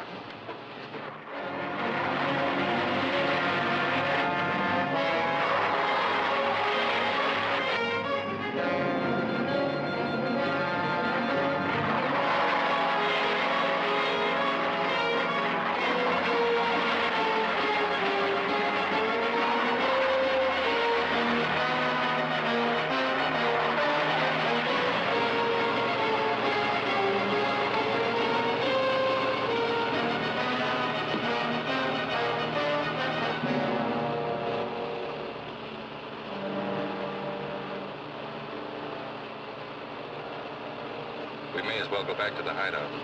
How about the boss? We supposed to pick him up? No, he and Mason will show up when they're ready.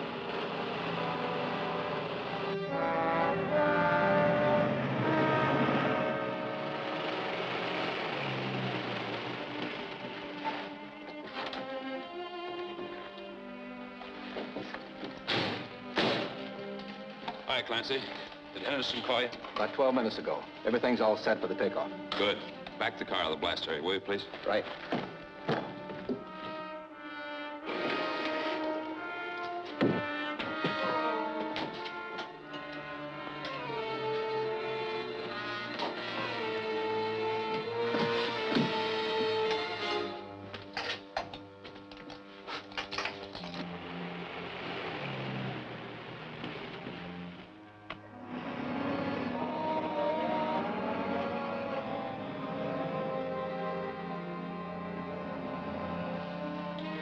Fire pilot jet.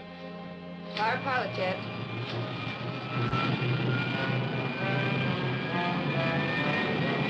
Fire main jet.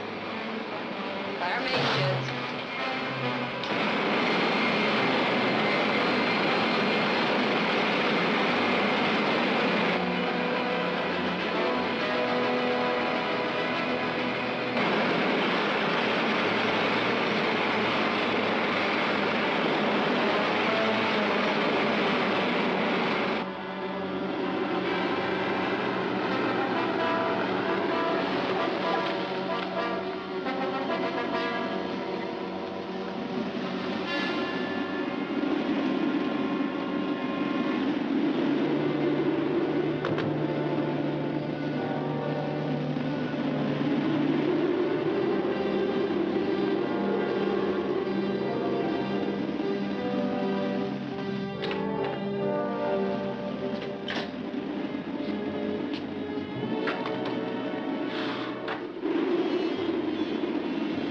Boy, it's even hot in here.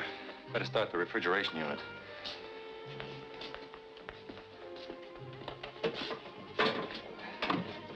I'm gonna hide this before Baylor and Mason get here. Aren't you gonna let him know how we kept in contact with Commando? And let him take all the credit with the ruler? Oh, no. Let's play it smart. And maybe someday Baylor will be taking orders from us. I'll take that. Commander Cody. Toss it here. And be careful how you handle it. This trigger is very delicate. I'm interested in finding out who this Baylor is. And so long as he's due here, we'll just wait for him.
calling Dick. Commando calling Dick. Where are you, Commando? On my way to rendezvous point 6623. I'll be right there, sir.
Any luck, sir? Yes. Tell you about it later. Where's the density detector? We've attached it to the scanner according to formula, sir. Good. Take her up to 40 miles, Joan. Going up. It's a low-power unit, Commando. But I don't see how it'll be much use against the ruler's refractive force fields. Well, it's not made to destroy them, Dick. Only locate them. Oh.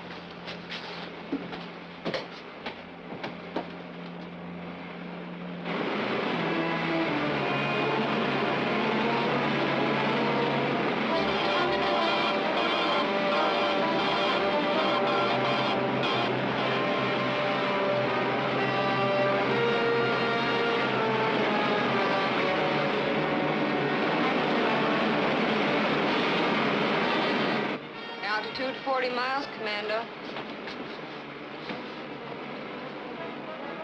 Make a slow 90, Joan. Slow 90.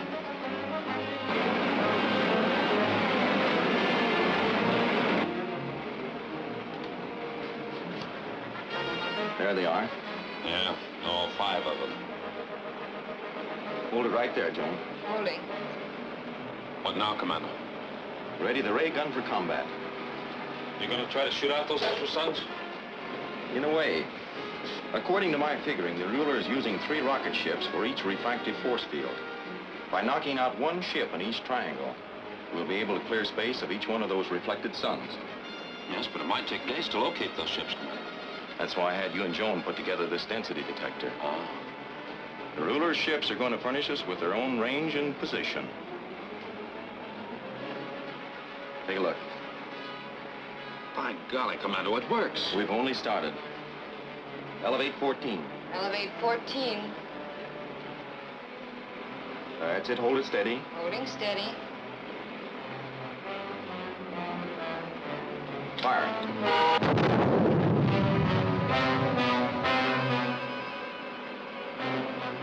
A direct hit. You put out the sun.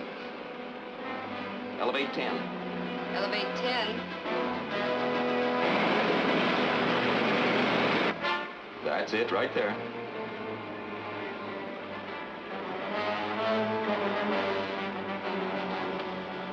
Fire.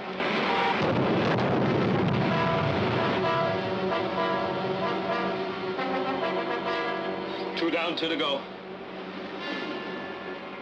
Lower 8. Lower 8. Steady right there, Joan. Steady she is. Fire.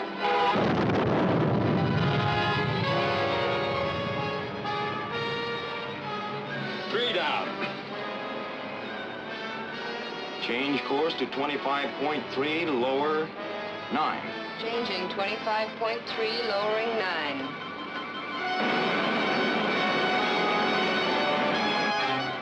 That's it. Hold it. Fire.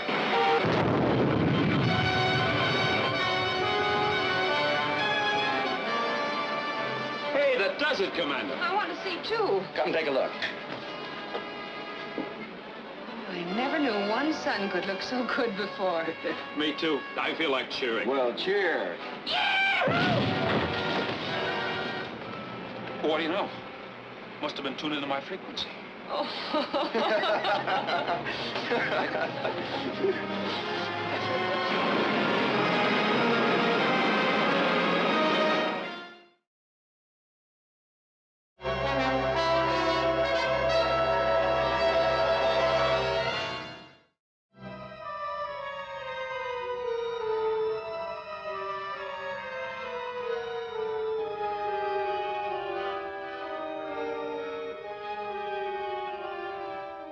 Calling rocket R13. Calling rocket R13.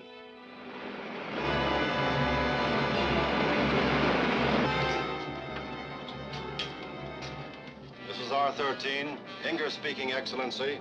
Read your coordinates. Parsec 23, 208 degrees over trine. Angle to the solar drift 50. Attention, R13. In 5:21 seconds, you will be over the Earth's magnetic North Pole. We'll proceed with phase 2 of the Operation Ice Age. Let me speak with Tantor. Tantor speaking, Excellency. You will jump from the rocket at exactly 14 hours minus 18 seconds, Tantor. Are you ready? I am ready, Excellency. The repel array-treated plastic coverings will protect both yourself and the Magna terminal from Commando Cody's dust blanket, so you have nothing to fear. I have no fear, Excellency. But the entire planet Earth will have much to fear. And soon, huh, Tantor? It is your will, Excellency. Sign off now and stand by.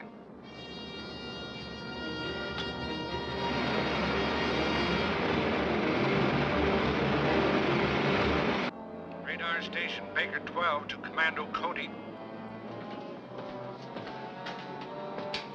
Go ahead, Baker 12.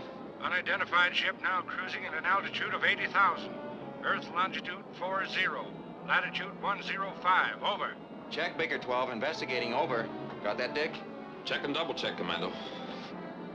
Do you think it's one of the ruler ships? We'll know as soon as we get within scanner range.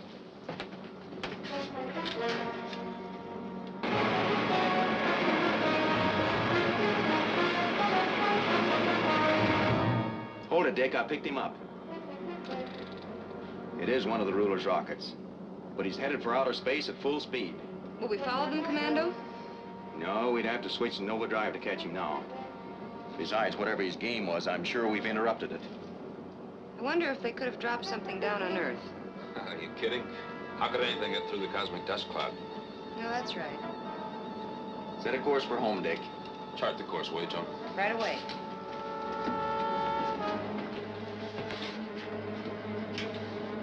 Commando Cody calling radar station Baker 12. We're returning to base.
Tantor calling Baylor.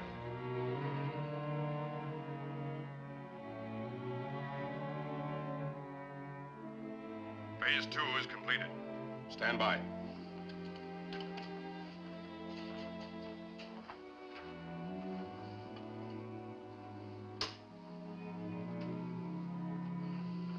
This is Baylor reporting from Earth. Tantor has just completed Phase 2 of Operation Ice Age and is standing by to commence Phase 3. We're ready to receive the synchronous interlock signal by direct wave.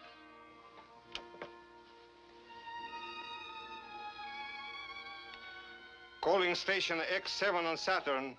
Calling station X7 on Saturn.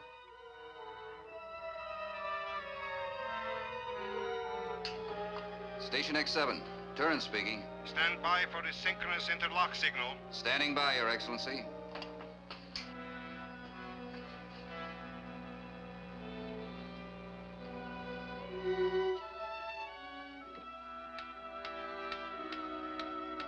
Are you picking up the timer signal all right, Tantor? Yes.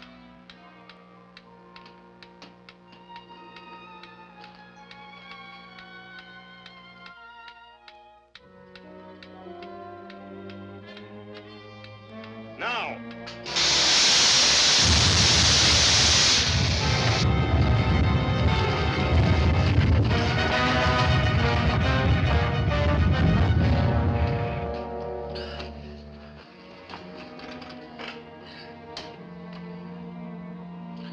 This is Baylor reporting from Earth. At the moment of synchronous interlock, there was a sharp earthquake, Your Excellency. That was to be expected.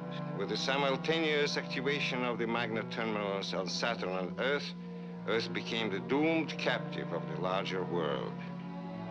As Saturn turns on its axis, the magnetic force beam connecting the two planets will gradually tilt the Earth so that the South Pole points eternally towards the sun, while the North Pole points towards the frigid outer space.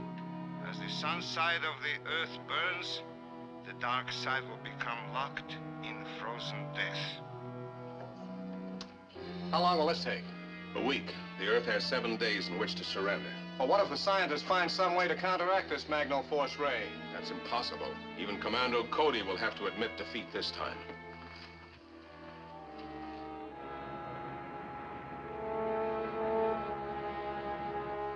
Iceland, New Delhi, Cape Town, Melbourne, and the seismograph station at Little America. Do you mean all those stations are reporting an earthquake? That's not all. Alaska, Switzerland, Honolulu. Thank you, sir. They'll keep phoning us additional reports as they come in. A worldwide shock can mean only one thing. The entire Earth has been shifted somehow. But how can it happen? I don't know. Call the observatory and ask for an immediate solar fix. Yes, sir. Commando, what's happening? It's too early to say, sir. But there's a possibility that Earth has been tilted slightly on its axis. Hello, observatory. This is Commander Cody's office calling. Arrange for an immediate fix on the sun's position. You what? 3 seconds of arc? That was immediately after the shock was felt? Thank you, sir. Professor Kirkson says the sun was under observation at the time of the shock. It's apparently moved its position 3 seconds of arc to the south. Then the planet Earth has been tilted 3 seconds of arc toward the north. That's not all, Commando. Professor Kirkson says the Earth is still tilting. I'll need more than second-hand reports. Help me with my flight jacket, Dick. Right. What will happen if the Earth keeps on tilting, Commando? It'll mean the end of life as we know it. Keep me informed by seeking the radio, Joan. I will, Commando. What can I tell the Security Commission? That this must be another attack against Earth by the ruler. And the countermeasures will be undertaken as soon as we know what we're up against.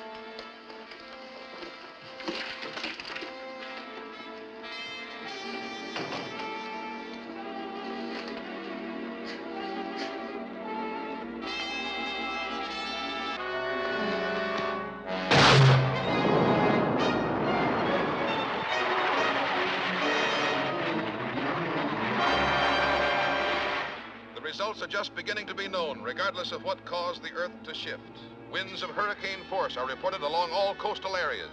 Storm warnings are being broadcast from the Aleutians to Cape Horn. All ships unable to make harbor should stand out to open sea. Calling Commando Cody. The first reports Calling of Commando earthquake Cody. damage are just beginning to come in. Dick, why doesn't he While the shock answer? was worldwide, it was Calling only of Commando moderate Cody. intensity, and it appears that this planet Come has in, been Joan. spared a major catastrophe. Commando. The National Weather Bureau reports a tremendous storm sweeping across the entire Western Hemisphere. That's no news to me, Joan. I'm in the center of it. In another hour, it will have swept halfway across the continent. Dick and Mr. Henderson think that you should come back. Commando, this is Dick. Don't take chances, sir. Stand by. I'm going down for a closer look.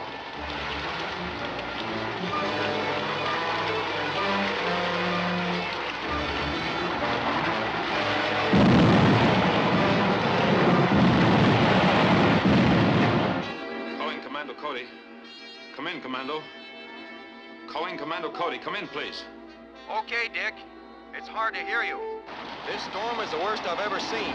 I'm flying low over the Pacific. Some of the waves are bigger than mountains.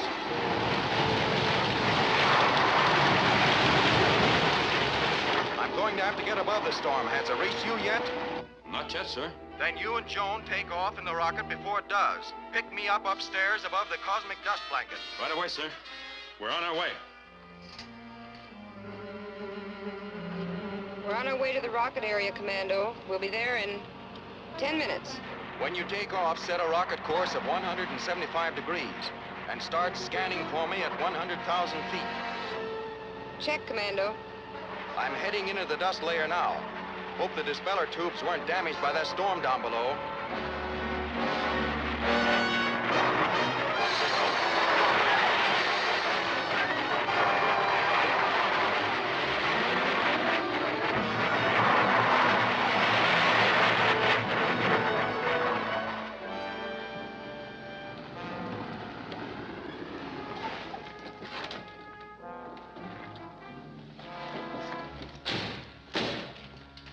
Hi, Clancy. Did Henderson call you? About 12 minutes ago. Everything's all set for the takeoff. Good. Back the car to the blast area, will you, please? Right.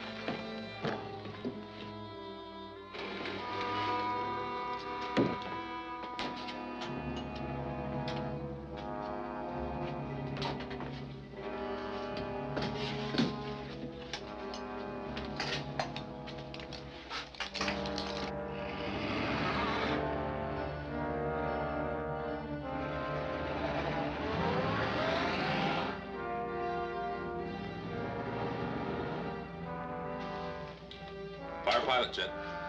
Fire pilot jet. Fire main jet. Fire main jets.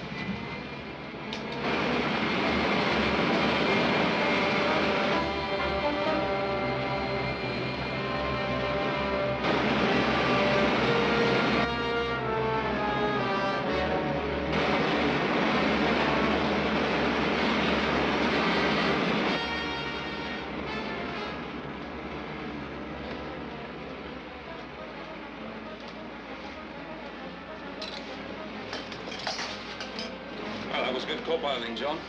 Hold her steady as she goes until we get through the cosmic dust layer. Isn't it about time to turn on the dispersal ray? Right. Turn it on.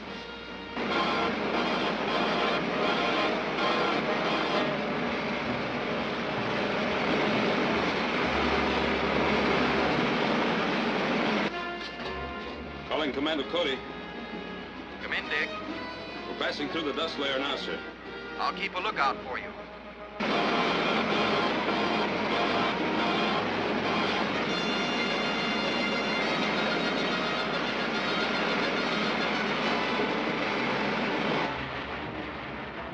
I see you, Dick. Make a night in, you'll pick me up on the scanner.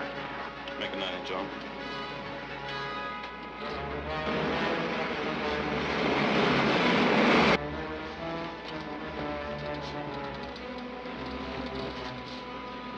Yeah, I see him. He's right over us.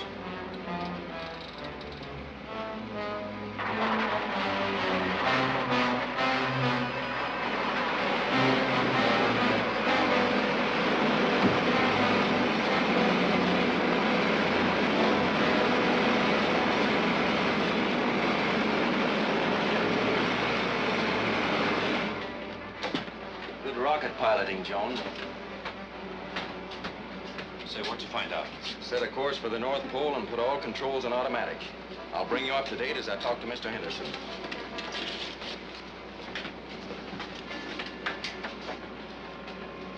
Commando Cody calling Mr. Henderson. Calling Mr. Henderson. is Henderson. Come in, Commando. The Earth is being tilted at right angles to its axis at the approximate rate of 15 seconds of arc every 5 minutes. Did you find out what is causing this, Commando? The violent storms indicate a powerful magnetic disturbance centering around the North Pole. It may be that Earth is being tilted by a magnetic drag from another and larger planet. Can we stop this thing? I don't know yet. Have there been any reports of temperature gradients around the world? Yes. A rapid decline of temperature is taking place throughout the entire northern hemisphere. And south of the equator, temperatures are reported going up. Warn the Security Commission to prepare the people of the North for unseasonable freezing within the next 24 hours. Commando. Calling Commando Cody. Come in, please.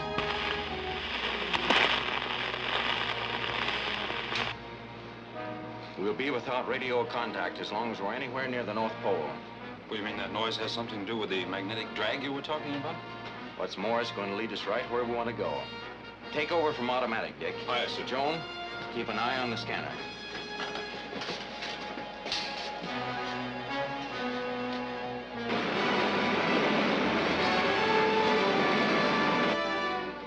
Correct course to 354 degrees. 354 degrees. By using the entire rocket ship as a direction finder, we ought to be able to hit right into the heart of trouble. Commando, quick!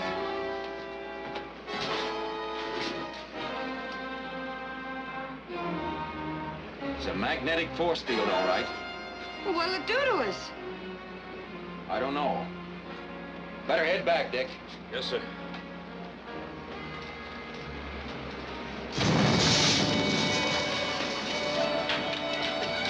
Commando! They don't work!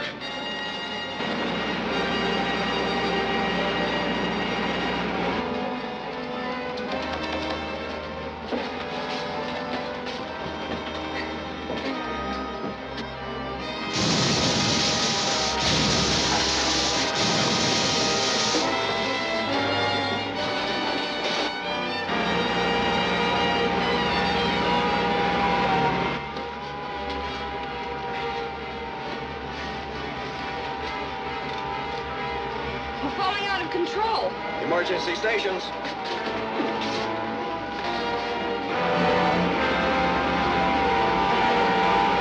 Controls are still out. 80,000, sir. We're falling fast. Dispersal ray, quick. Let me have it, Joan.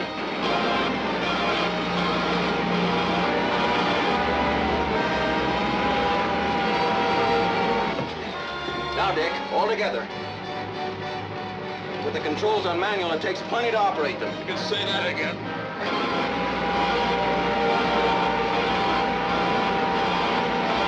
Can we get back to base, Commando? We'll be lucky to land anywhere in one piece. See if we're far enough off the magnetic force field to raise Henderson.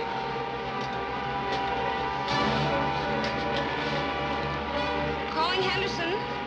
Calling Mr. Henderson. Come in, please. This is Henderson. Where are you? Just a minute. We're making a forced landing, Henderson. 12,000 feet, Commando. Fasten safety belts. Commando, what's your position? The best I can give you is approximately 32 miles south of the magnetic pole. Joan, strap yourself in. Commando. Calling Commander Cody. Come in, please.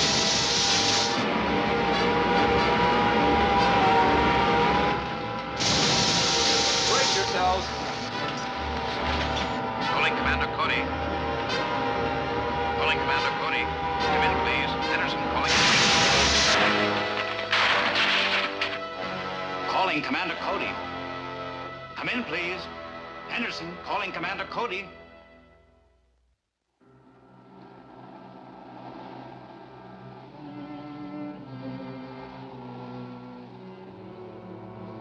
Distress call. Does anybody read me? Distress call.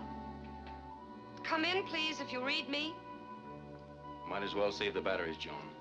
I didn't design the radio to stand up under that rough a landing. There's a settlement about 5 miles west of here, sir. You could fly there and get help, Commando. There'll be no more flying this trip. What's the matter, out of fuel? When you picked me up, I had about 4 minutes left. Flying through that storm really used up the power supply. You know, you should have worked in a meat market, Commando. I never knew anyone who could slice it so thin. This homemade direction finder locates a magnetic force field like a charm. Get ready for a hike through the snow, Dick. Yeah, good enough. We'll pick up a sled and some dogs at that settlement. You stay here, Joan. We'll send a relief party back to try to dig the rocket out of snow and free the jets for takeoff. They'll need your supervision. Well, if you put it that way.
Commando, this sure beats walking. Boy, am I glad they could outfit us back in the village. These markets feel good. Take another bearing, Dick. Yes, sir. Bearing reads the same, sir. Go!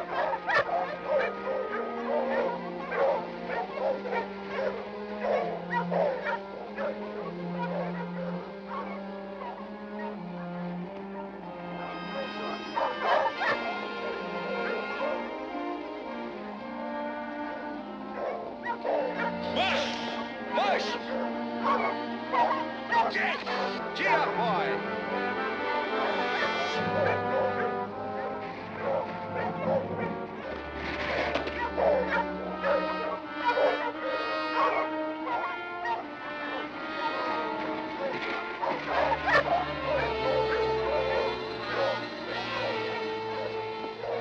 Oh, boy! Hold it!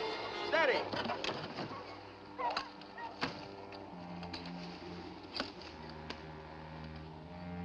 No matter which way I turn it, it's the same. That means what we're looking for is right around here someplace.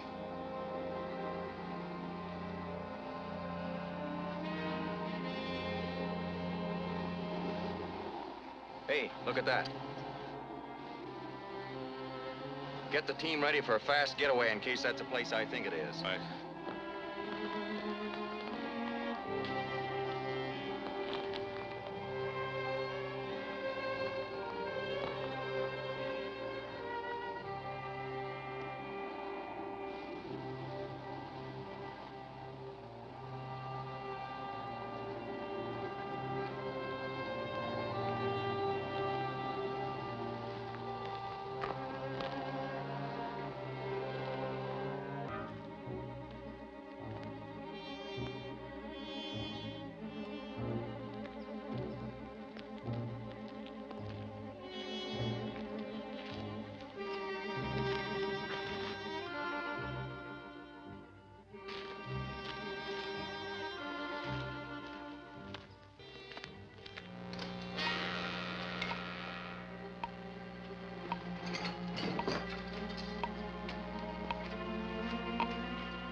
Dick, we're getting out of here. Jetpack even sliced it thin again, Commando. About 2 minutes, then. March!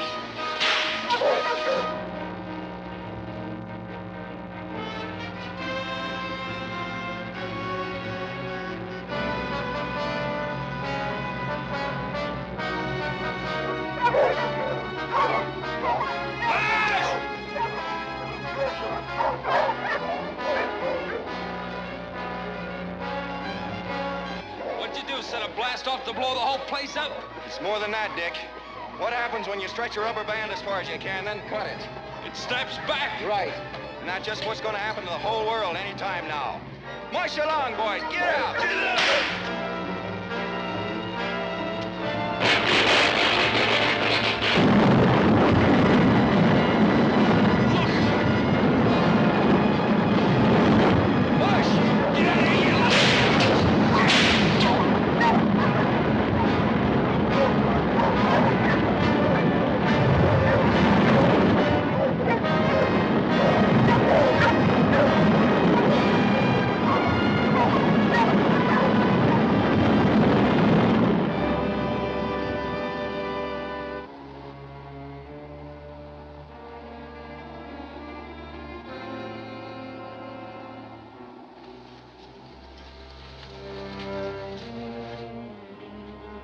Dick! Hey, Dick! Here I am, Commando. Where am I? Wow!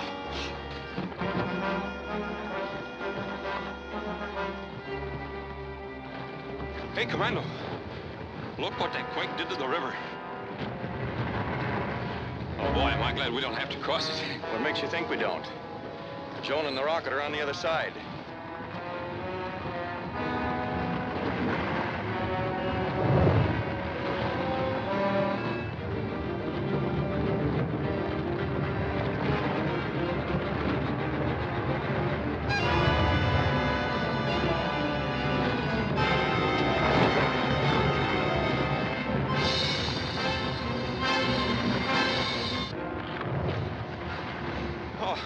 Oh, man, that was rough.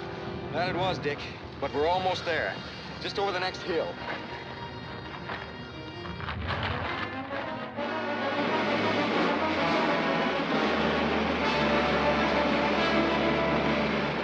And the panic has stopped. The people are settling down. Congratulations, Commando Cody, for a job well done. Thank you, sir. We're returning to base and should be landing in the next half hour. I'll let you have my full report then. Over and out. She's on automatic, sir. Good. You know, I still don't see how it was possible for the ruler to tilt the Earth. Maybe you learned how from the Greeks. The Greeks? That's right. Over 2,000 years ago, a Greek named Archimedes said, "Build me a lever long enough and I will lift the world." Well, what do you know?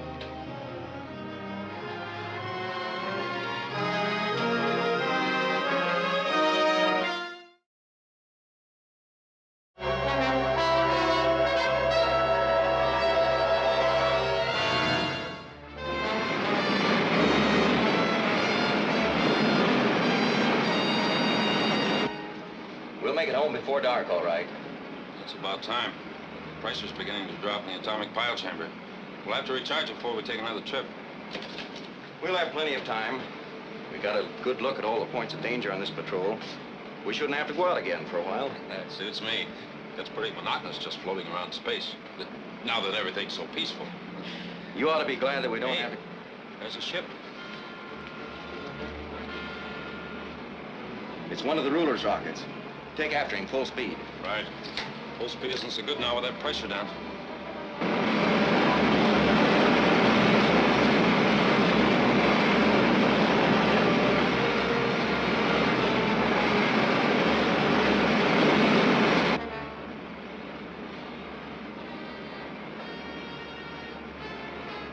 He's seen us all right. Are you sure you can keep ahead of him? With this lead, we ought to be able to. Oh, we're not catching him. No, on the range is too much for our ray gun. We're pulling ahead a little. Yes, you might as well get started now. Right. You're sure we're not in the field of gravity yet? Of course not. As soon as you clear our slipstream, you'll stop falling and just float around until they pick you up. Suppose they don't. Then we'll circle around and pick you up after we get away from them. Go on.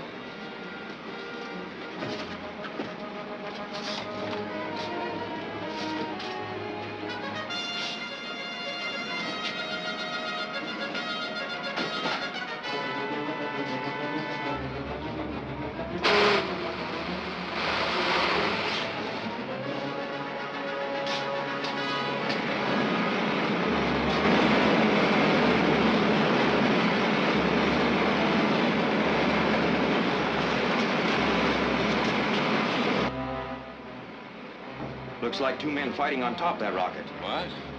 I'll bring the image in a little closer.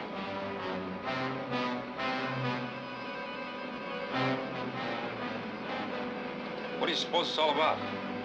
If we can keep them in sight long enough, we'll find out. Now! Right.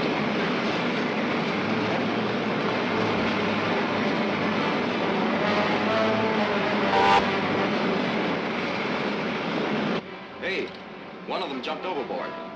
Fly under him and we'll pick him up. There's no use trying to catch that rocket now.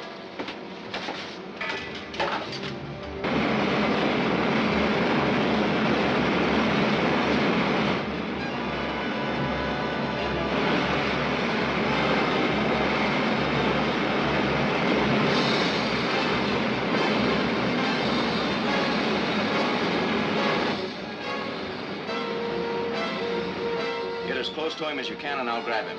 Okay.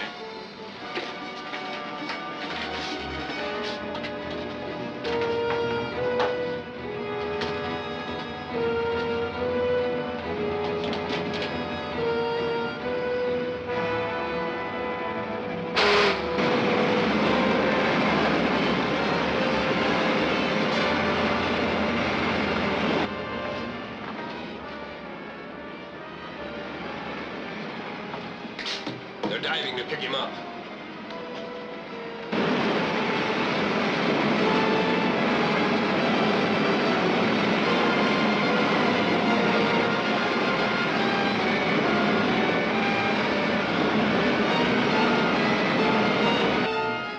I got him.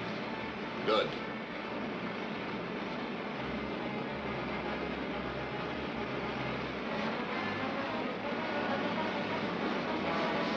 Report to the ruler.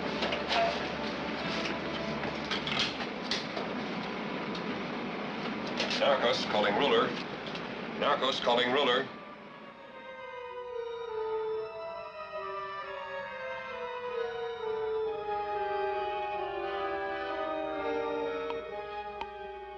Narcos calling ruler. Come in, Narcos. Your Excellency, our mission is accomplished. Balin was just picked up by Cody's ship. Good. Now proceed directly to Mercury and be ready for Cody when he gets there. Yes, Your Excellency. But we told Balin to try and kill Cody before they get there. If we can do that, so much the better. But remember, getting rid of him is only part of the job. I must have his rocket. Yes, sir. Why is that rocket of Cody's so important? It has that attachment on it for getting through the cosmic dust blanket around the Earth. The ruler will have to copy it for his own rockets before he can invade the Earth. Now, suppose you tell us what this is all about. Who are you? My name is Balin. I'm a citizen of Mercury. Mercury? Then what were you doing on the ruler's rocket? I was captured during the invasion. Then the ruler has invaded Mercury? Yes. 3 months ago, his army landed and occupied the whole planet. Many of my people were killed, and the rest are now nothing more than the ruler's slaves. They're doing their best to resist, but it's hopeless unless you can help us. That still doesn't explain what you were doing on that rocket. I'm a research scientist. They were taking me to observe your cosmic dust blanket around Earth and work out some way of getting through it. When I saw your rocket, I broke away and escaped. How did you know we'd pick you up? I hoped you would. And even if you didn't, well, anything would have been better than being tortured into helping the ruler. We'll have to talk this over with Commissioner Henderson. Head for home. Yes, sir.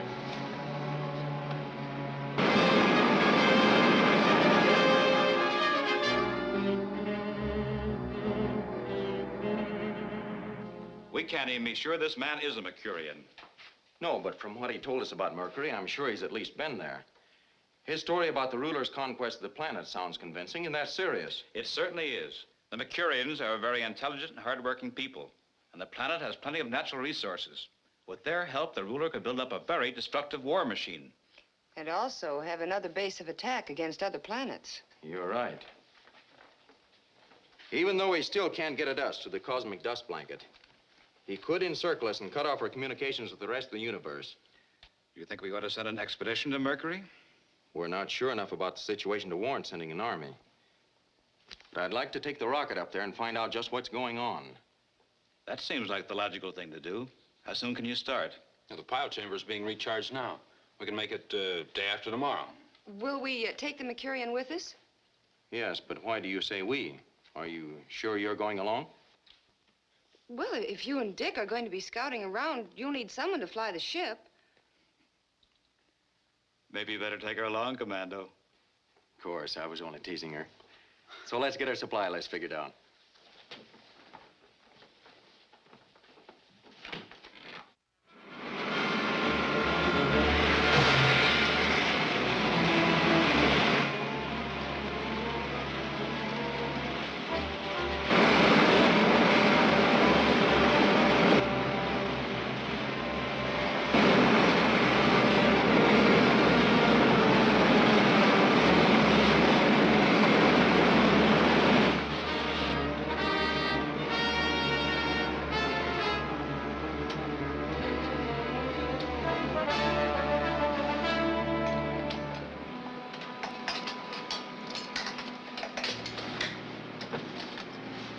Take over, Joan.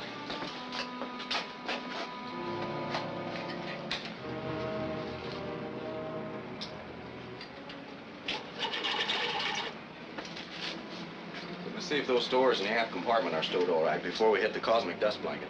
Okay.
Commando!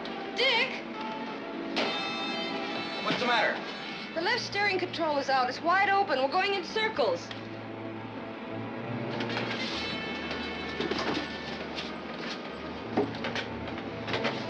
Here it is. The cable's come loose. Now what? The valve must have blown clear open and gone over center. I'll have to go outside to reset it. Here, you stand by to hook this up when I get the valve back in position. Right. You'll have to go out with me and handle my lifeline. Yes, sir.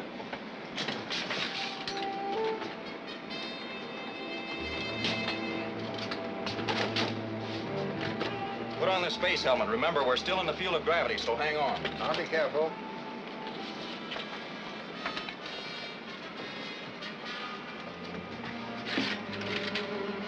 You take the line and secure it when I signal.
Joan, I fell overboard. We'll try to catch you, Commando.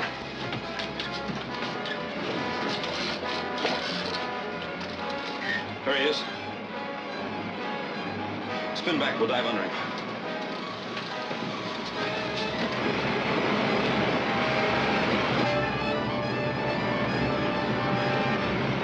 Can't we go any faster?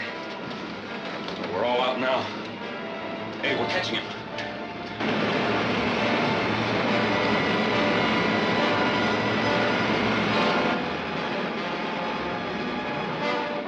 Start to level off.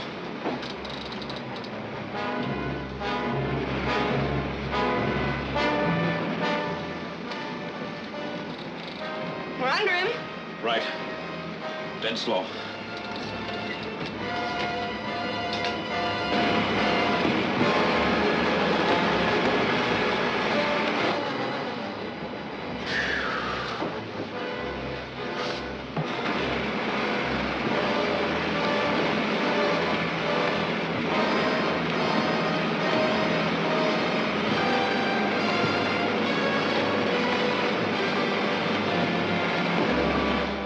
It's all my fault. I should have noticed the rope was chafing. Yes, you should have. We're both lucky to get out of that alive.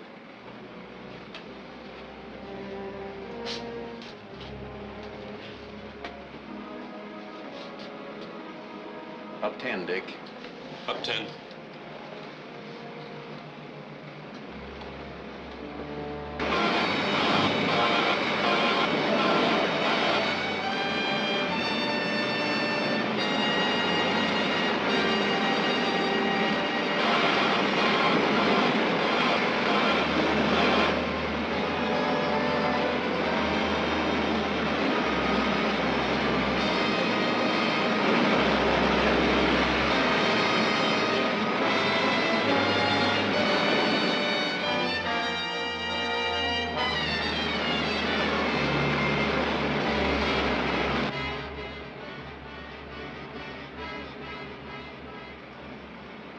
If you land in that canyon, your ship will be well hidden.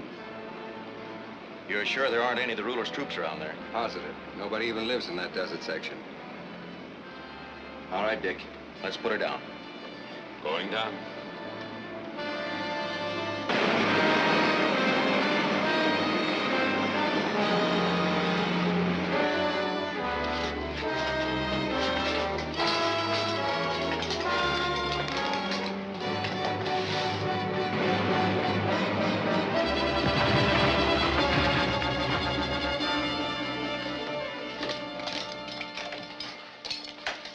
Well, here we are. Help me with the jacket, Dick. Right.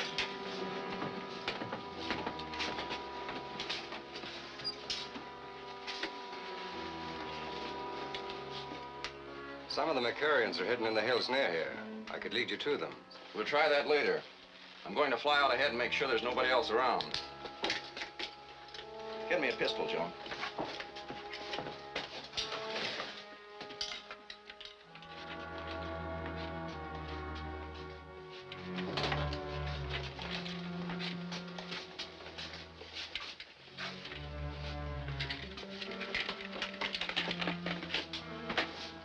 Let's watch him take off.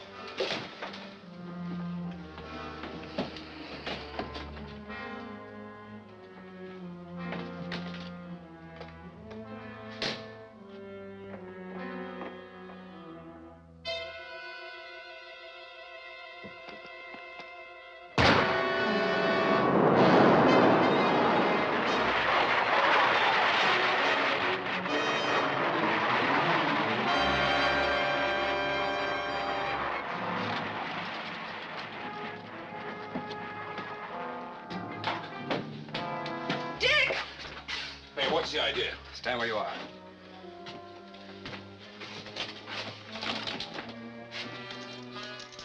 All right, turn around. Put your hands behind you. Come on, quick. Put them on.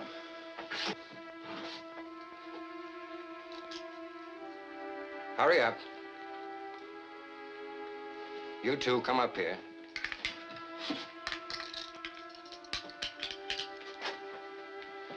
All right, now keep quiet and you won't be hurt.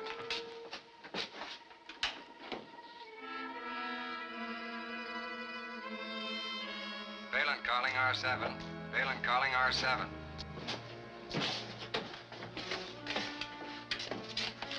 Come in, Balin. We have landed in the canyon you selected, and I've taken over the ship. Did you get rid of Cody? No, I missed on that. He flew out on a scouting trip. But I have the others, and we can easily get him when he comes back. We're not calling the ruler. We have other plans. What? Yes, the whole collection of the Mercurian sacred jewels. We sneaked into the temple and took them. Does the ruler know that? No, and he isn't going to. We'll take them with us to Earth and Cody's rocket and sell them for enough to last us the rest of our lives. If we double-cross the ruler, we won't be safe anywhere in the universe. Why not? No one can catch that rocket of Cody's, and even the ruler can't get through the cosmic dust blanket around Earth. I still don't like it, but we can talk it over when you get here. We'll be right over. All right, I'll open the door when I see you coming. All right. Take the jewels.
Hey, you.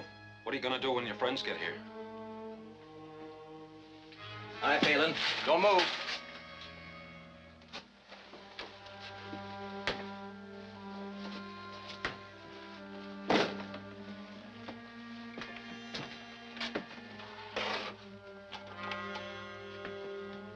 Back there.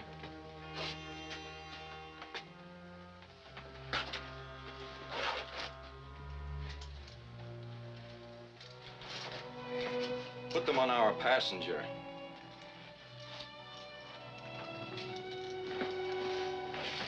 Did you hear everything? Yes. His friends ought to be here any minute now.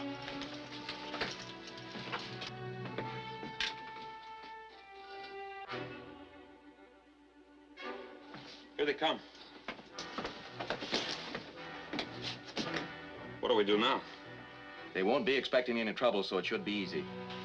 I'll open the door and let them in. Get yourself some pistols.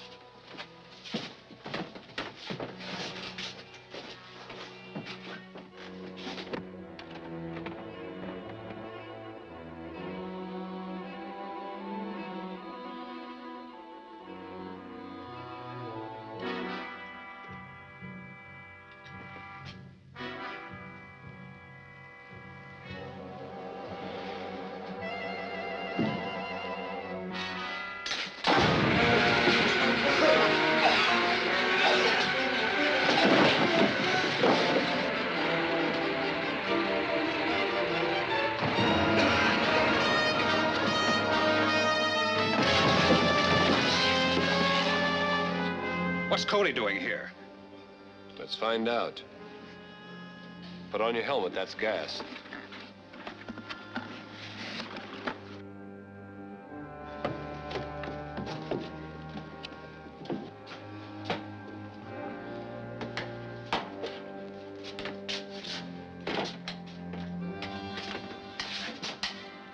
Never mind him now. Let's get this ship started before anyone else gets here. She's still warm. We can take off any time. You sure you can fly this ship?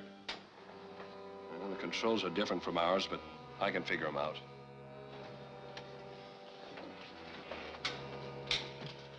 Ventilator.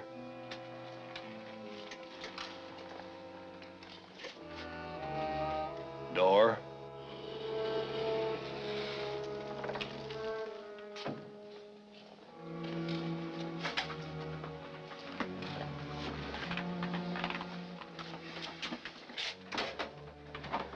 Let's try it.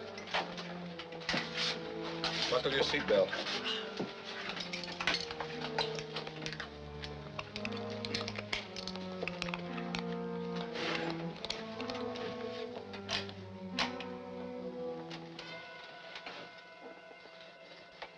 Starting jet.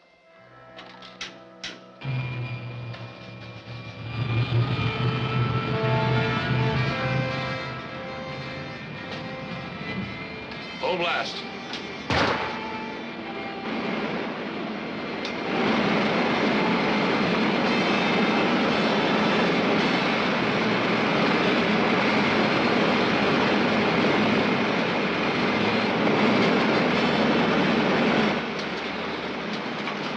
Point her up. I can't get the feel of these controls. I don't want to stall her.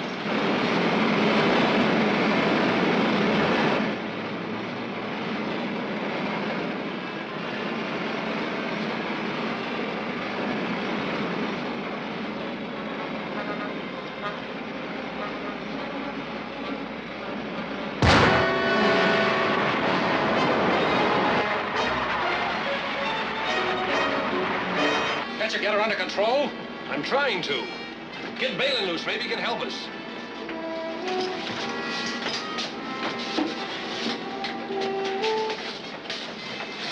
Handcuff key.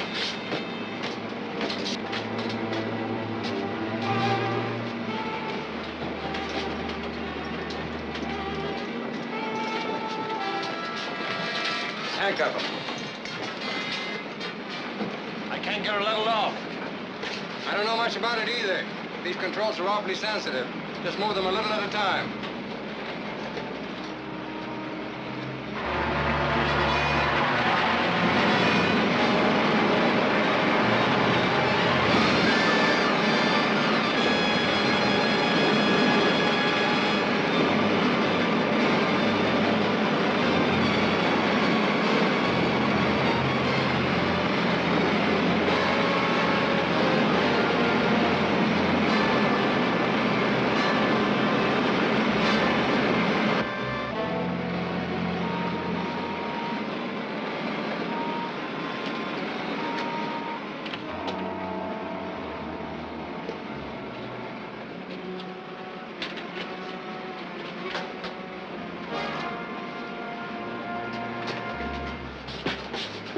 Cody!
I got him, Commando!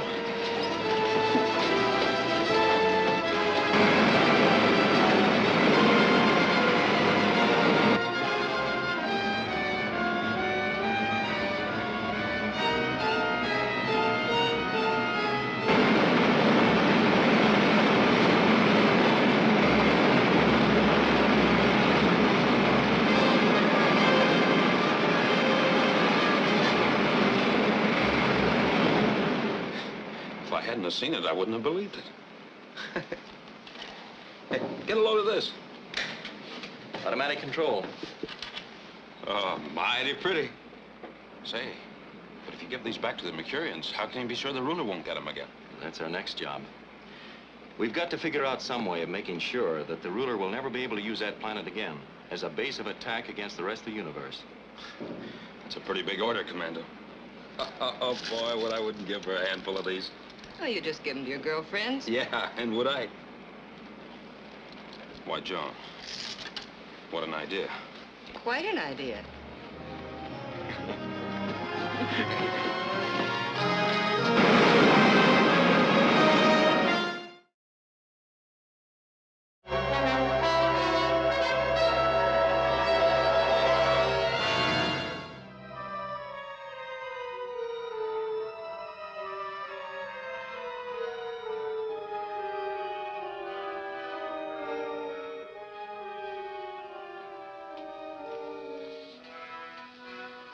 You wanted me, Excellency? Yes, I want to send a message to all main arsenals and rocket ship assembly plants. I'm going to make a mass attack and wipe out Earth defenses at one blow. My agents on Mercury have prepared a trap for Commando Cody, which will deliver him and his rocket ship to me. Prepare to copy the dispeller unit that permits Commando's ship to pass through the cosmic dust blanket around Earth, and install it in every ship in my rocket fleet. Send it official.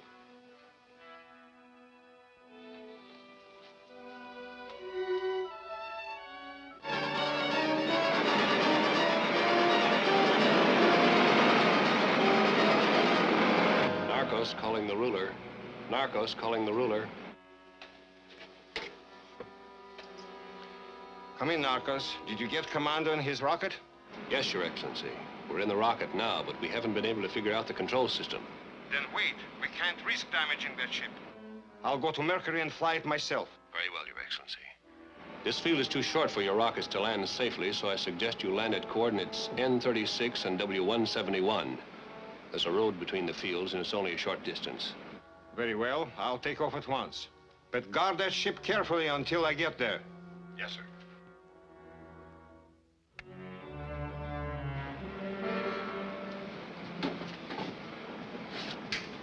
Take care of him. It'll be a pleasure.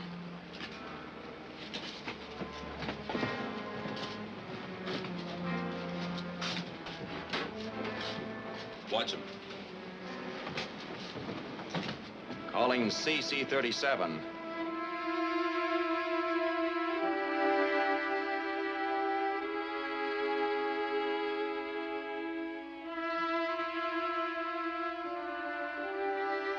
Calling CC-37. Come in, Commando. Has the ruler invaded Mercury yet? We're not sure yet. Some of his men are here, but I haven't been able to tell if they're just raiders or part of an invasion force. Have you seen any of the Mercurian leaders? No. Apparently, the only Mercurians left here are hiding in the hills. We're cruising above Mercury now. I'm going to land again and see if we can locate them. They should be able to tell us the true story. But first, I'm going to try to capture the ruler. What? We walked into an ambush here. Our ship was captured, but we got it back and took 3 prisoners.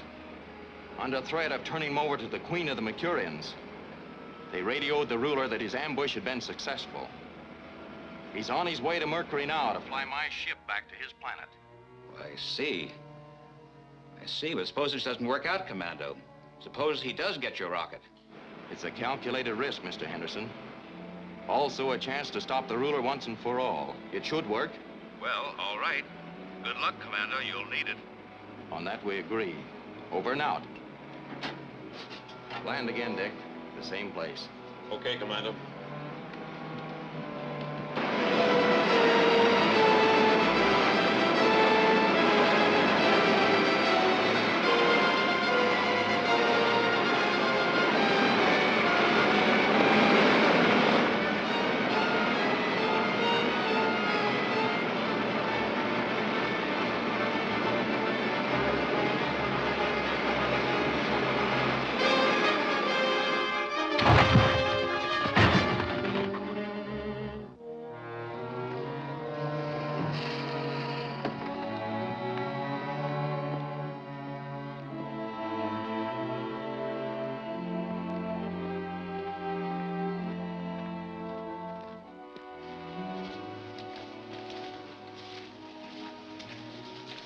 This looks like a good spot. The ruler will come along this trail. We'll hide out here and nail him as he goes by.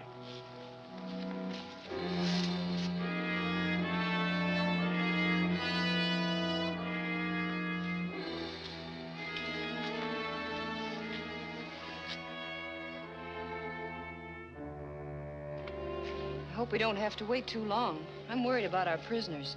I'm afraid they may break loose and try to steal our ship again. No danger of that. I took the needle valve out of the main fuel line. Nobody can fly the ship without it. Well, good going.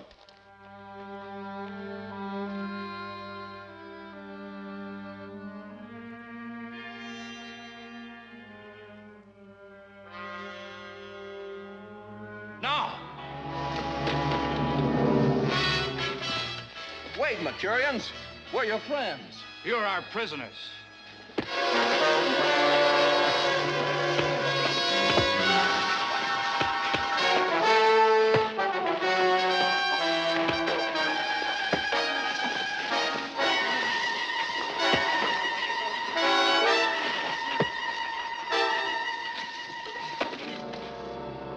Tie their hands. You're making a terrible mistake. That's Commando Cody. My orders were to capture everyone from your ship and take them to my queen.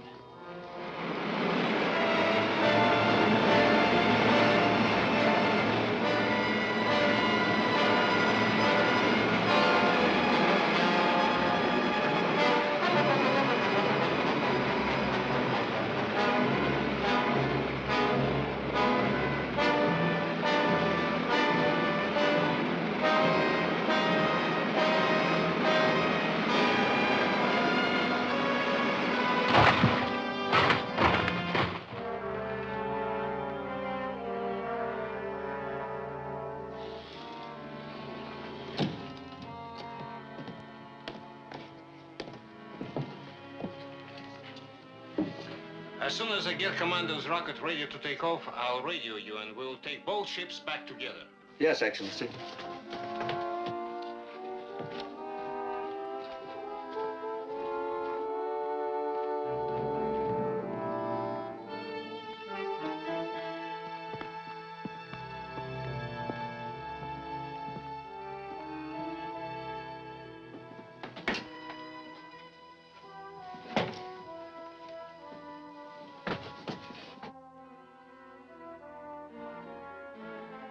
What happened?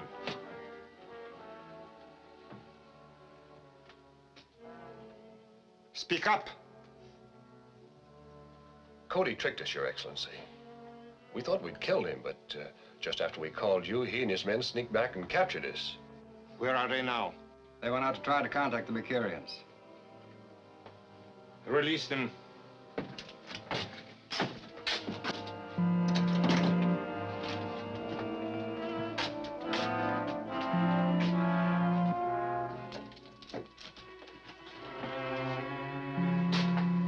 You must have been criminally careless to be caught like this in spite of my warning. You will be properly disciplined when we get back. Yes, Your Excellency. But I suggest we take off as soon as possible. The commander might come back any time. There's nothing difficult about these controls. Take the co-pilot's seat. Now start the pile chamber.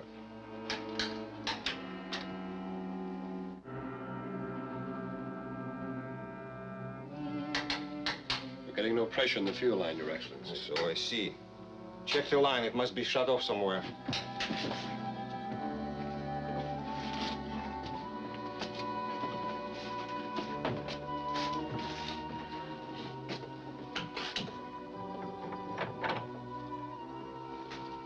The line's been shut off at the pile chamber. The needle valve's been taken out. I have a spare on my ship that might work. Go back and get it. Yes, sire. Get outside and stand guard. Yes, sir.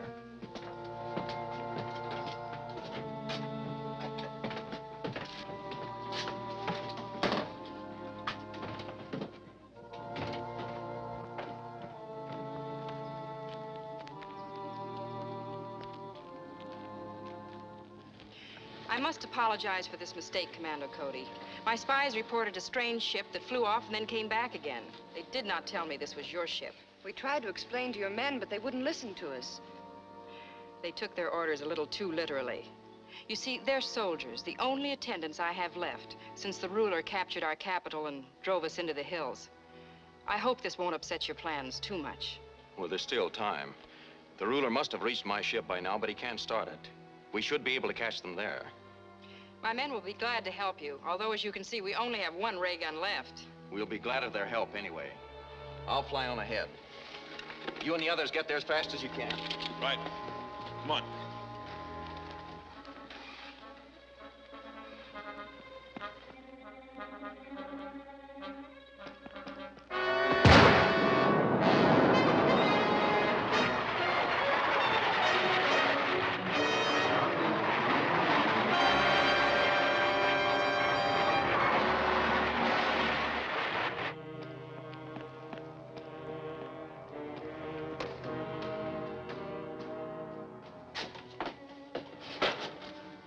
Here it is.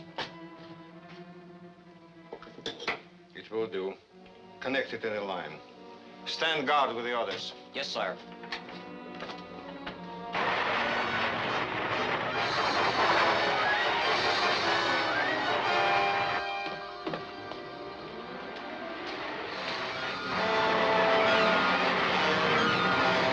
Here he comes.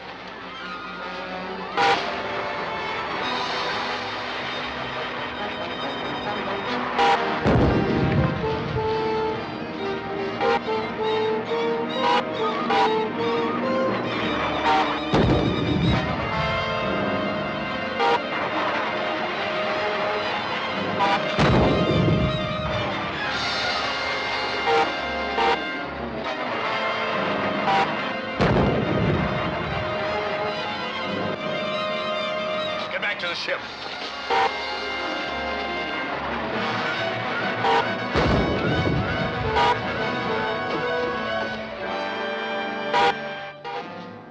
What's happening? Cody's back. He's flying over the ship shooting at us. He killed Zerak. Any sign of the rest of his party? Not yet. They will probably be here soon. And perhaps some Mercurians, too. Close the door. Then both of you stand guard in the decompression chamber so they can't break in. We're almost through here.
Is he here?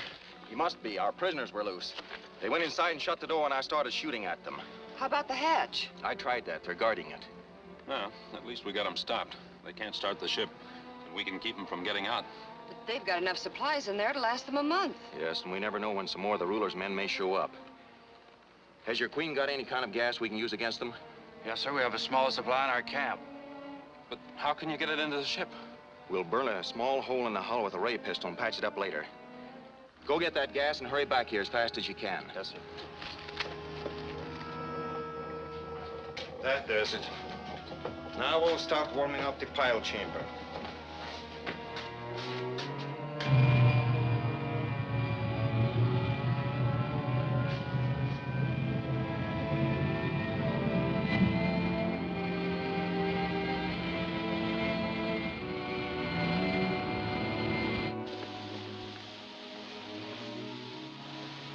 Hey, they started the pile chamber. But how can they do that without the needle valve? They must have found one or made a new one.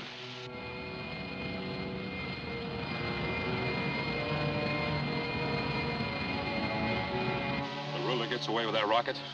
Nothing can stop him from taking over the whole universe. But he won't get away with it. I can plug that exhaust vent.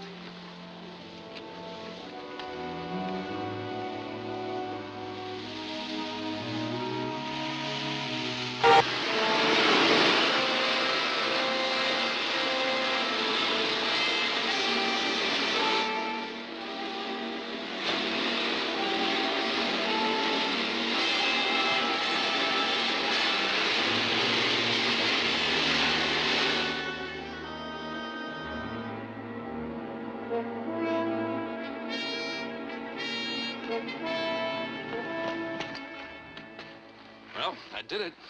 Yes, but I hope they notice it before the chamber blows up. That at least would take care of the ruler.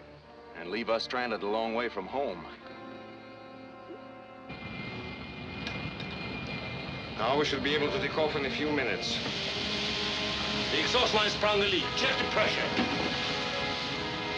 It's over 2,400. It's still going out. Shut it off quick. We'll be blown to bits. What could have caused that? Something or someone plugged the exhaust vent through the hull. Can we fix it? Not without going outside.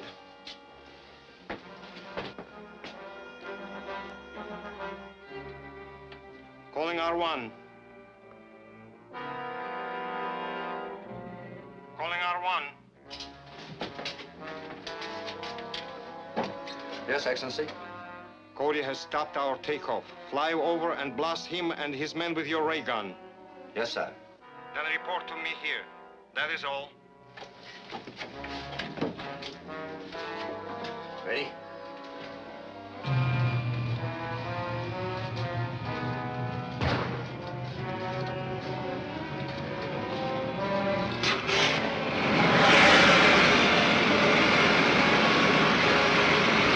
Now.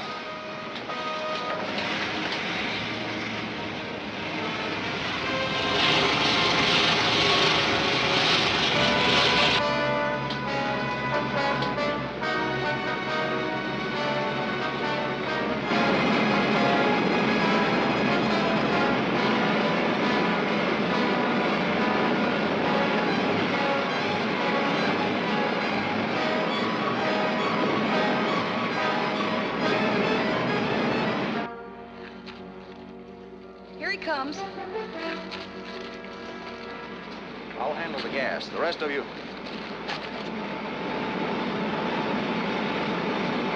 It's one of the ruler's rockets.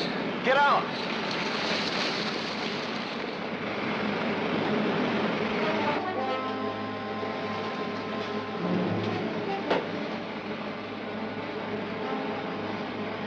There they are on the rocks near the ship. And the ray gun and blast them. I'll go by at an angle so your gun will bear. Right.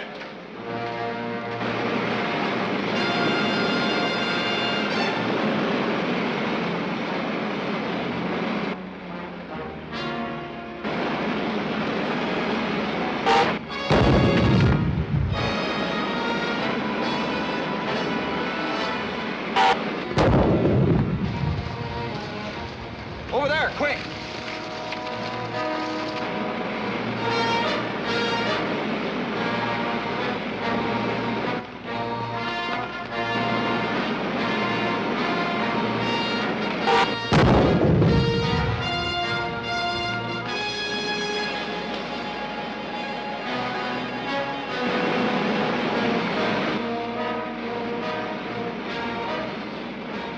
They ran into a bunch of trees. I can't see them anymore. A couple of bombs will fix that. Come on down.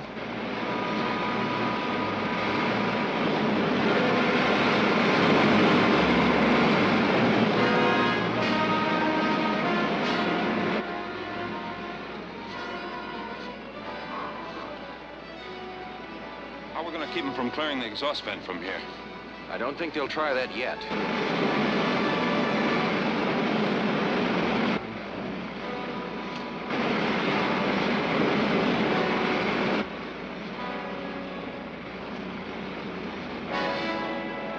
Coming in. Ready here.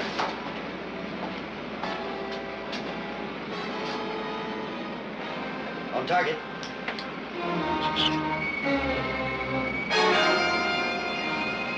Bomb, get out!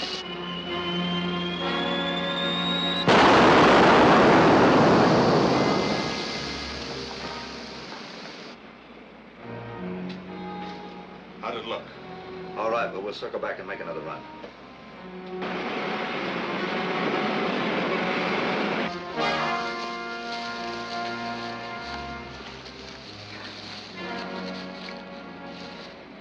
Now what? I'll try to stop that other rocket.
controls.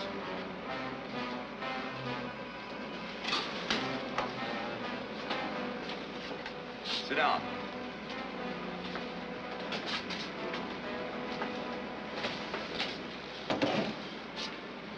Now land back where you were, and if you try any tricks, you'll die before I do, understand?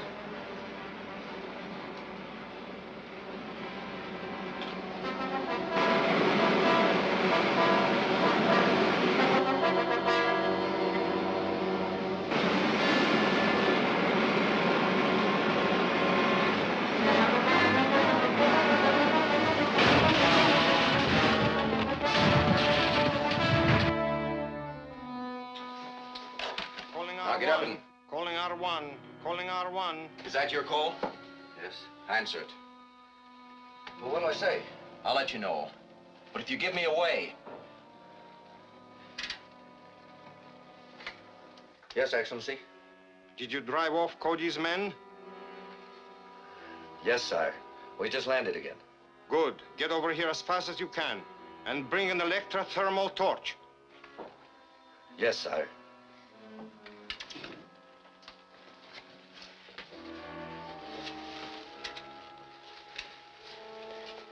Calling Dick. Calling Dick. Yes, Commando. I've just captured the ruler's rocket, and we've landed where he did. Meet me here as quickly as you can. Tell the others to stay out of sight no matter what happens. Yes, sir. Well, I don't know what he's up to, but you heard his orders. Yes. We'll stay right here.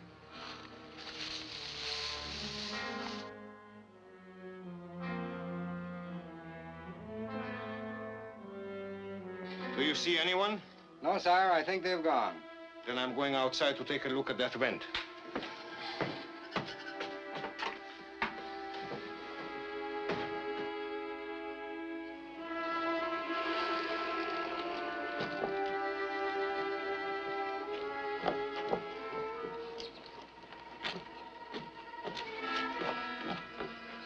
Just as I thought. It's been melted shot. We have to wait for the torch to clear it. You stand guard out here.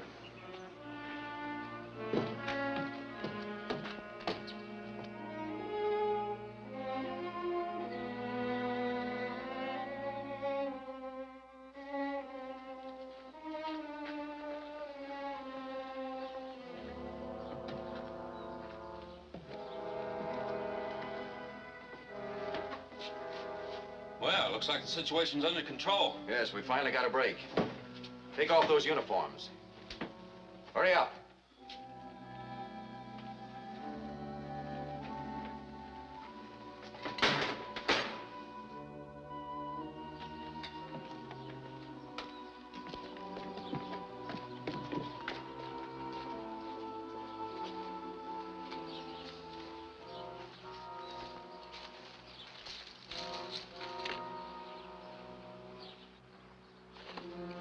Better put the helmets on. Right.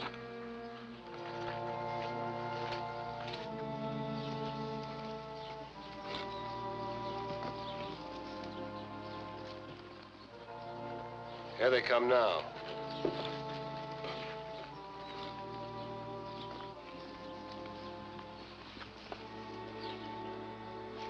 What are you wearing your helmets for?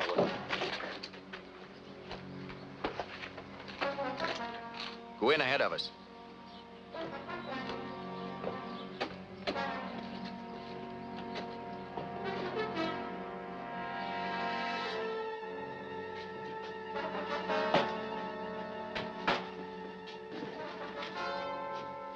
I thought I told you to stay outside and...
Didn't land the glove on me. Oh.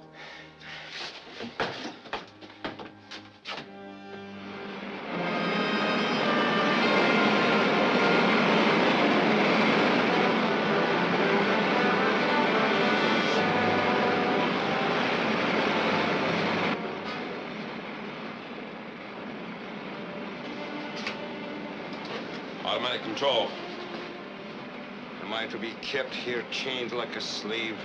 Why, you're lucky. Don't you know what usually happens to would-be dictators like you?